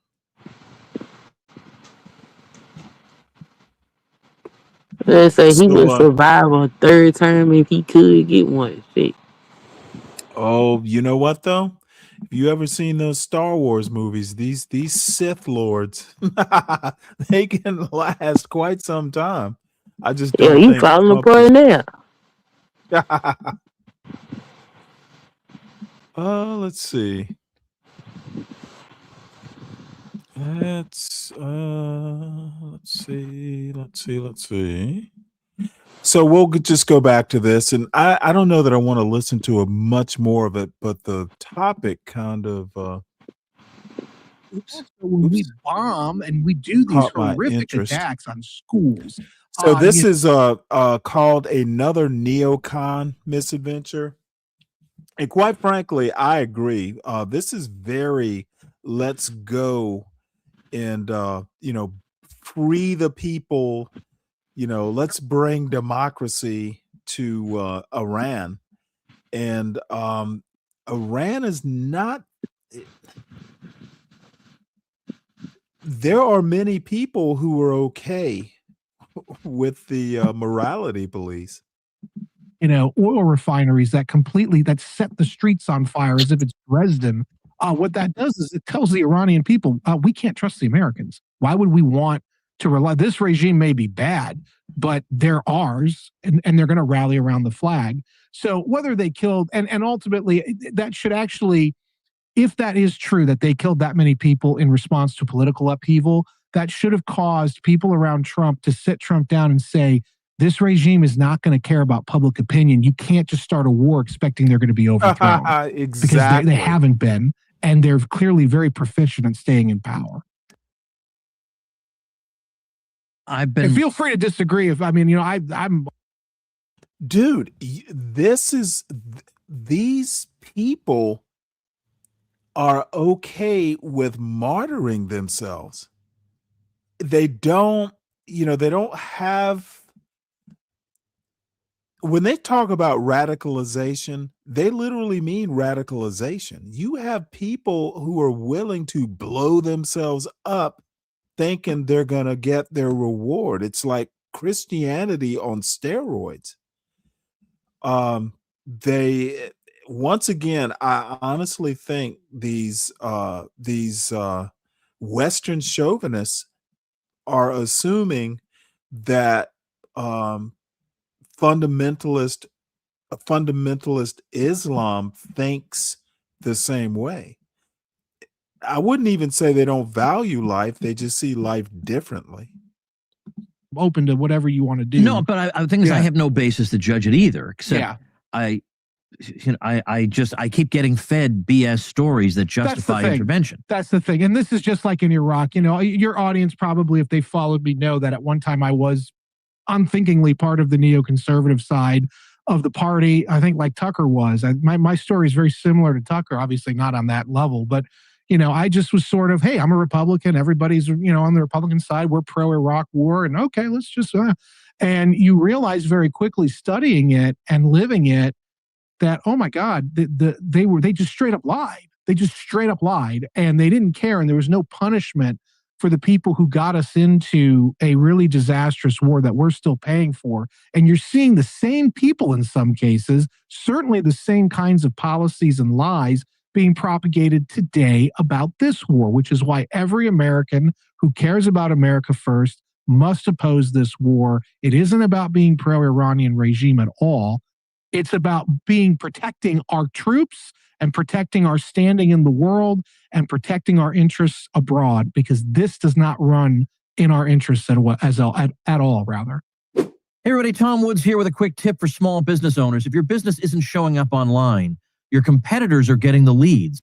And he was saying to me privately that he is convinced that, quote, America's enemies are in some way behind the various anti-war movements, or as if you can even call it that. They're so pathetic in the U.S. right now. But he was convinced, and I couldn't understand. I thought, if I were China, which I don't necessarily go for China is necessarily an American enemy. It doesn't have to be, but that's another conversation. Yeah. If I were China, I would say, this is fantastic. Yeah, that's by exactly all means, what they're saying. Let this thing go on and drain these people as long as possible. That's exactly what they're saying. That's why, I do a lot of sort of stuff with, other networks on the right, and they're very Zionist, and they this is a common refrain you hear from all the usual suspects that, well, this is a heavy blow to China. Well, I sat down. I don't know if you saw, I posted it on Twitter about 3 or 4 days ago. I sat down for half an hour with Brendan O'Reilly, who's an actual China scholar and an intelligence analyst, wrote a great book, Everybody's Wrong About China. And then my buddy Dan Collins, who to this day runs high-end rare earth mineral factories in China. So he is, I had 2 scholar practitioners who sat, and they speak the language and they lived for decades in China. And they both told me that the Chinese are eating this up. That yes, it's going to pinch, because 14 to 16% of their oil is coming from Iran. But the Chinese began to change that profile around, knowing that we were going in. They're purchasing more oil from Russia before Saudi went offline and Qatar went offline. They soaked up a lot of oil over the last several months. And I didn't talk about it. Probably should have talked about it earlier. Trump has reversed himself on sanctioning Russian oil. So Russia's gonna fucking, not only is Russia going to get money from this, this is the equivalent, since these MAGA idiots want to just talk about Trump or Obama giving Iran a pallet or 2 of money. Dude, Trump is doing the same thing for Russia. And Putin supposedly is giving intelligence to Iran. So Putin seems to be pro-Iran, and Trump is forced to reverse himself on sanctioning Russian oil. Dude, Trump literally is a fucking loser. So Russia's going to be the biggest winner out of this. You can't fucking make this shit up. Trump is literally giving Russia money to continue the war against fucking oh my lord, my mind just went blank. I want to say Trump is literally enriching Putin. The dude, Ukraine, I'm sorry, god damn it. You know what, I'm gonna have to go to the doctor. It is so annoying. Ukraine, I wanted to say Kazakhstan for some reason. There's a K in Ukraine, I guess. Look, this is Putin's delight. They know Trump's a goddamn idiot. So Putin now is going to be able to bankroll the fucking war in Ukraine. Thanks, Trump. From those resources. So they've been hardening themselves and preparing for this. And remember, China right now has a massive industrial base, no problem churning out weapons and systems that could conceivably be used to fight the United States if a war between us ever did break out. They have what's known as surge capacity on a level that we haven't seen in this country since World War II in terms of the industrial might. And oh, by the way, the Chinese hold all the cards in rare earth minerals, and we've been blowing through all of our standoff munitions. Going back to Ukraine, we've been doing this, and we're not replacing them at a necessary level because the industrial base here is so sclerotic. The Chinese can just say, hey, you blew through all of your Tomahawks that you need to possibly fight us. We consider rare earths dual use, and we're going to deny you access to those so you'll never be able to replenish those stockpiles again. And then there's a capability taken out of Uncle Sam's pocket and never to be seen again while the Chinese continue, enhancing their own capabilities relative to ours. So if anything, the Iran war is a massive win. And by the way, their ships are really the only ships right now passing through the Strait of Hormuz. They're container ships full of all the oil and whatnot. So China's still getting oil, by the way. That's another story that's not being reported. China's still receiving Middle East oil. We're not. I say we, I should say the West. I should say, because obviously we have other, but the West is not. Europe is hit hardest here. All right. So that was exactly the way I was thinking about it, that I mean, every major country, the Russians obviously would like to see the more the U.S. is expending resources on this, the less it can expend them on Ukraine or Taiwan or whatever the case may be. So, and if I can just quickly inject here, and I just want to inject here because I made a speech in 2017 at the Institute of World Politics, my alma mater, in Washington, D.C. It was not very well received, but the title was Russia is the only beneficiary of an Iran war. And what I was getting at was the funding mechanism for the war machine in Russia is predominantly their oil market. Well, when the oil spikes, when oil prices spike globally and remain high, the Russians are able to generate a lot of money. I think, Tom, it was something like 1,762% increase in profits in the last week for these Russian firms because of the global price of oil spiking because of this war. So the Iran war is benefiting the Russian economy, which is now spending that excess money on continuing the war in Ukraine. And even if it did do short-term damage to China, what is the Trump slogan right now? Short-term pain, long-term gain. I'm sure they view it the same way. I'm sure they view it the same way, and I'm sure the Chinese don't actually think that's going to affect them the way Trump does. Remember, China is the world's primary, and it's the world's sweatshop. It's the world's labor shop. It's the highest. It's a high-end tech dynamo. They are basically the leading exporter of goods to the global south, which is where all the developing markets are, Tom.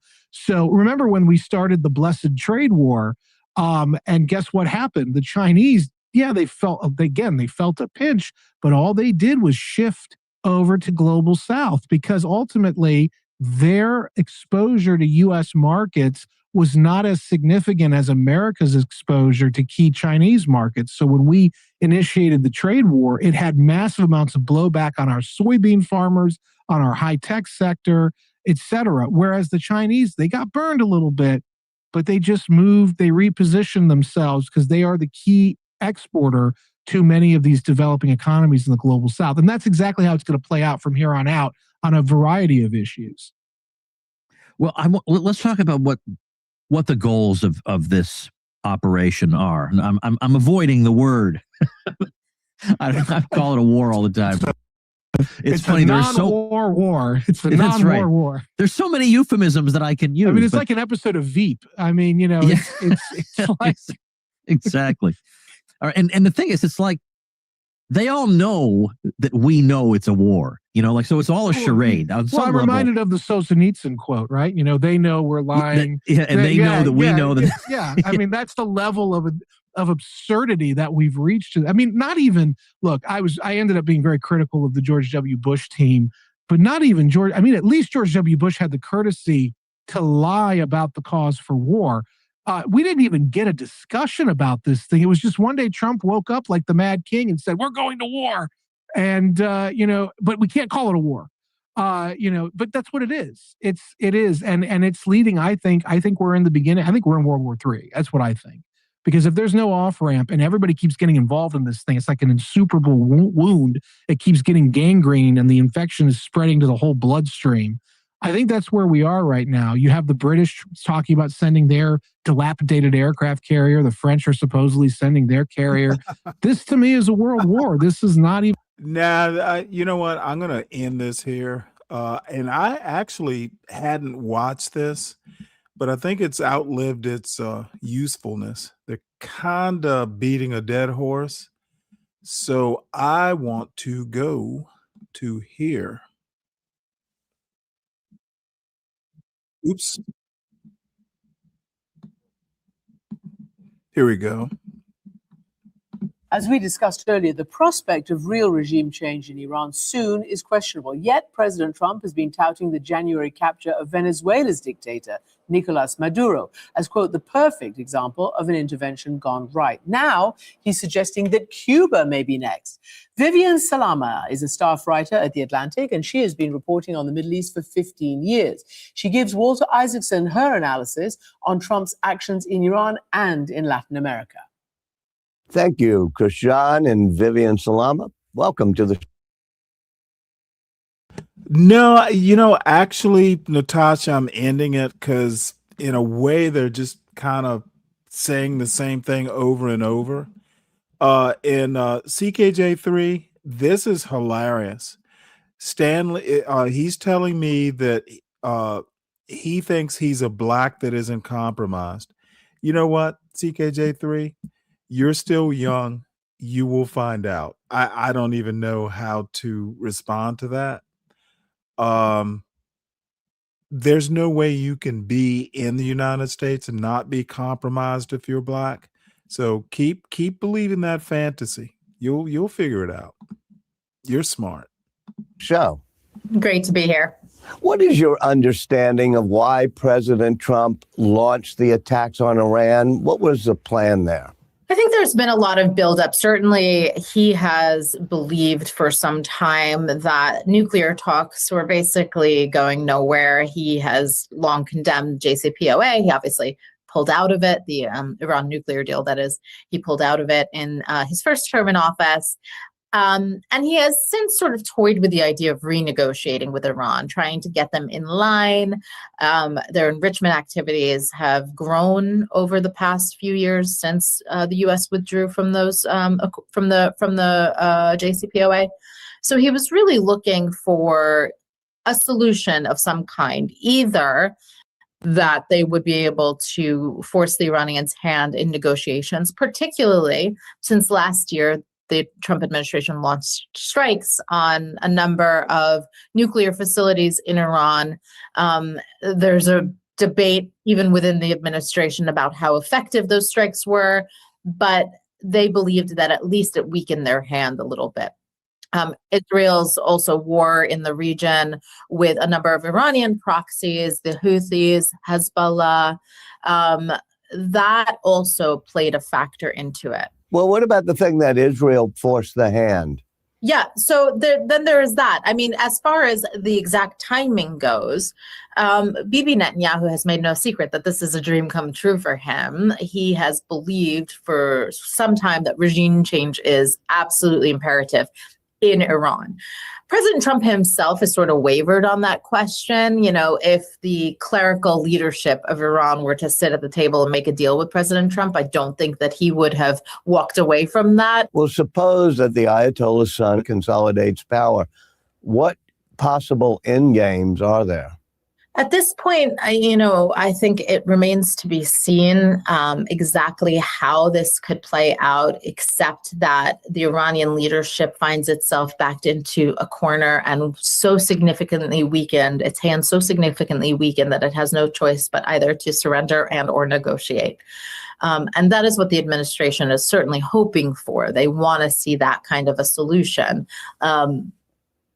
Especially as President Trump dangles this possibility of ground troops being needed to be able to kind of see their objectives through. Now, I want to emphasize what the objectives that they keep putting out are, whether or not, that is ultimately where it takes the conflict or not. But they say they want to denigrate Iran's nuclear capacity.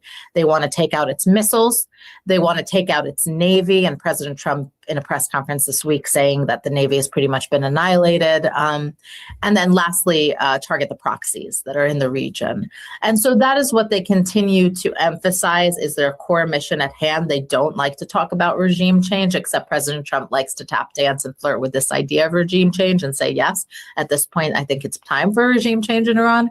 Obviously, he tends to kind of flip-flop on some of these issues, as do a number of people in his administration. And so that's why we have to kind of wait and see how it unfolds. You talk about the need to degrade Iran's proxies in the region, you just called them.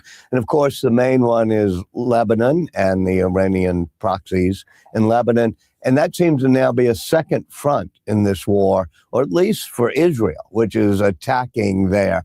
Tell me how this is going to play out. And is the U.S. going to open a second front, or could it, in Lebanon against Iran's proxies? So far, my understanding is that they are very reluctant to open a second front. They will defend Israel if need be with limited targeting, which we've seen, in recent years as well.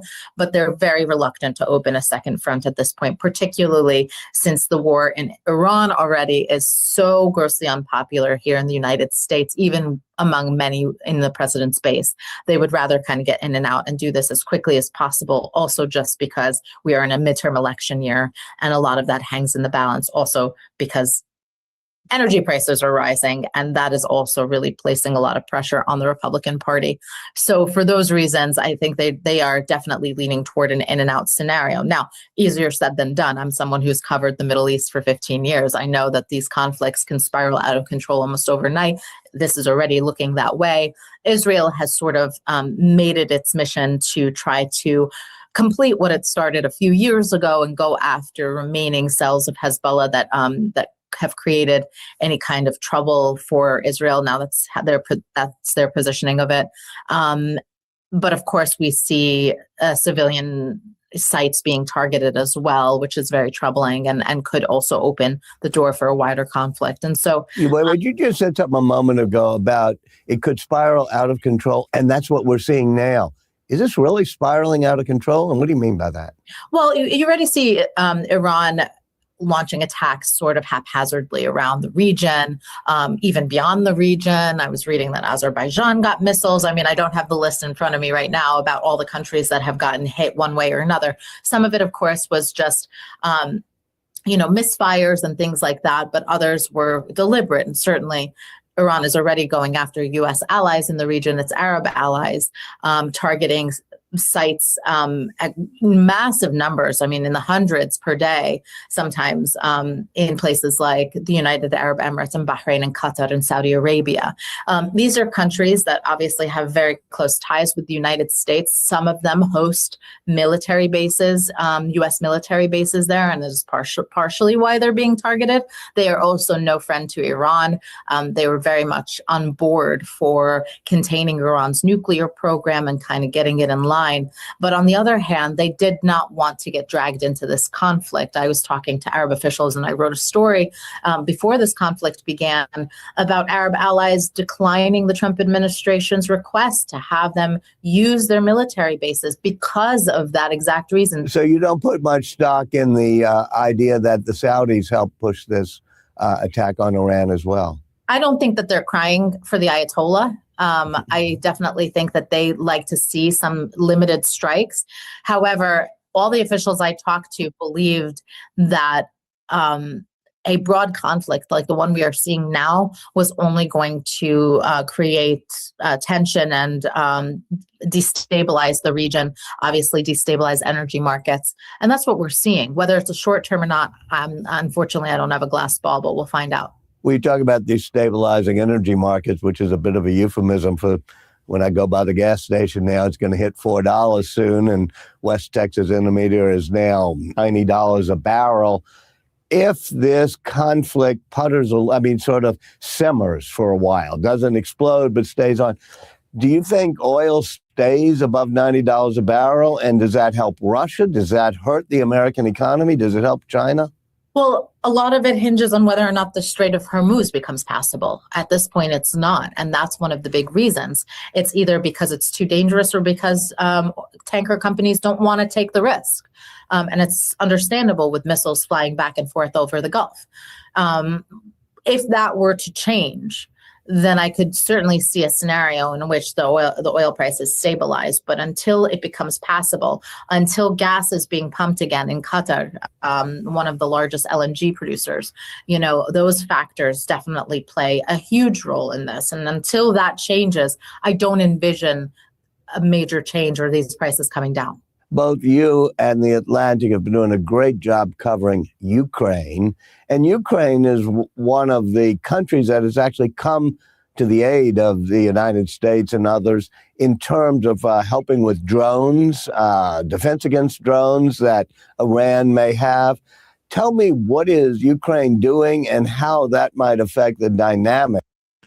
Yeah, it is weird. Apparently, the Ukrainian army is at the cutting edge of use of military drones, technology, strategy, ground and air. Ukraine Ukraine aiding the U.S. in dealing with these low-tech drones. That's kind of ironic as well. And you know me, I'm nothing else if not a lover of irony. And I'm going to coin a phrase again, probably not the first time. I must have gotten it from somewhere. I am a lover of dark irony. Black Americans have a sense of dark irony. and I am that's going to be part of my culture argument tomorrow as well. It's not just going to be history as a driver. I'm sorry, history or it's not just going to be that ideas are the bulldozers of history. It's going to be Black people appreciate dark irony. Dark irony. And yes, you know, everybody in the club getting tipsy. Of the Ukraine war. So Ukraine has been very skilled at drone technology, in part because it had to be. Russia was also very skilled at the use of drones. I remember being on the front lines and hearing the hovering buzz of drones over my head from Russian drones that were flying in and over Ukraine. They had to quickly find ways to combat that. And especially because a lot of the drone technology that they did have, their drones were able to be shot down by Russian technology, and they didn't have that. And so they've been enhancing their technology over this time in a way to be able to fight in this modern way. And so President Zelensky in recent days took to X and offered drone technology to help support this war, because Iran has been able to sow chaos across the region, in part because of its drone technology. And that has been an issue so far. And so President Trump was asked about that in an interview this week, and he said he would consider it. He'd take help from anyone that he can get help from. And so it will be very interesting to see if that ends up in a partnership, particularly since President Zelensky has sort of struggled to endear himself to President Trump when negotiating his own conflict. That might be a way in for him. You had a great piece in The Atlantic about a week ago called All Eyes on Cuba, which is a great headline and a great piece, because it said, okay, after Venezuela, after all this, you have a president who's kind of liking regime change. I think President Trump said, as we achieve a historic transformation in Venezuela, we're also looking forward to the great change that will be coming to Cuba. What does Trump want to achieve there? Well, God damn it. I hope it'll make my Cubano cheaper. I'm sure I don't have to tell you, Walter, like I want my Cubano to be cheaper. The Cuba has probably haunted 7 decades worth of presidents of both parties. And so finding a solution to Cuba, to the Cuba problem, and what I mean by that is, again, this perception that there's a communist regime at the doorstep of the United States that would be a perch for countries like Russia, or once upon a time the Soviet Union and China, to be able to spy on the United States because it would be more sympathetic to their ideologies and not the US. That has haunted presidents of both parties. And President Trump is no different, except that circumstances are now different, because for the past 2 or 3 decades, Cuba has largely been propped up by Venezuelan oil specifically. I wrote about the history of it, this alliance between Fidel Castro and Hugo Chavez, who was the predecessor to Nicolas Maduro, the one who sort of flipped Venezuela from a democracy to a more socialist nation. Cuba needed Venezuela because it had just lost the Soviet Union when the Soviet Union collapsed, and it needed a benefactor to help it. And Venezuela stepped in. Started shipping oil. Then Cuba would respond with doctors and other assistance, including intelligence sharing. All of that is gone now. with Nicolas Maduro being toppled, and Nicolas Maduro definitely carried on that tradition with Cuba, removing Nicolas Maduro and forming a blockade in the Caribbean has essentially cut off those economic lifelines to Cuba. Now, Cuba's economy was already struggling. It has been for years. Mismanagement by the government, COVID, all these things complicated their ability to kind of thrive at a basic level. But that oil line that came from Venezuela was so crucial, and it's been cut off. And what does the opposition in Cuba look like? The opposition in Cuba looks a lot like the opposition in Iran, interestingly. It is disorganized, scattered, most in exile. Experts who have followed Cuba very deeply, more than me, have told me that it's virtually non-existent at this stage. There is no clear leader. And that's the big difference between Venezuela and Cuba, is that there isn't just a clear leader where they can point to and say, okay, the opposition is strong. We have a fallback if negotiations don't work. Now, of course, it didn't play out that way in Venezuela. Nicolas Maduro's regime is still in power, ironically. His vice president. Did that happen in Cuba? It's possible that it could happen in Cuba. Interestingly enough, we know that Secretary of State Marco Rubio is speaking with the grandson of Raul Castro, Fidel Castro's brother, who led the country for a while, but he's 94 now, so he's enjoying his retirement somewhere. He's speaking with Raul Castro's grandson, and they are trying to see if a negotiated settlement could work, if the Cuban government would be willing to sort of make peace with the United States. And I can tell you, they're watching what's happening in the world very closely. What happened to Nicolas Maduro, I mean, I can't tell you all. It struck fear into the hearts of foes and allies alike, because he was virtually plucked from his bed, put on a ship and then a helicopter and sent to a New York City courtroom. A president of a sovereign nation. And they did so bypassing Congress. So that was an eye-opener, and certainly for the Cuban regime, which thinks, if he could do that in Venezuela, of course he could do that to us too. Well, let's put this in historical perspective. A century ago, the United States used to go around doing regime changes, whether it be Latin America, Asia, and then, of course, over the 20th century in Iran and many other places. Those did not tend to end well. Why is this whole new spate of regime changing? Do you think there's a good chance that it could end as badly as the previous spate? Walter, just last week, I wrote about the 1953 attempted CIA coup, or the CIA coup. It was not attempted. It was actually a successful CIA coup in Iran by Dwight Eisenhower. And what was a successful coup at the time ended up having repercussions years later, decades later, I should say, with the Iranian Revolution, which was rooted in part by who the U.S. put in power after that coup. And so in this case, hindsight is not 2020. I have been on television talking about this, and I've been talking to experts about this, that, unfortunately, history has shown that regime change operations don't always go very well, and especially if a foreign power is dictating who should run that country and the people have limited say in that. And so President Trump has been very careful in terms of kind of emphasizing that the people should be the ones to choose. But of course, the people in this case did not choose Delcy Rodriguez, Nicolas Maduro's vice president, and she for now is the caretaker government leader of Venezuela, because she's the one who's working with the U.S. Whether or not they hand power to the opposition groups who did legitimately win elections in Venezuela, that we're not sure if that's going to happen. We keep asking the administration that, we don't get a clear answer.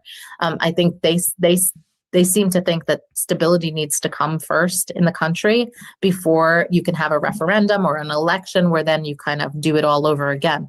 But it's very unclear how this is going to play out at this stage. Obviously, it's only been a couple of months in Venezuela. We're watching things unfold in real time in Iran. So it's hard to really predict how it would go. But given what you were just saying, history has not kind of been too kind to operations of this nature. And so we have to hold our breath and hope that this is different. But it's hard to imagine. Vivian Salama, thank you so much for joining us. Thank you.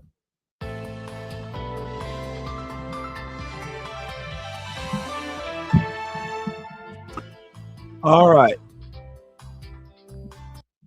So actually, and we're talking back in the 90s, the early to mid 90s. First time I had a Cuban cigar was in Saudi Arabia, of all places, Jubail, which I think is on the Persian Gulf side. Um, and yeah, I kind of got into cigars back in my early 20s. I actually like green cigars. They were just different.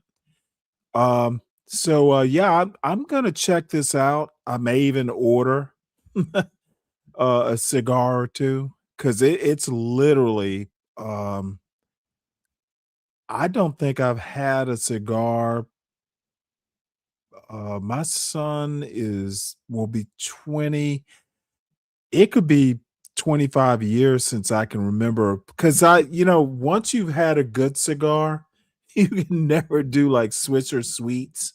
It tastes like trash. Like literally, they're garbage. Um, so yep, I'm glad you brought this up. This might be something I do. He'll try anything twice.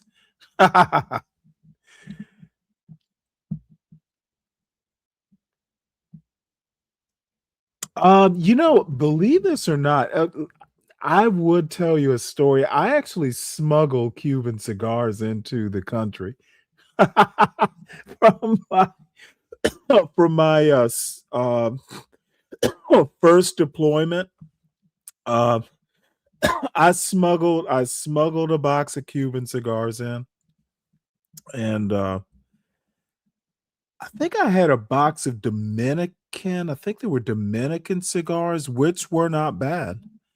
But yep, gonna do it. Gonna check this out. So now it is interesting that you, Natasha, are into cigars. We might have to talk about that.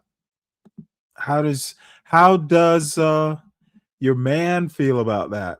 You know what? Well, let me tell you something. Years ago, again, this is my earlier 20s or maybe my late 20s. Um, there's a cigar bar in Norfolk.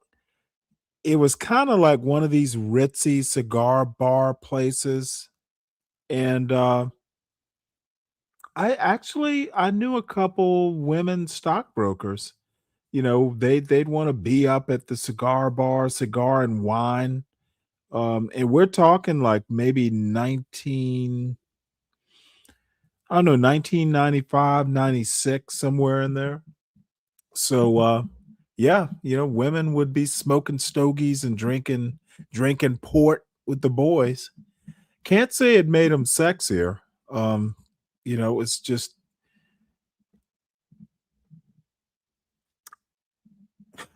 nothing else. Yep, I will check those out though. And it's not like I have a problem with women smoking cigars. Because cigars are not something can't smoke those things like weed or cigarettes. Those cigars will fucking it's you taste those cigars. You're a man if you can inhale that shit a lot. It's the essence of cigars that are important, not so much taking that shit into your lungs. What's up, JB? Hey man, how you doing? So far, so good. Hell yeah. Me too, man. Good to hear. Hell yeah. But like I was saying, I know I just came on here. You know that, right? Just came on to the panel? Yeah. And yeah, I was the one who let you up. I know you just arrived. Yeah, but like I was saying, I just woke up like 2, 3, 4 hours ago, man. And then I heard my name running through the YouTube streets, man. On some. You did whoop. You didn't hear about it here because I. No, I know it wasn't you. I'm just telling you what happened. And then when okay. Well, what and then channel should we? it was Is on this that 1212, that Latini. Well, stop right there. Just hold that thought. I think we have transitioned from the informational phase of the week to the fuckery section of the week. So I need everyone to fathom the change, embrace the change.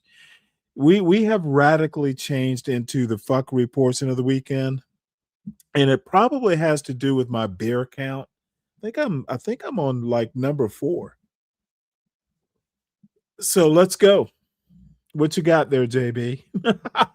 What you So got, yeah, man?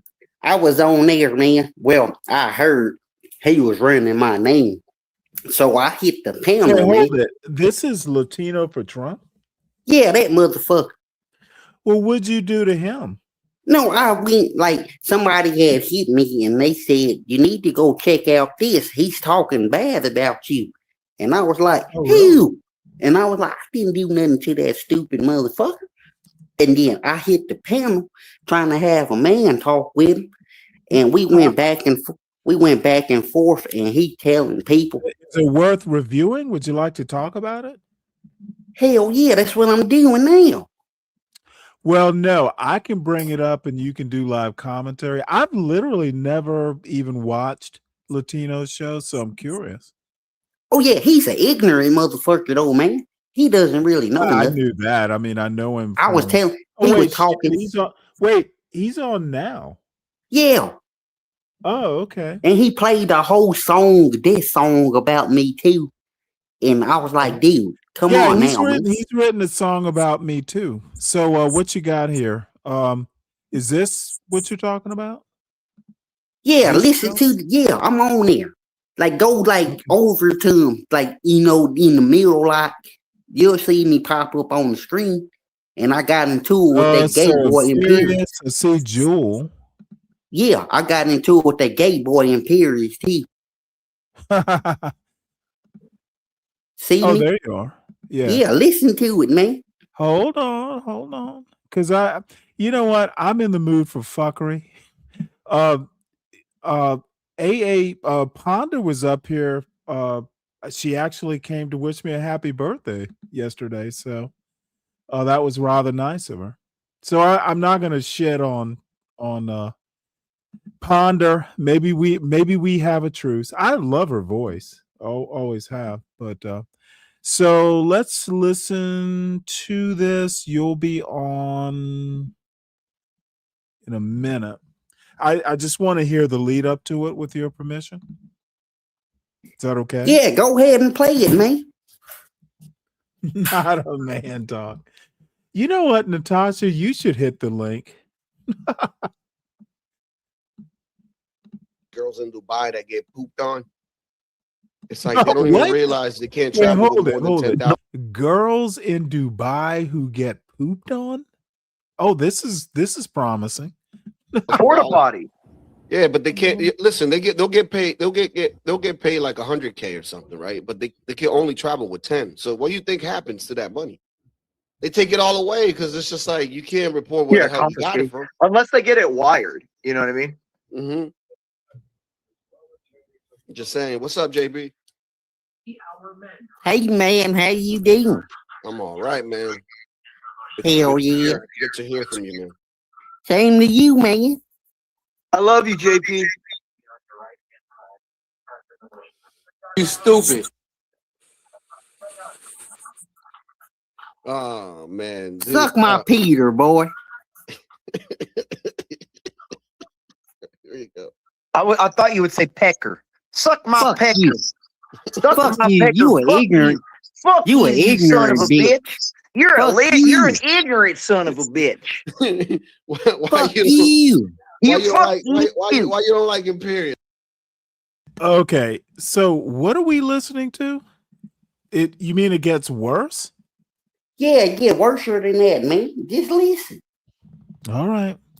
Now you do realize that we're going down. We're not going down a rabbit hole. We're going down a fucking gopher hole with this ignorant shit. Hell yeah, they dumb, man. It's a gopher hole, not a rabbit hole. Yes, man. He's a dumb son of a bitch that just runs his mouth. That Imperious is a little fuck shit. He likes to jump on man's dick. He likes to suck men off. Fucking idiot. Another one. Yo, why Stanley Jr.? I can't stand that motherfucker, man. Can't stand that Stanley son of a bitch. I'm talking about you ignorant bitch. Oh shit. Who would you rather fuck? Let me tell you something, and I'm not gonna even sweat the Stanley slander. Imperious can't fuck with me. He never has been able to because I'm smarter. Jewel, she will remain silent because, as long as they say my name in fear, I'm okay with it. Yeah, he They even know played the that- song about you. Hold on one sec. There's not a motherfucker up on that panel who could even, dude, I destroy idiots like Imperious. Imperious is smart, but I'm older and I have the same level of education. The only difference is I've never been to law school. Law school is not rocket science. Anybody can fucking be a lawyer, even me. So, and I will hold on one sec. That my name comes up is a little annoying. I don't like my name to be used by pipsqueaks. And these dudes are at the lower rung of life. They're still trying to figure it out. That my name comes up is offensive. So what are you gonna say? He probably had to suck dick to pass that bar exam anyway. I don't give a fuck about any of that. Just keep my name out of his cum-filled mouth is my request. You don't like you. Stanley or Imperious? I can't stand that son of a motherfucker. Goddamn dummy. Ew, I just want to smack you, man. I just want to slap you like a little bitch you were. But how you doing though, man? I'm doing pretty good there, brother. Not talking to you, dick sucker. I'm fine on a Friday. I'm sorry, here, baby. Talking about the CT's channel getting demonetized. What you Oh think yeah, about Imperious probably had something to do with that. That's what everybody's alluding to. He been doing that to a lot of You little people, man. piece of shit, little fucking faggot. Fuck you. Go ride a dick, bitch. This is how Imperious does it, like how he strikes people's channels and stuff. Yeah, he does that. And I heard that he sucked dick. Let me in. Let me in. Yeah, this is like morning zoo crew level stuff. It's pretty uninteresting. And I see my buddy Nate there. Can we play Son of Stan? Wait, that's a song? Is Son of Stanley a song? Yeah, he plays it. He plays really? Did I miss? He plays Does he play it? Does he play it after this? It should be getting ready to come up, but he plays the whole song, man. Let me ask you a question though. Does it have banjo in it? What the fuck is that? No. I would hope, like, I'm a huge bluegrass fan. You would never know this now, would you? I fucking like some Earl Scruggs. Dude, I love bluegrass. I think it is a very complicated music. And you have to actually be good at bluegrass. It's complicated. It's something I could never do. I've never been able to play a goddamn banjo because it's too complicated. So that's all I'm asking. Yeah, he going to play the song. Does Son of Stanley have banjo in it? I don't know if shit. It might. I hope it does. I heard he sucks dick. Hey, Yeah, I don't care about him. I heard he coops the balls. him, Pierce. But how's that other guy up there doing? What other guy? Oh, that's Jules. Hey, what's up, man? That's not a man. Hello, how you You doing? I fuck you real good. No, you won't. Thanks He's anyway. Oh yeah, nice to meet you. You don't know Jules? We've been in. No, I don't know her. Okay. Well, I've seen you around.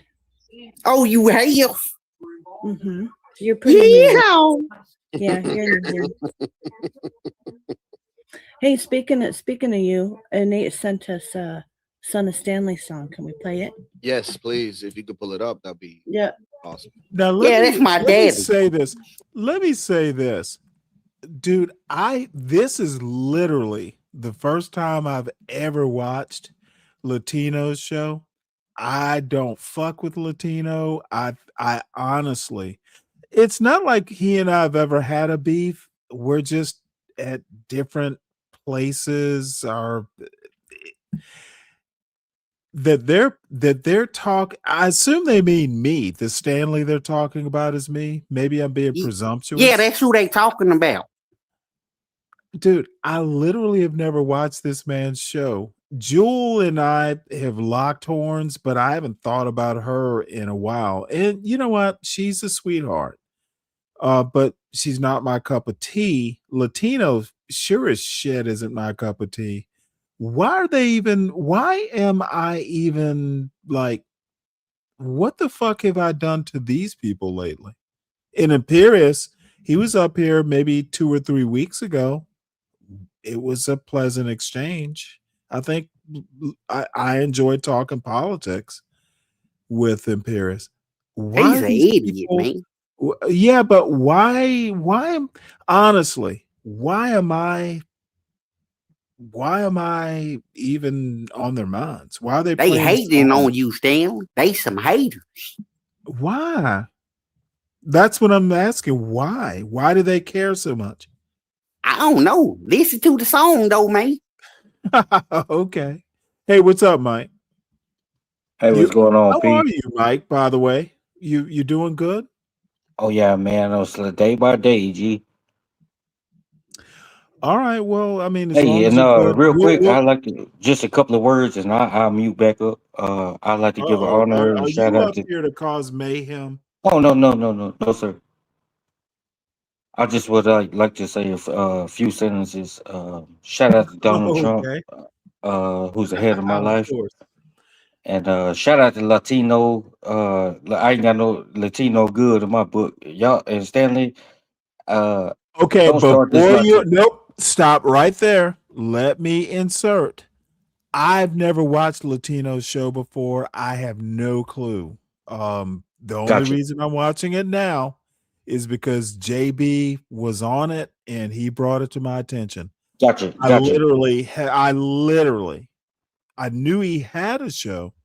I've literally never watched it, so I have no fucking dog in this fight. Understood, but shout out to Latino and shout out Yeah, to well, you shout him out. shout out But to John Galt. you need to understand, I wouldn't say I'm neutral. Hey, I apologize, Stanley. This is not for I a don't deep give a debate. fuck. You know, I apologize, but I I'm literally done. don't give I'm a done fuck with it. about his show. I don't think Latino is the brightest bulb on the tree. Cool. I understood, but I wasn't trying to Good. go on a deep We debate. can end it now. Okay, it's Any over. other comments? Not at this time. Okay.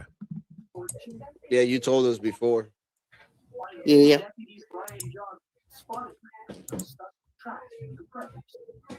All right, let's go. Mic check, mic check. Mic 1, 2, 3, 3, 2, 1. Here come JB. This dumb fuck can't be. Can't he? Son of Stanley. You got questions to ponder, and I ponder this. Who the fuck is you trying to check my explicit?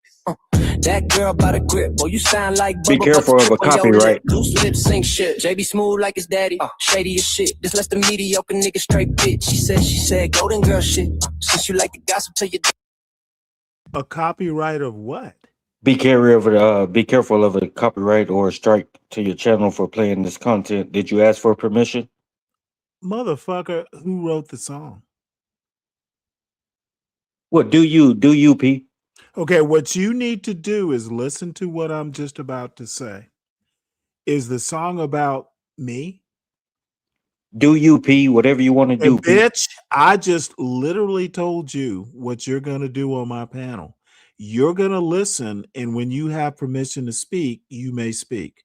So what did you tell me on your panel? Did I give you permission to speak? Well, what did you tell me on your Did panel? I give you permission to speak? I'm not your kid, Stanley. You don't. I can leave, G.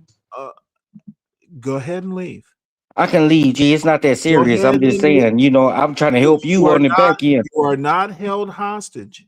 I'm trying to help you on.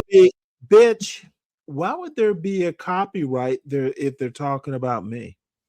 That's my question. I need you to answer it, sir. Just because somebody talks about you doesn't mean, it's still their content at the end of the day. Just because, bitch. You asked me to answer your question and I wasn't done. Bitch. Not a Call good it what answer. you want. I thought you were coming up here not to I did, Stanley, but you trying to make this out of a bigger deal. You're trying to get me riled up is what you're trying to do. I appreciate the discord you're trying to sow. I'm just trying to help you on the back end,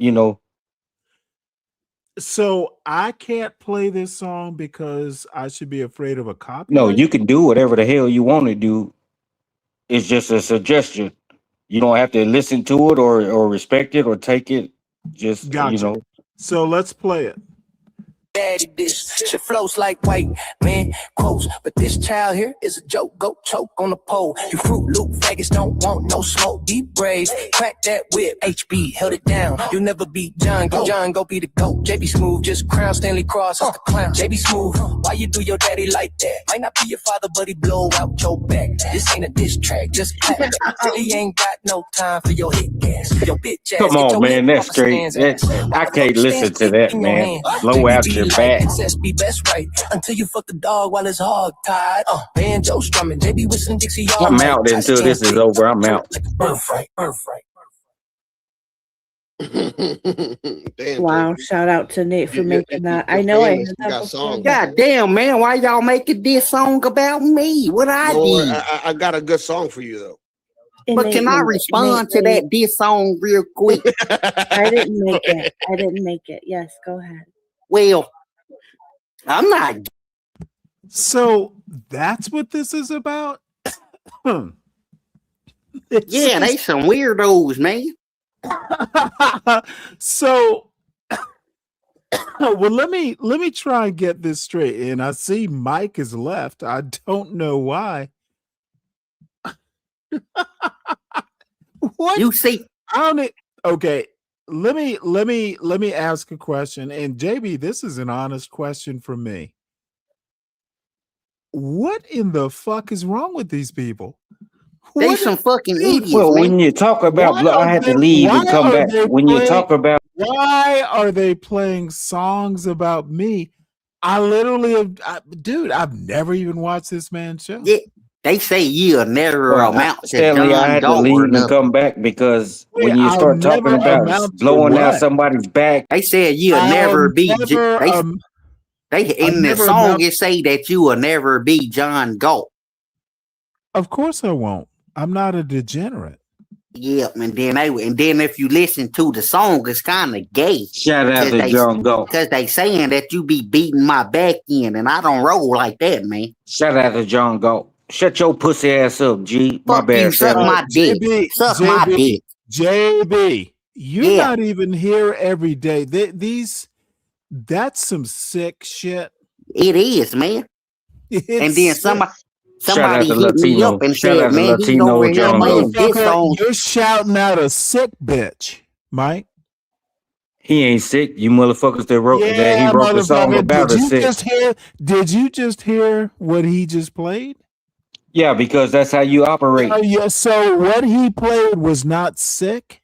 No, it's not sick because he's telling the So, truth. okay, so but what he said about blowing out backs and Yeah, he told the Latino, just truth. You probably blowing his back out. let that shit play. Dude, you're a sick motherfucker for shouting him out.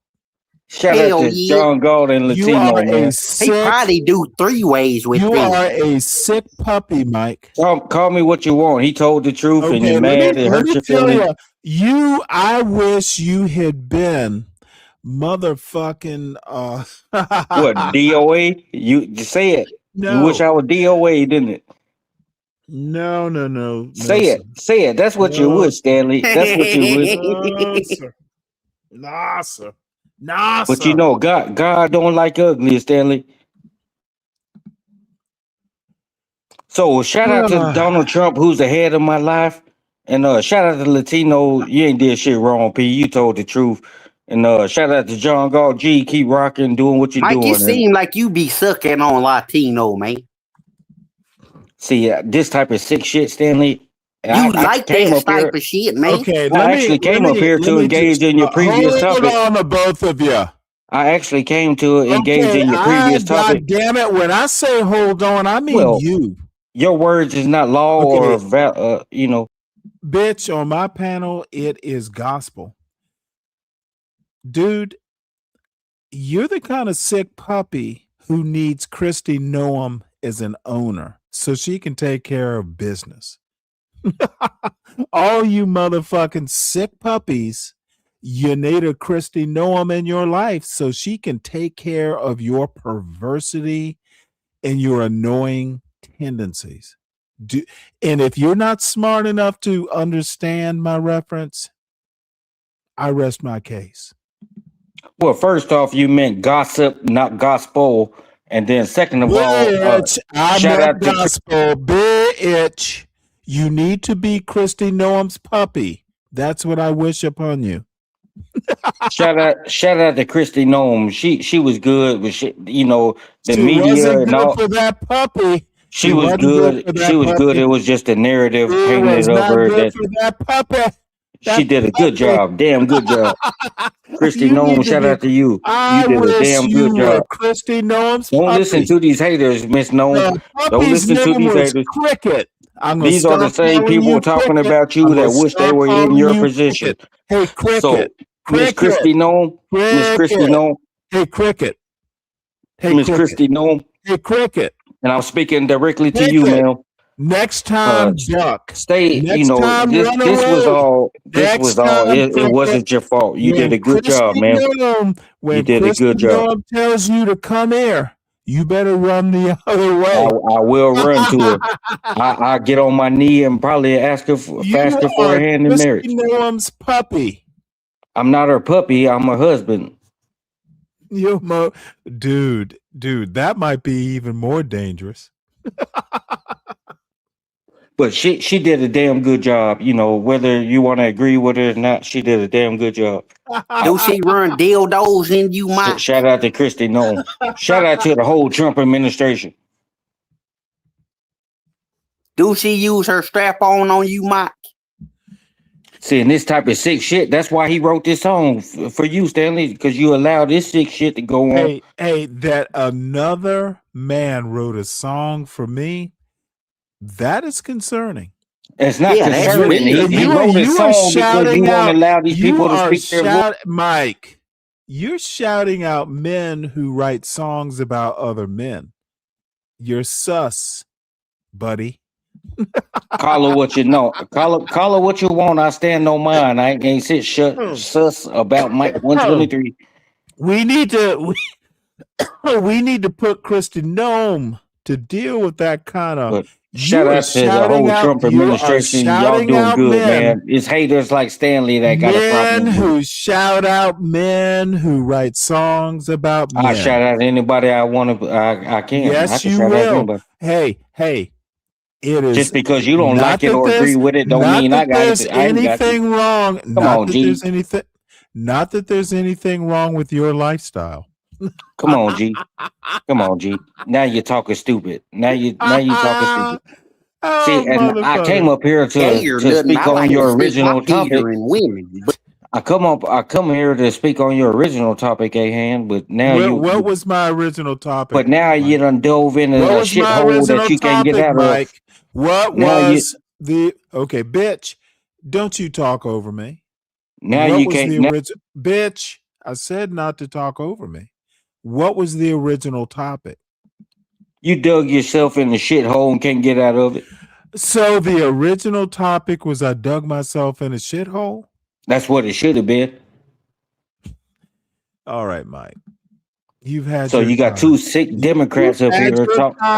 You know, just because y'all couldn't stand up for Sleepy Joe or Obama. It's over now, Mike. Well, it's not over until I say it's over. Let's watch the So are you running, Stanley? Are you running? Yes. Okay. Understood. Like I was saying, quit making all these diss songs about me. I'm a real man, and I don't appreciate that. Whoever made it. That's all.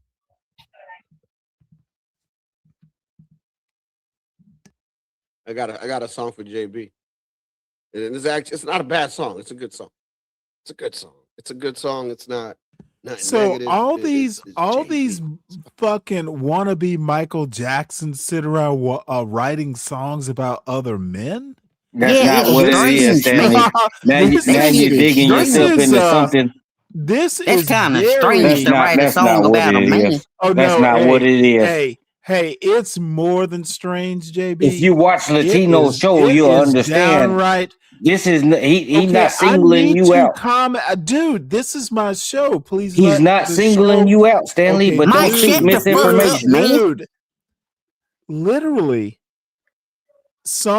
men writing songs about men and being shouted out by other men. I'm sorry. You know, I am all for gay rights, but I gotta call a gay. Hell yeah. He's a weirdo. Y'all are out of the closet and playing guitars. He's a weirdo. Well, you're speaking misinformation, and if you watch it, you got to watch your show to understand. I'm not speaking misinformation. This is not a one-time occurrence. I'm just watching what's being said on this panel, and you're shouting it out, dude. I can't make this up. You're not making it up. I did. I shout them out again. Shout Latino. I'm just listening, son. Yeah, you're listening, but it ain't registering in your brain. I'm just listening, son, and so you're listening, but you're not. I would. You're speaking on something you don't know. I would appreciate that you. You can appreciate all you want, but at the end of the day, you're speaking on something. You're spreading fake news, and you're speaking on something you don't know. You are spreading fake news and your legs. So I spread. Oh, okay. Okay, see, this is why he wrote this song. All he think about is queer. All he think about is queer. That wasn't a good shit. He's spreading his ass. You are spreading your cheeks and the truth. You two sick motherfuckers. That's why he wrote the song. Spreading your cheeks and the truth. Enough, sir. Did it lube up, Mike?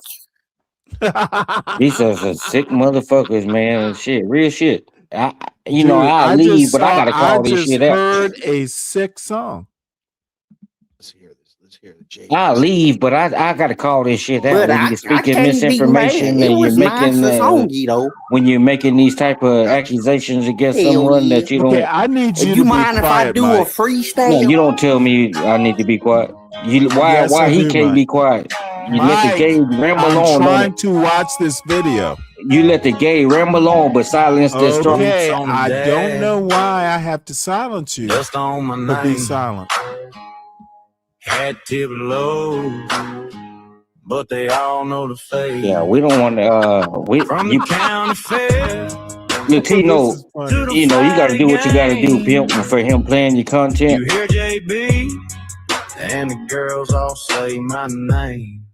JB the cowboy, rolling through this one-stop town. Ain't no motherfucking cowboy. He's a sick bitch. Chevy tailgate hanging low to the ground. Your tailgate Hanging to the ground. You hear this shit? He telling the truth. For these barroom fights, JB the cowboy, chasing his own wild life. He lassoing Stanley. Lassoing Stanley. Sunburned knuckle from the ranch in June. Phone full of This shit got to be called out between these motherfuckers. I talk all over this bitch. I step on it and stump it in the ground. Do what you got to do, Stanley. I understand, G, but it ain't cool, G. I just laugh, kiss her cheek, heading out anyway. JB the cowboy. Yeah, this, and you laughing at it. That means you like it. You interested in it. See, I am very interested. yeah, you interested in it. You like it. You want to lasso him again. So you extremely interested. see, Mike 123. We don't get down like that. Well, you know, actually, I'm really interested in the people that are commenting and are there listening to this bullshit. You haven't read one comment. This is you stuck in the song. This is literally a gay rodeo. Yeah, it's strange, man. It is. Palomino Ricky Z is there, dude. These guys are weirdos. Yeah, it's Shout strange. out to It's my like boy they want to have Palomino, a Peter Richard party. Slick. Shout out to all You you may be G's. quiet, sir. You don't tell I me think to be they quiet. just want to have a Peter Just tell party. me to drop down. Don't tell me to be quiet. Go ahead and drop down then. Is that what you want, G? I'll leave your Yes, panel. that's what I want. If you hear that name down a long dark road, just know he's riding, but he's riding home. Oh, this is JB the cowboy. damn. Is that a love song to you, JD? Man, they gay, man. Hey, I have to. They're talking about low down tailgates and long dark roads. Hell yeah. What do you? It's low riding tailgates and Yeah, there's dark some weirdos, highways. man. Oh boy, that is so much innuendo. Where that weirdo might go. You know what? I think he's gone down some dark highway. He went to go This get in between. This motherfucker's traveling down a long dark highway. Hell yeah. He went to go fly between Latino legs. Following a low to the ground tailgate, I bet. He went to go follow up between Latino legs. Damn. Dude. They some weirdos, huh, Stan?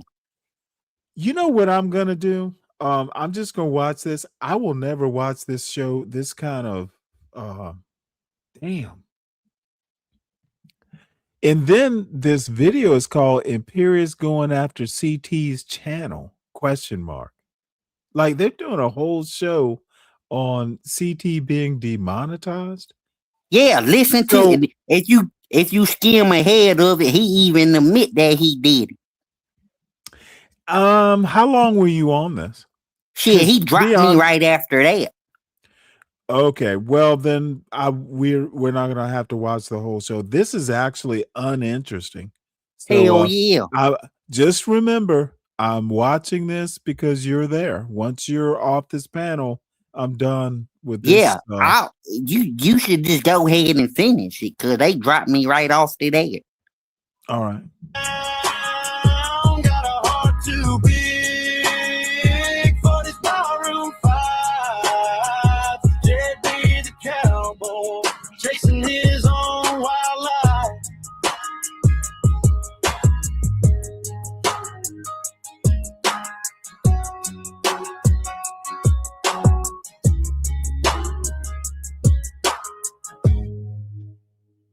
Yeah, what you think, buddy? Yeah, I like that one way better, man. That one's fire. I got a Barwell song too coming in a bit, but we're gonna get back to the CT situation because I want to play another clip.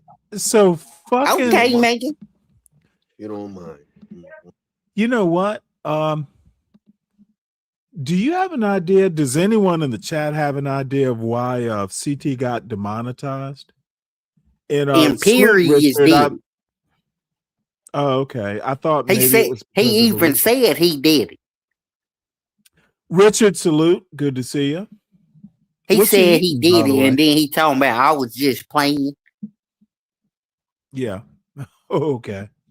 Fuck you in that ways. Oh yeah, he's a weirdo too, Stanley. She did it for That clout. he is. Okay, I mean, I have no That's idea. why Like, he never told dude, but he does take credit for it. It's her channel coming down. But he never said I doxed her, did he? No, he takes He never credit said for he was bringing gonna down dox her her either. You know channel. why? Because he never doxed her. Because the bitch and him are both liars. Yeah, I did. Oh, Yeah, all right, well, fuck it. Hey, we're demonetized, so you can say it right So, now. like, dude, I'm just like, I'm telling you, man, like, this guy has had it in for CT since CT banned him. And this has all been since been a last while, year. All of yeah. a sudden, Chink shows up, Mike shows up. There's a whole to do just like last year, and bang, he's demonetized again. Yes, thank you. Dude, Same why is everybody pattern. accusing me? Why would I hurt my own revenue stream? Same pattern. Same people. Who the fuck? And that's what I wanted you guys to hear. Why would I hurt my own revenue stream? I don't think you heard him. I think this is part of Everyone, why. what the hilarious part is they all hate him more because he's Jewish. Then Yeah, but this is what I'm saying. It's Then they calculated do me shit. who's saying I did it and everything. Not to insult CT's intelligent, but somebody up higher would come up with this idea. You see, even Ponder agrees with me, man. Hey, Stanley, can you pause the video, sir? Yeah, bro. It's just gonna prolong this. Yeah, bro. No, well, I apologize. But I can't let you get up here and talk about these people like that, G. Motherfucker, I can't I'm do it. literally not talking. Yeah, I can't do it. Everybody's sitting I'm around, I can't do literally that. not talking at all. Well, you talked. Well, should I say talked with a D? Okay, Talk. bitch, just Call let it the what you video- want. Bitch, let the video play and then I'll be done with it. This is totally uninteresting. Now that the music is over, that was the most interesting parts of it I've heard so far. These are literally morons. Motherfucking Jewel moron. And you know, I love Jewel. I think she's a good lady, but you know, she and Latino for Trump, really, they're kind of a dream couple. They literally can talk about nothing for a whole show, which is like perfect YouTube content, to be honest. I think they can talk about nothing and make something out of nothing. Who can what was the Mary Tyler Moore song? Who can take nothing and smile about it or something like that? Bro, I'm trying to tell you, you ain't hurt any. Nobody hurt nothing, bro. They try to blame Ponder too, but no, I'm trying to. Hey, look, I It did is. hurt Ponder's cervix. I will tell you that. Listen, guys. If we see that this channel goes back on air, right, full throttle, right, let's say, in the next month or so, and he comes up with a story that he fought it off and won, you already know this is bullshit. I'm Latino literally sounds like someone. you know, I honestly don't think Latino for Trump understands English. Nothing he said just now makes any sense. I'm telling you, man. I'm telling you what. I don't think this is legit, bro. So Stanley, real quick. There it is. Like real quick, how you gonna call Miss Jewel? Shout out to What Miss you Jewel. can do, let me address this comment. You know what? How My you gonna memory call her a is going. moron and then say you Okay, love her? bitch, I literally think that Jewel is not a genius. She's a moron. She's good at what she does, but she is good at YouTube. That's it. She's not good at anything else. Period. That's what I mean. And yes, I one of these days I'm gonna have to figure out how to play Husker Du's version of the Mary Tyler Moore theme, which is like the best version of the theme I've ever heard. Oh, and by the way, well, anyway, what do you have to say so I can play this video and be done with it, Mike? Okay, good. You have nothing to say. That's more interesting than if you did. Right. Did he end up going back online then that same day? I don't think so.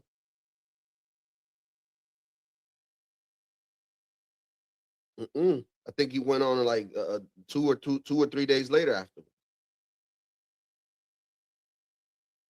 So I don't know, man. That's what I'm trying to tell you, bro. Like, yeah, bro.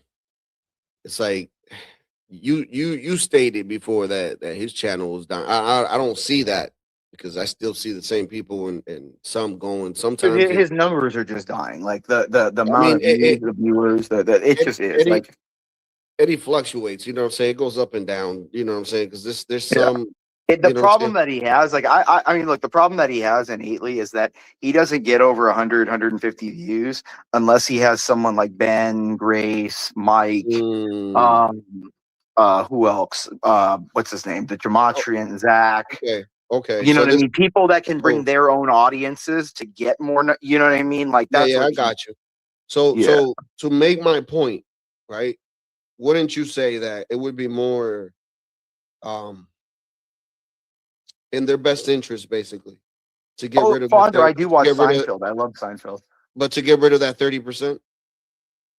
Yeah. Right? It's not. Okay. Yeah. All right, cool. There you go. This is what I'm saying. But it just this is it is the Zach impression. Zach's. But the thing is, as bad as Zach is, he's a brilliant at scamming people. He's a brilliant scammer. You know what I mean? Like he's got his last name, dude. Yeah.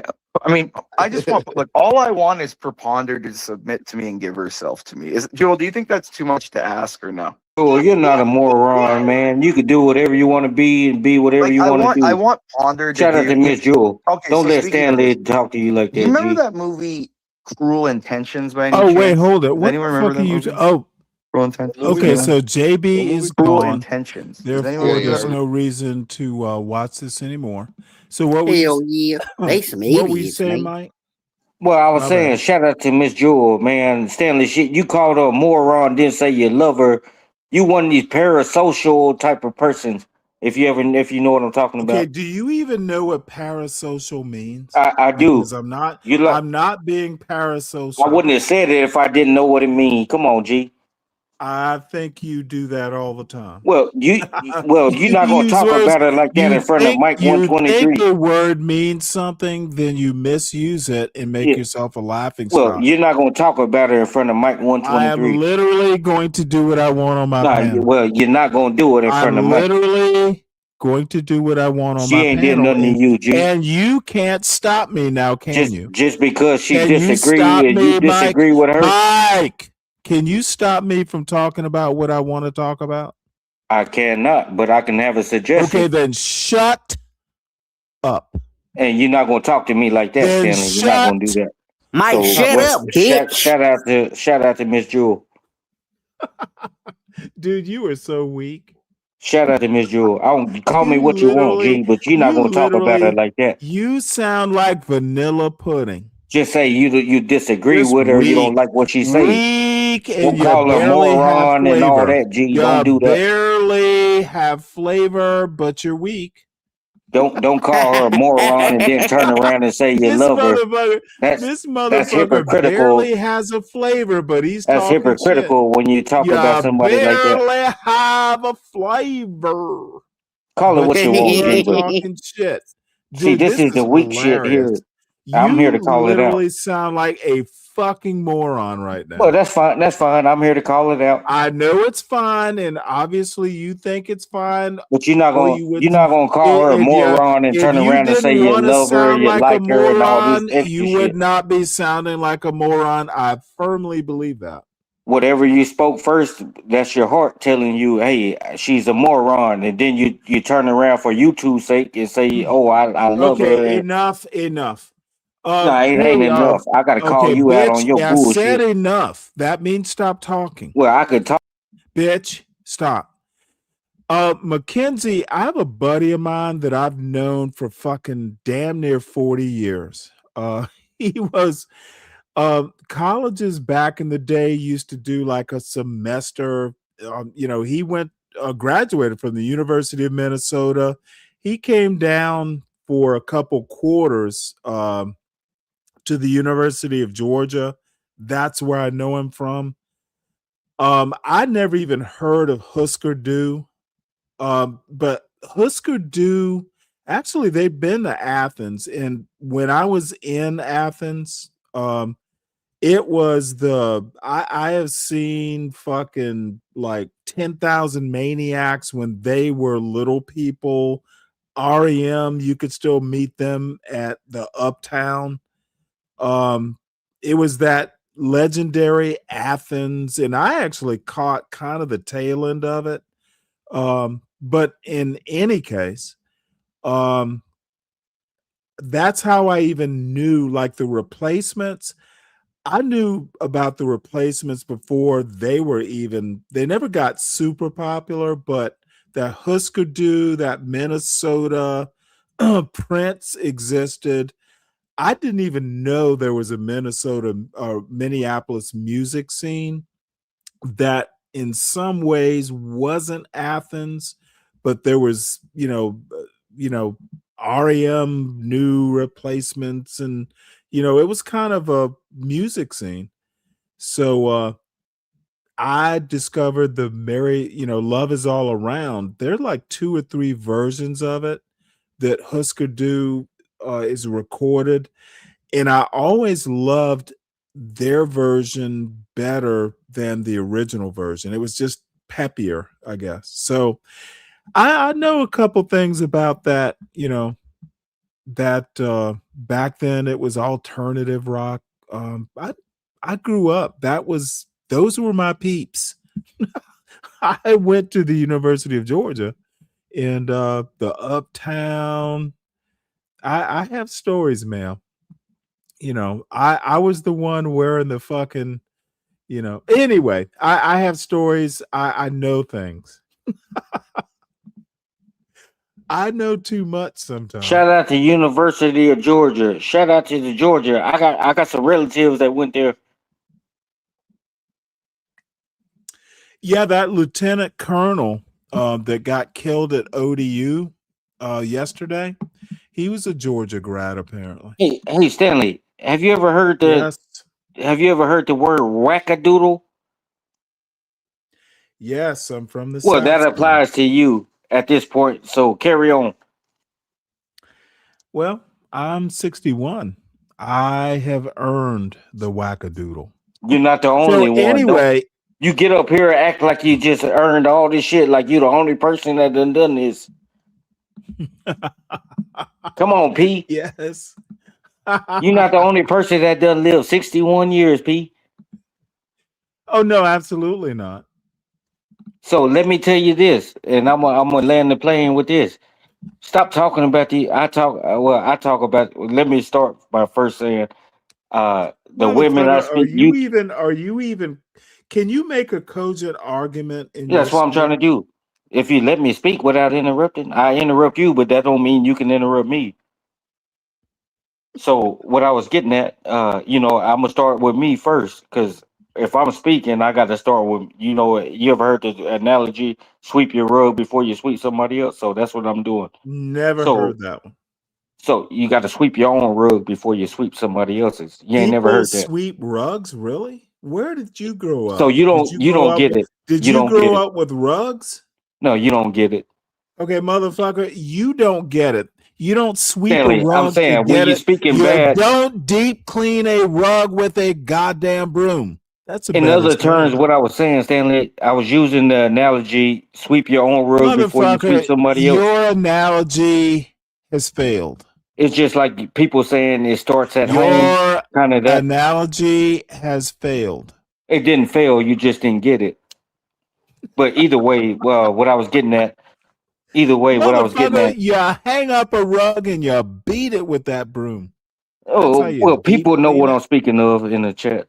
I ain't looking at it, but people know. They'll tell you, Stanley. You were Dude, wrong with this. I have a thing, You lost this and segment. unfortunately, I don't have that kind of money. I have a thing for fucking Persian carpets.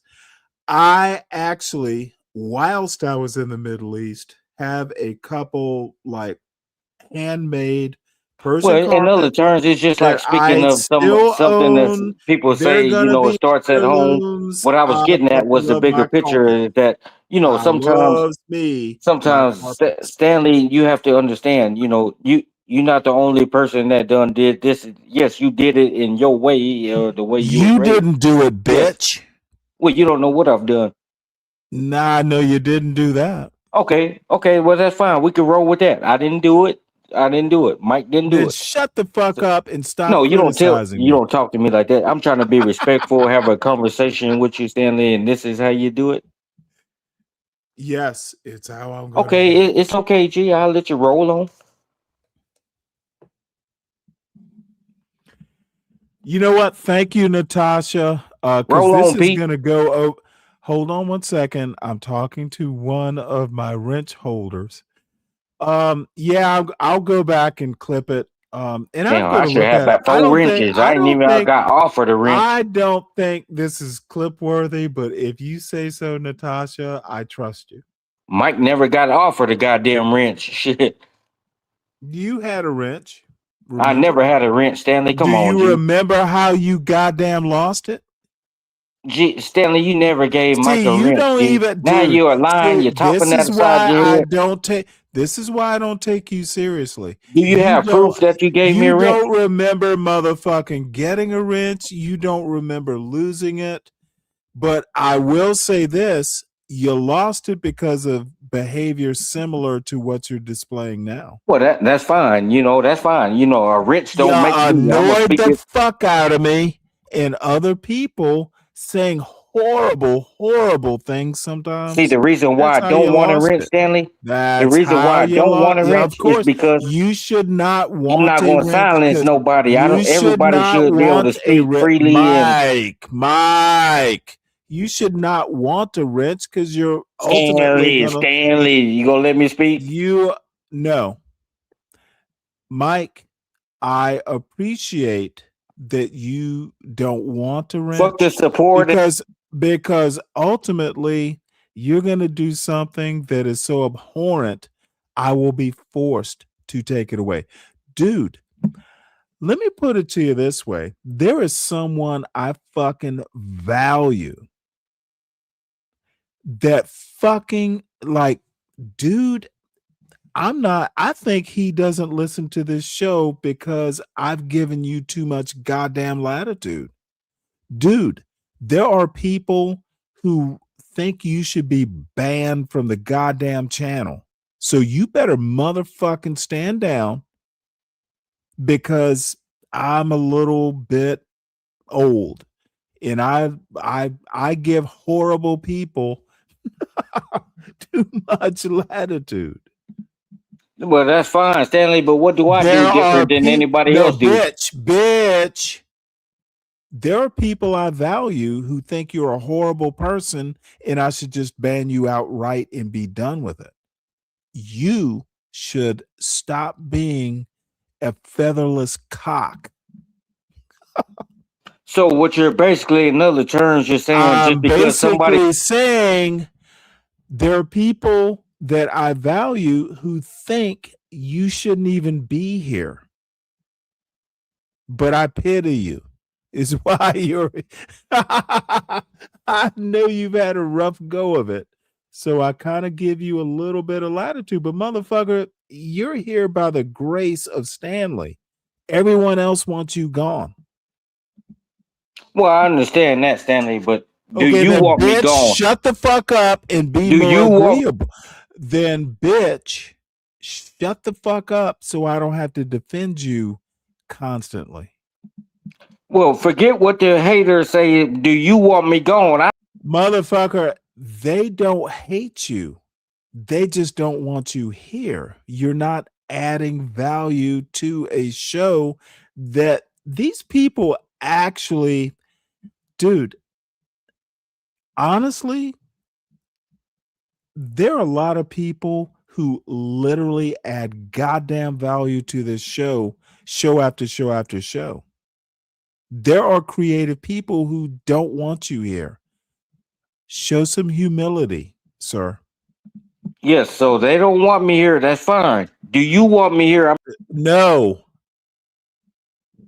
I don't know that I want you here is too strong. I think you need to be given a chance to evolve. I don't want you here, but I want to give you a chance. Does that make sense?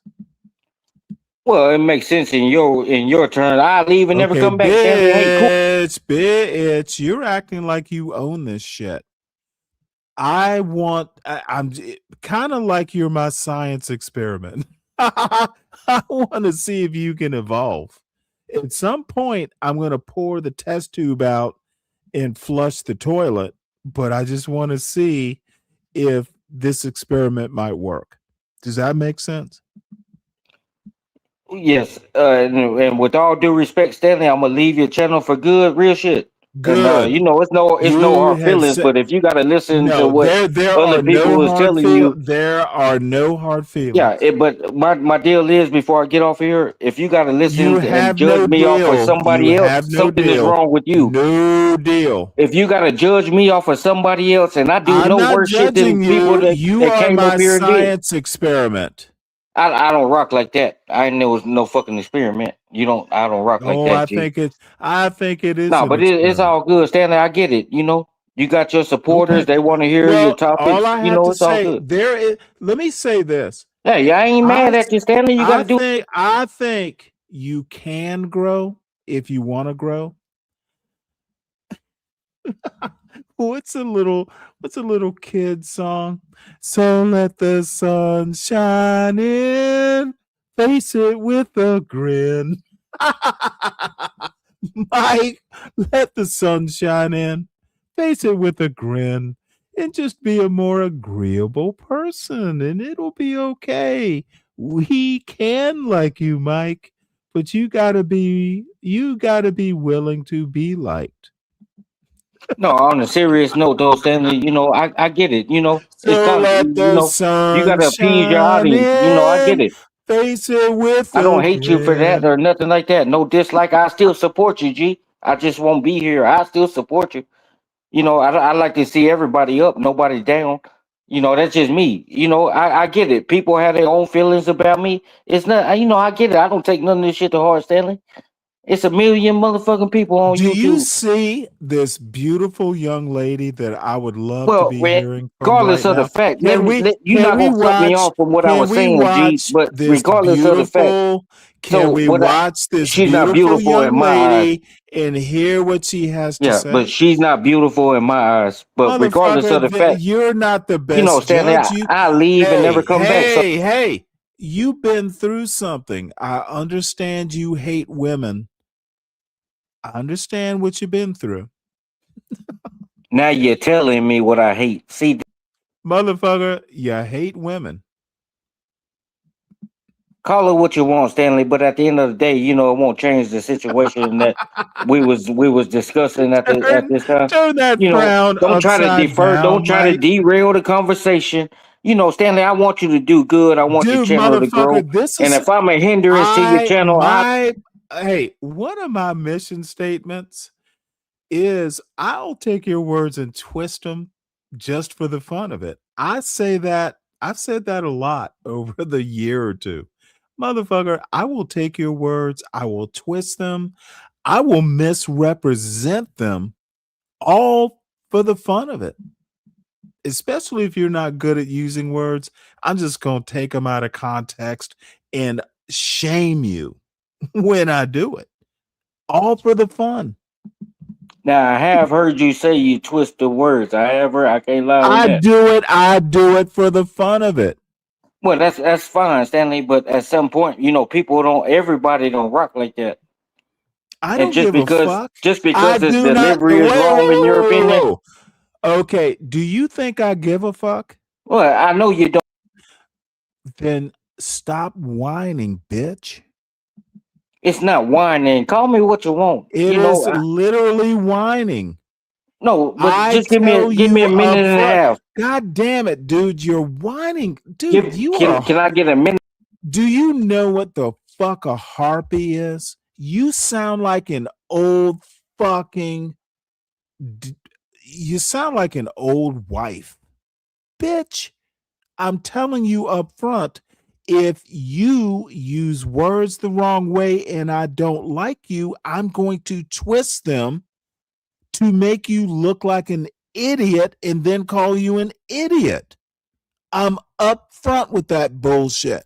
Stop whining, you old washerwoman. Well, it's not. I get what you're saying. It's You're not like an whining. old washerwoman who's complaining because she's a washerwoman. That's fine. But at the end of the day, Stanley, I'm gonna just leave your channel. I'm telling you up front, I'm gonna just leave your channel altogether. I don't want to hinder your channel from growing. See, I think I'm just trying. that I would just be. come here to I have fun. think I don't come that here would every be fucking the day. best. I don't come here every fucking I day, and think. I support you more than 99% of these people in the channel. And just because somebody got a You know what? disagreement with me, come on, I see, I'm gone. applaud. I'm out. I applaud your mature decision. All right. Well, let's get back to. You know what? I think this woman is gorgeous. I want to talk to you about a very specific type of woman. She has the yard sign. She voted for Kamala. She cried on election night. She posted the black square in 2020. She called herself an ally, right? And she's still participating in racism actively, just not in a way she's willing to see. So first, let's be very clear about who we're talking about, because white women is not one thing. The majority of white women have voted Republican in every presidential election since at least the year 2000, and that includes 2024.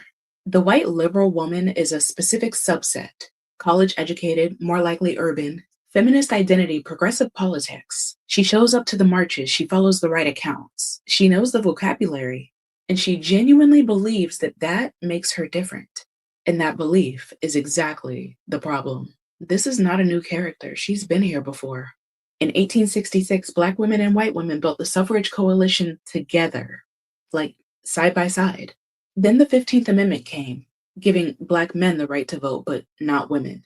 White suffragists didn't just split from the coalition, they turned. Susan B. Anthony and Elizabeth Cady Stanton began making openly racist arguments, saying that educated white women deserved the vote more than formerly enslaved men. The coalition that Black women helped build was now being used against them. Black women kept organizing anyway. They built the National Association of Colored Women in 1896, kept fighting for voting rights, labor rights, anti-lynching legislation, like all of it, all at the same time.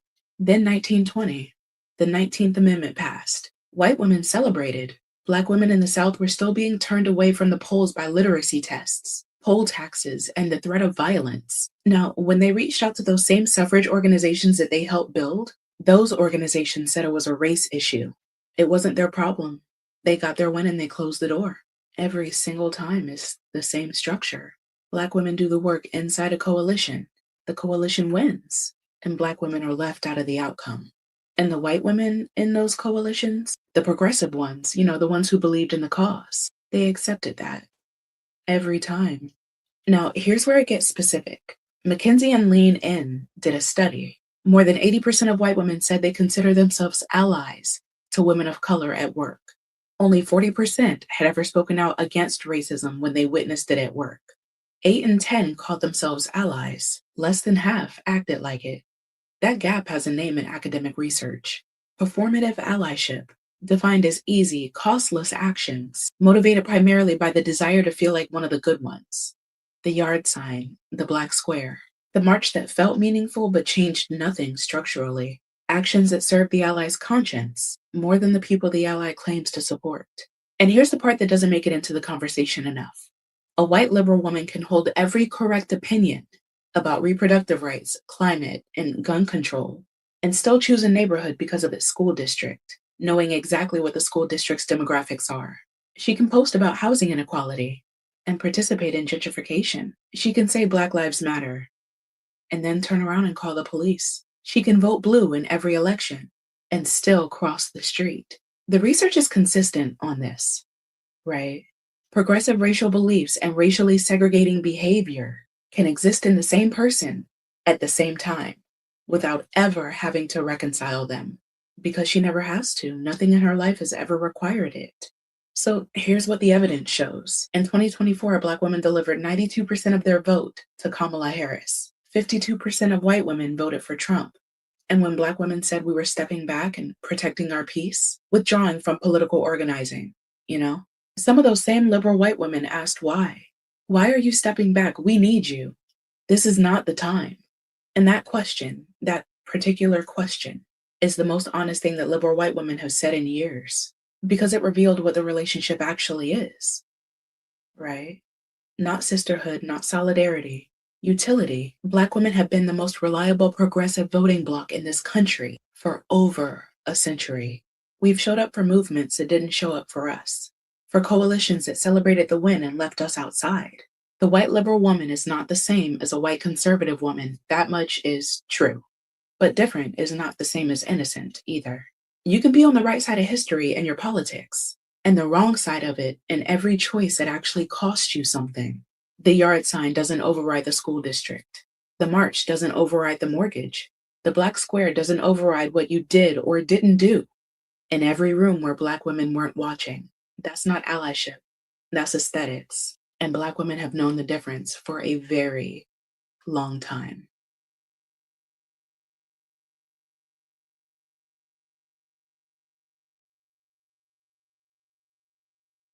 I think that's a horrible argument she makes. It's oddly enough, if white women were that young lady, they would make the same argument. It's a shallow argument. She needs to be looking more at the system. And Clarice, her argument is not a critical race theory level argument. It sounds more personal. Critical race theory tends to criticize the system, not so much individuals. So your point about critical race theory is, I'm not sure I even understand what you're getting at. In critical race theory, if you know the origins, it was a legal academy sort of analysis. It has gotten out into the wild and kind of become viral, literally. But Ashley's argument is not a good argument. If you know what you're looking at, you'll know her argument is very presentist and shallow. She's not wrong. She's just not. It's a shallow argument. So anyway, I have never watched this before.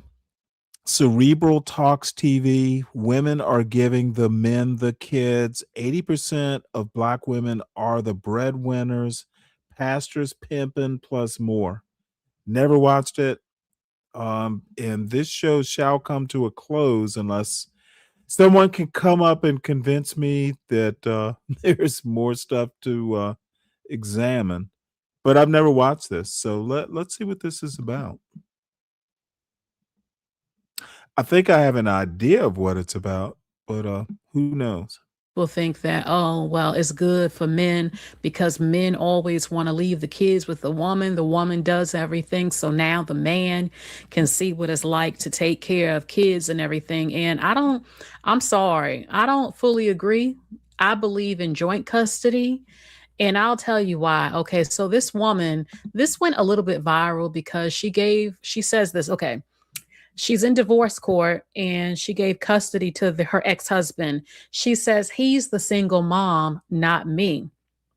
Let me zoom in and see more of what she said. Felicia Your son didn't win custody. I gave him custody. I leave with what I came with, and I didn't come with no kids. I'll see them on the weekends. Okay, so all right. She says she'll see them on the weekend. Look, for me, I'm going to keep it real with you. I don't I don't celebrate women being happy about giving kids to their men because and let me explain why. I just feel like you carried them kids in your stomach for 9 months. You carried them, you birthed them, you breastfed them, and now you gonna let a man have them? Like, no, I'm the one who carried them. Those are my damn babies. That's how I would feel.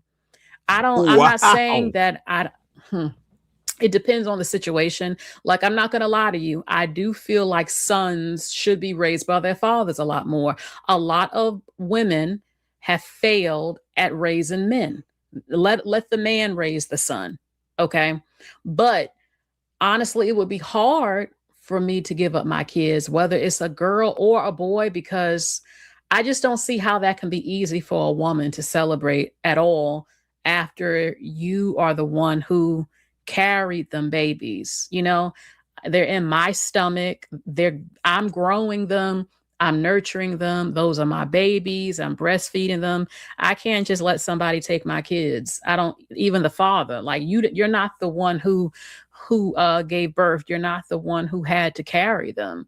So I don't see how I don't know. I mean, I've seen a few women giving up their kids like it ain't nothing. I'm like, you mean you carry them babies for 9 months and you're their mama and breastfed them babies, them little babies looking up in your eyes, telling you, I love you, mama. I love you, mama. And you telling me you can just give them up? I can't do it. If I had kids, I don't know how women could do that so easily. I don't know. But when it comes to custody and a divorce, maybe it would be a little easier if it was a boy who's growing up. Not when he's a baby, but once he's getting a little bit older, maybe middle school age. And, if the father, a boy needs a man to help him be a man. A lot of women are not doing a good job at it. The thing is, though, a lot of men are not always good men. They're not always masculine. They're not even all the type of men they should be.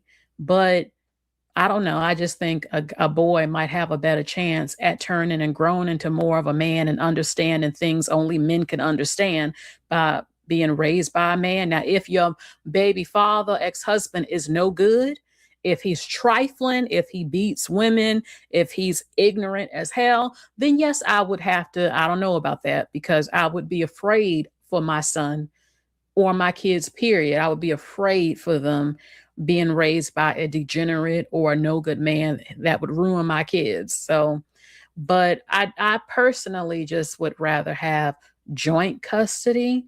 So we both see them if it comes down to this custody battle. Okay. I don't feel safe completely giving them away to the man. Also, I'm going to take it there. Some people going to get mad. I don't think a man could teach a girl how to properly clean herself with her hygiene. And other women, no, I need to be the one to teach because he can't do it. He can't show her how to do it properly and wiping. Wiping might be easy, but you know what I'm saying? I don't know. Okay, so she gave him custody of the kids and says that he's the single mom, not me. And she's smiling in court. And I've seen this a lot because, well, some women are like, oh, you think that you're going to cheat on me, leave me struggling, and I got to raise the kids. I'm going to give you the kids. And now you're going to see what it feel like to be a single mother. That's how some feel. Okay. So she says she's divorced. She's divorced now. Okay. And then there's another woman I want to show you real quick. Today's the day that I get to drop my daughter off for the rest of her life. I can't really say that I feel sad about it. I really don't care. I gave up custody of my kid. I put her up for adoption. She's 7 years old. Oh, sorry. I literally just woke up. She's going to school. I'm about to drop her off to her last day of school. I have to take her to. And then the adoptees are picking her up from the school pickup line. And yeah, I'm a free woman after that. I'm selling my house. I'm buying an RV. I'm about to travel the world. I'm pretty excited. I have been like waiting for this moment my entire life, ever since I had her, and I was being guilty and not giving her up just because like I felt like as a mom you're not supposed to give your kid up. But then I had a good talk with like my boyfriend, and he said that it doesn't matter what other people think, it's what you want, and I don't want a kid. So yeah, so she has an adoptee. It's not like I'm bringing her to a foster care system. She has a family that wants her, and yeah, she's 7 years old. She'll be fine. Update on getting rid of my 7-year-old daughter and adopting her out. At the end of the video, I'll show you the picture that her adoptee gave me. But I'm not going to lie to you guys, this has been probably one of the best decisions I've ever made in my entire life. It has been so peaceful not doing student drop-off anymore, not doing homework, not having to do bath routines. I'm on my way right now. I just got here. I'm going to go pick up the RV that me and my man bought. And we already planned our first trip. We're going, I think we're going to go to Colorado first and then eventually get over to Washington, D.C. I don't know. I've never been more happy in my entire life. Like, I haven't been more miserable than I was when I first found out I was pregnant. And I just kept her because I thought that that's what I needed to do. But, you know, it wasn't. I should have just not listened to everybody and not listened to, like, the mean stuff people say about aborting kids and stuff. But, yeah, I don't know. The RV is paid for. The trips are planned. Like I said, I'm going to post a picture of her at the end and show you guys how she's been doing. But she seems to be fine. They asked if I wanted to call her or anything this week, and I said no. I figured it's easier to adjust to a new home without talking to me. But she was kind of like okay with it. We had been warming her up to the idea that she's not going to be with mommy anymore. So it's not like it was something new or weird to her. And yeah, I don't know.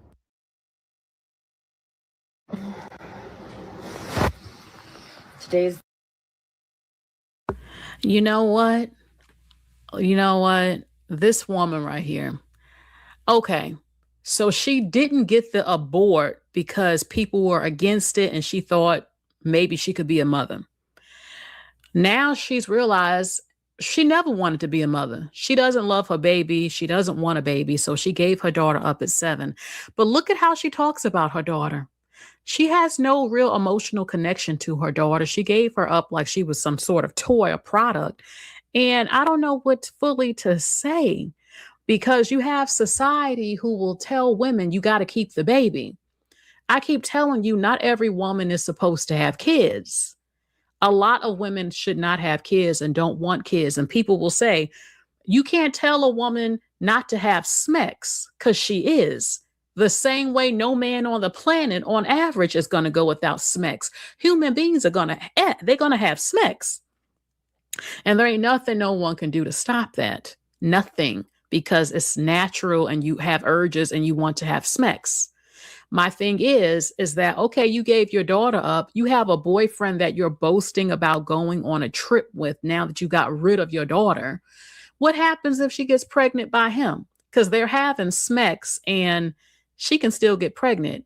Imagine what her daughter will feel like if she sees this video with her boasting about getting rid of her. Then you end up pregnant again because you're having SMECs, and then you keep that baby. Okay. And hey, Terry in the chat. You said since she decided to have the child, a person like her did the right thing in giving up the child. You know, I often wonder, and I think I'm coming to terms when stupid people talk or review stupid people. The result can only be a stupid analysis. So, yes, I've never watched this content creator before. But all I'm saying is, what if this woman who didn't want the child in the first place, maybe she had her uterus ripped out? Stupid people reviewing stupid people can only result in stupidity. So, well, the child, other than that, a woman doesn't have many options. You're either going to have an abort or give it up for adoption. People telling people to stop, when people say, just stop telling people to stop having sex, because it's never going to happen. It hasn't happened in all of human history. Women and men want to have sex and will have sex. End of discussion. It's never going to stop happening. No one is going to go their whole life by the without getting way, laid. Okay.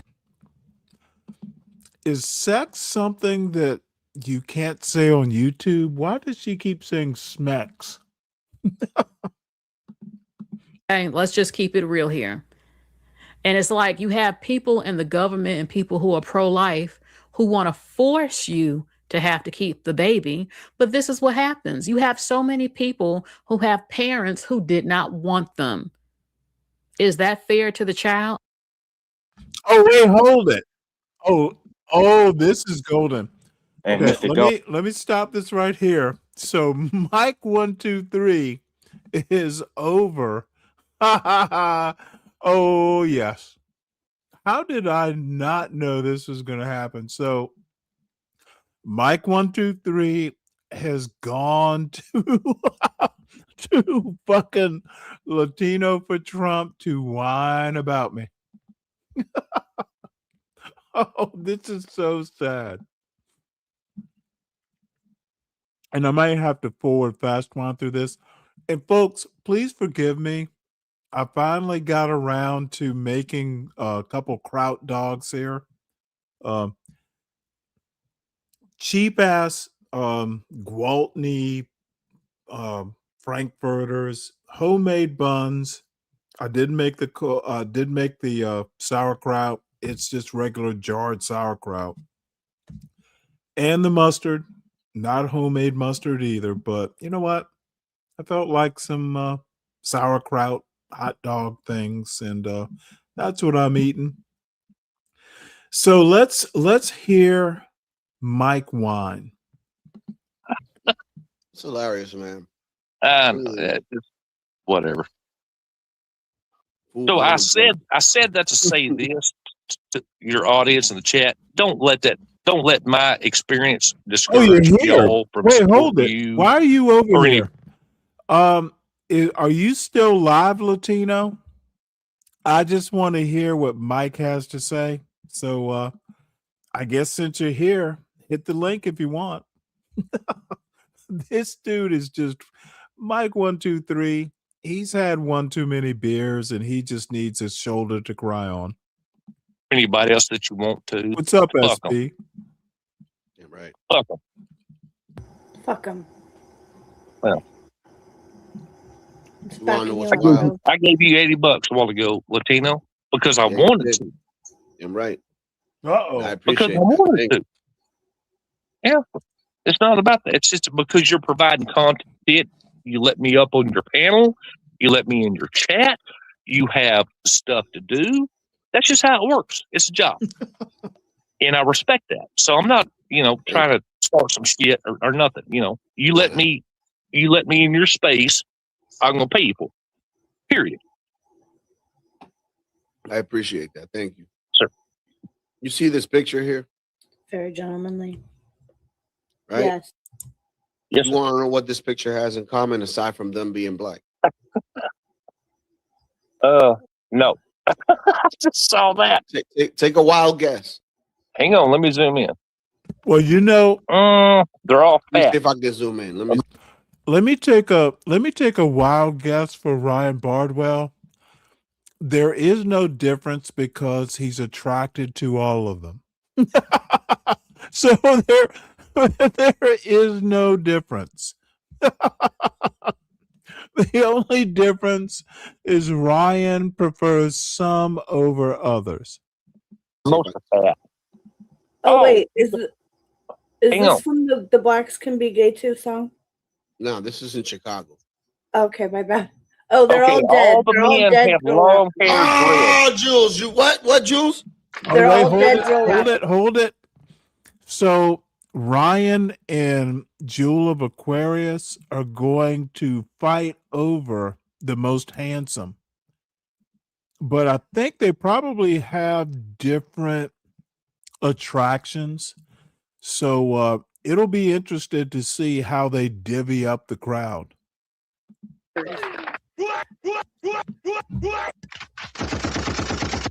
They're all Thank dead. you. They're all dead. All of them. I was way Sorry, I off. should have let Ryan go first. No, you said it right. I was fixing to do something bad. Okay, They're all maybe I dead. stopped it. All the men had long ass dreads. Yeah. See? My bad. I'm sorry. That was And Ryan Bardwell prefers short haircuts like the one Latino has. Yeah. Nate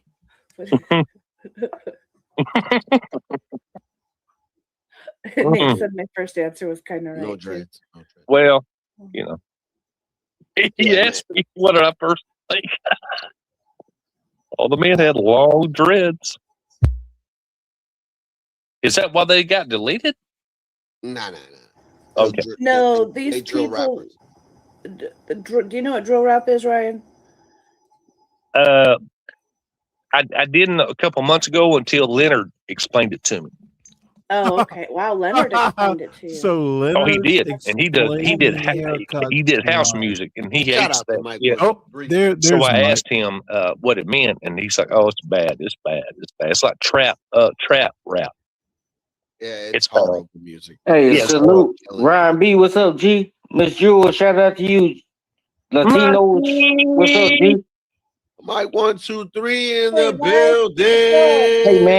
Hey man, real quick. I was in a bad accident about a week ago. Oh God, you okay? No. Yeah, man. So I'm good. I'm just happy I'm here. Not to derail your show. No. You No, good, go bro. ahead.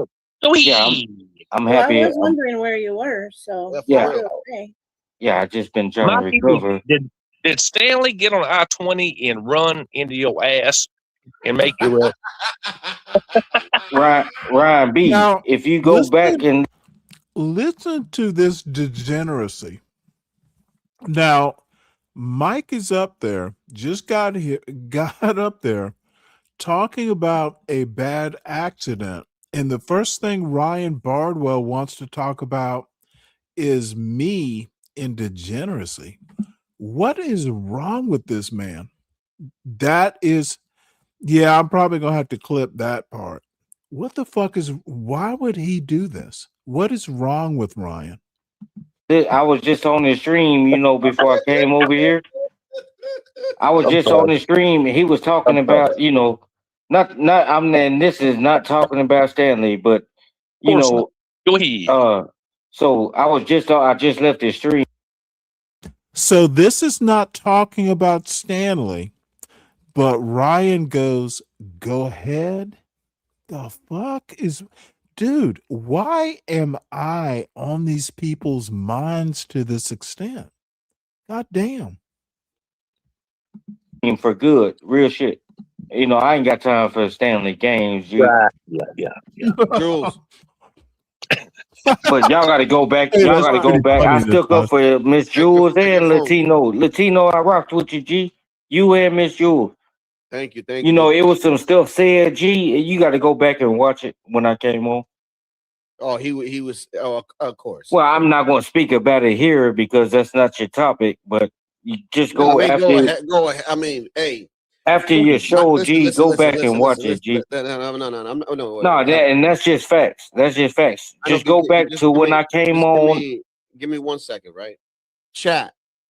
1, if you want to hear about this, or 2, we can continue to do what we're doing, which is just talking around chit chat. 1 like a motherfucker. There you go. See, it's gonna be good. This is gonna be good. Chat is speaking. Even I spoke. This could be good. So go ahead, Mike 1, 2, 3. Yeah. Just go back to when I came on and. Oh, and by the way,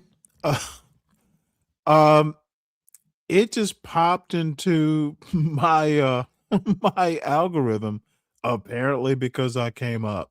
And again, it's this is not my cup of tea. I don't even know why I'm being mentioned this often. Mike needs to be recovering. Maybe he got a head injury or something in that accident. could be why he's acting kind of erratic like this. And when you have injuries and you're taking painkillers, you shouldn't be drinking alcohol with the painkillers because it's going to lead to this sort of erratic, odd behavior. Mike has kids. I hope his wife isn't letting him around the kids with this sort of it's, I don't want to say it's aberrant behavior, but it is definitely unusual. So he needs to be careful. Then you'll kind of get the drift. I'm not Because I talking don't about want to. Stanley, but it's I had to take up for you two, you and Miss Jules and Mr. Galt. And shout out to Ryan B. Also, shout out to Listen to this fucking snitch. He's about to spill what I said. He's gonna come clean. Maybe next time I'll just indulge his behavior so he doesn't go over there and snitch. Listen to this snitch. Donald Trump, who's the head of my life. Amen. There it is, Amen. Natasha. Amen. Yeah. Oh, Trumpo. Shout out to Go Trump. ahead. Go ahead, Mike. With all seriousness, though, the car accident. I'm just happy I'm here, man. We got this road. I'm pretty sure they got it everywhere. Well, we call it here where I'm at Dead Man's Curve. 42. They were doing, You talking about 42? Well, do you, Ryan B, you should know what I'm talking about. If you ever been to Dallas, you know how you go around 175 and you getting on 30. I-30. Yeah. they've redone it now. You go north. You go north of Dallas. Right. Yeah. And like you're going into downtown. Absolutely. We Yeah. call So I was in that general area. area, and I was just getting off work. It was about 11:15 that night, if what I remember. And they're doing all this construction everywhere. So I thought it was one of those trucks. Mike, I'm sorry. You guys want to go in through the multiverse? I apologize. No, you can go ahead. Keep talking. So what I thought it appeared to be one of those, and I work 12-hour days. So I said, I'm sorry. What did you say? Welcome to the multiverse. We're watching our own stream, people. Well, you can make the joke, but it's fact. The jokes I'm cool with, but I'm. So this is really weird. This is not for this time, I guess. So Mike goes from bad to worse. Apparently, what is Mike doing? What is he really accomplishing? And Mike, let me add you to thank you so much for supporting the show, but dude, you could have just stayed here. You could have just stayed here and not been so mouthy. Now you're on a whole nother panel being made a fool of. I'm a little bit more lighthearted when I treat you like a fool.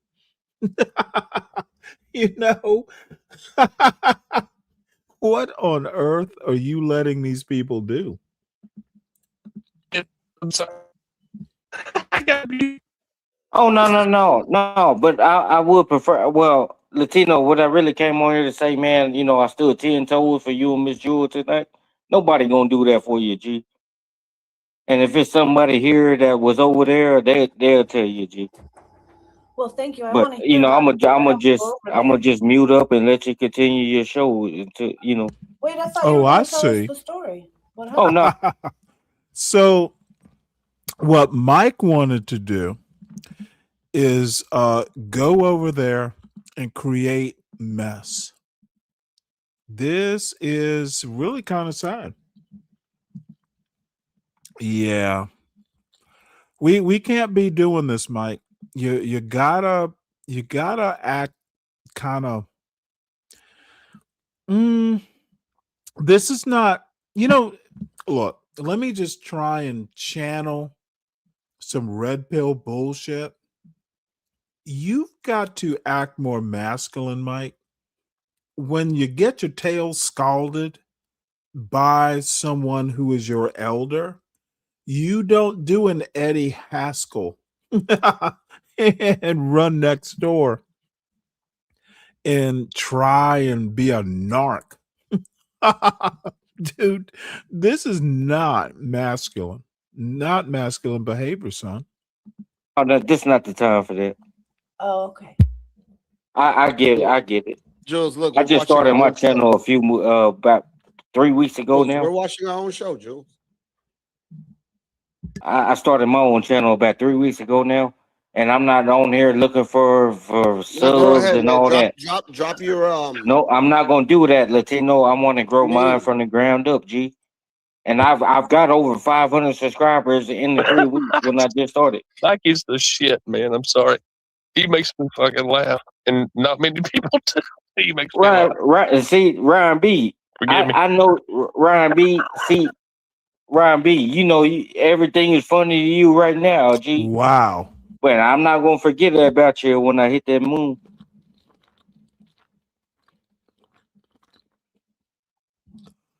Oh All my right. Well, God. let me bring this up to date. No, I get it. It's funny, Latinos are doing. The Latinos are trying to get with the white people, and the white people looking at them like, "Stick, you're not one of us." bro. But like you think you look at me like because she's a $5 Hispanic, we'll accept her. Like, when have I ever said I was white? Jules, please.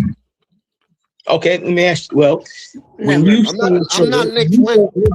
Hey, just allow me to speak whenever I can speak. Let me explain why I say that you Latinos for Trump are $5 Hispanics.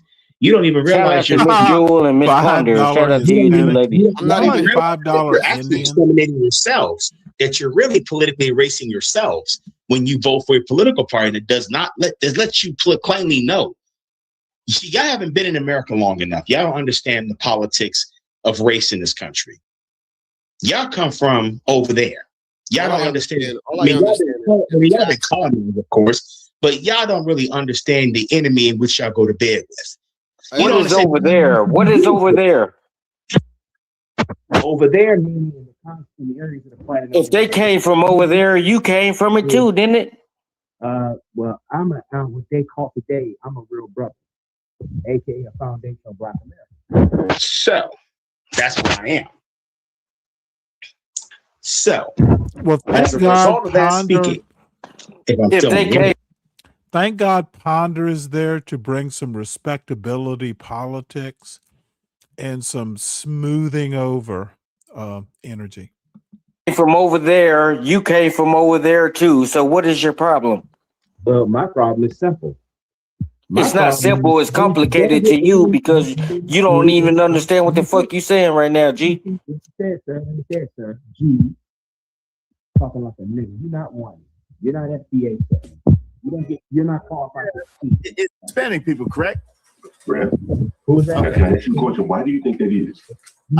Because so-called fast food places, as a grown ass person that has real bills to pay, is demeaning. Let me ask you this question. You know that McDonald's on that Popeyes on Martin Luther King and Malcolm X? Mm-hmm. You ever been there before? Man,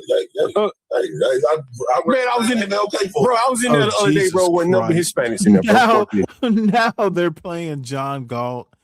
Dude, this is just really lowbrow shit. And and this is a good place to end this show. So, Mike, and I honestly am kind of happy that Mike has found his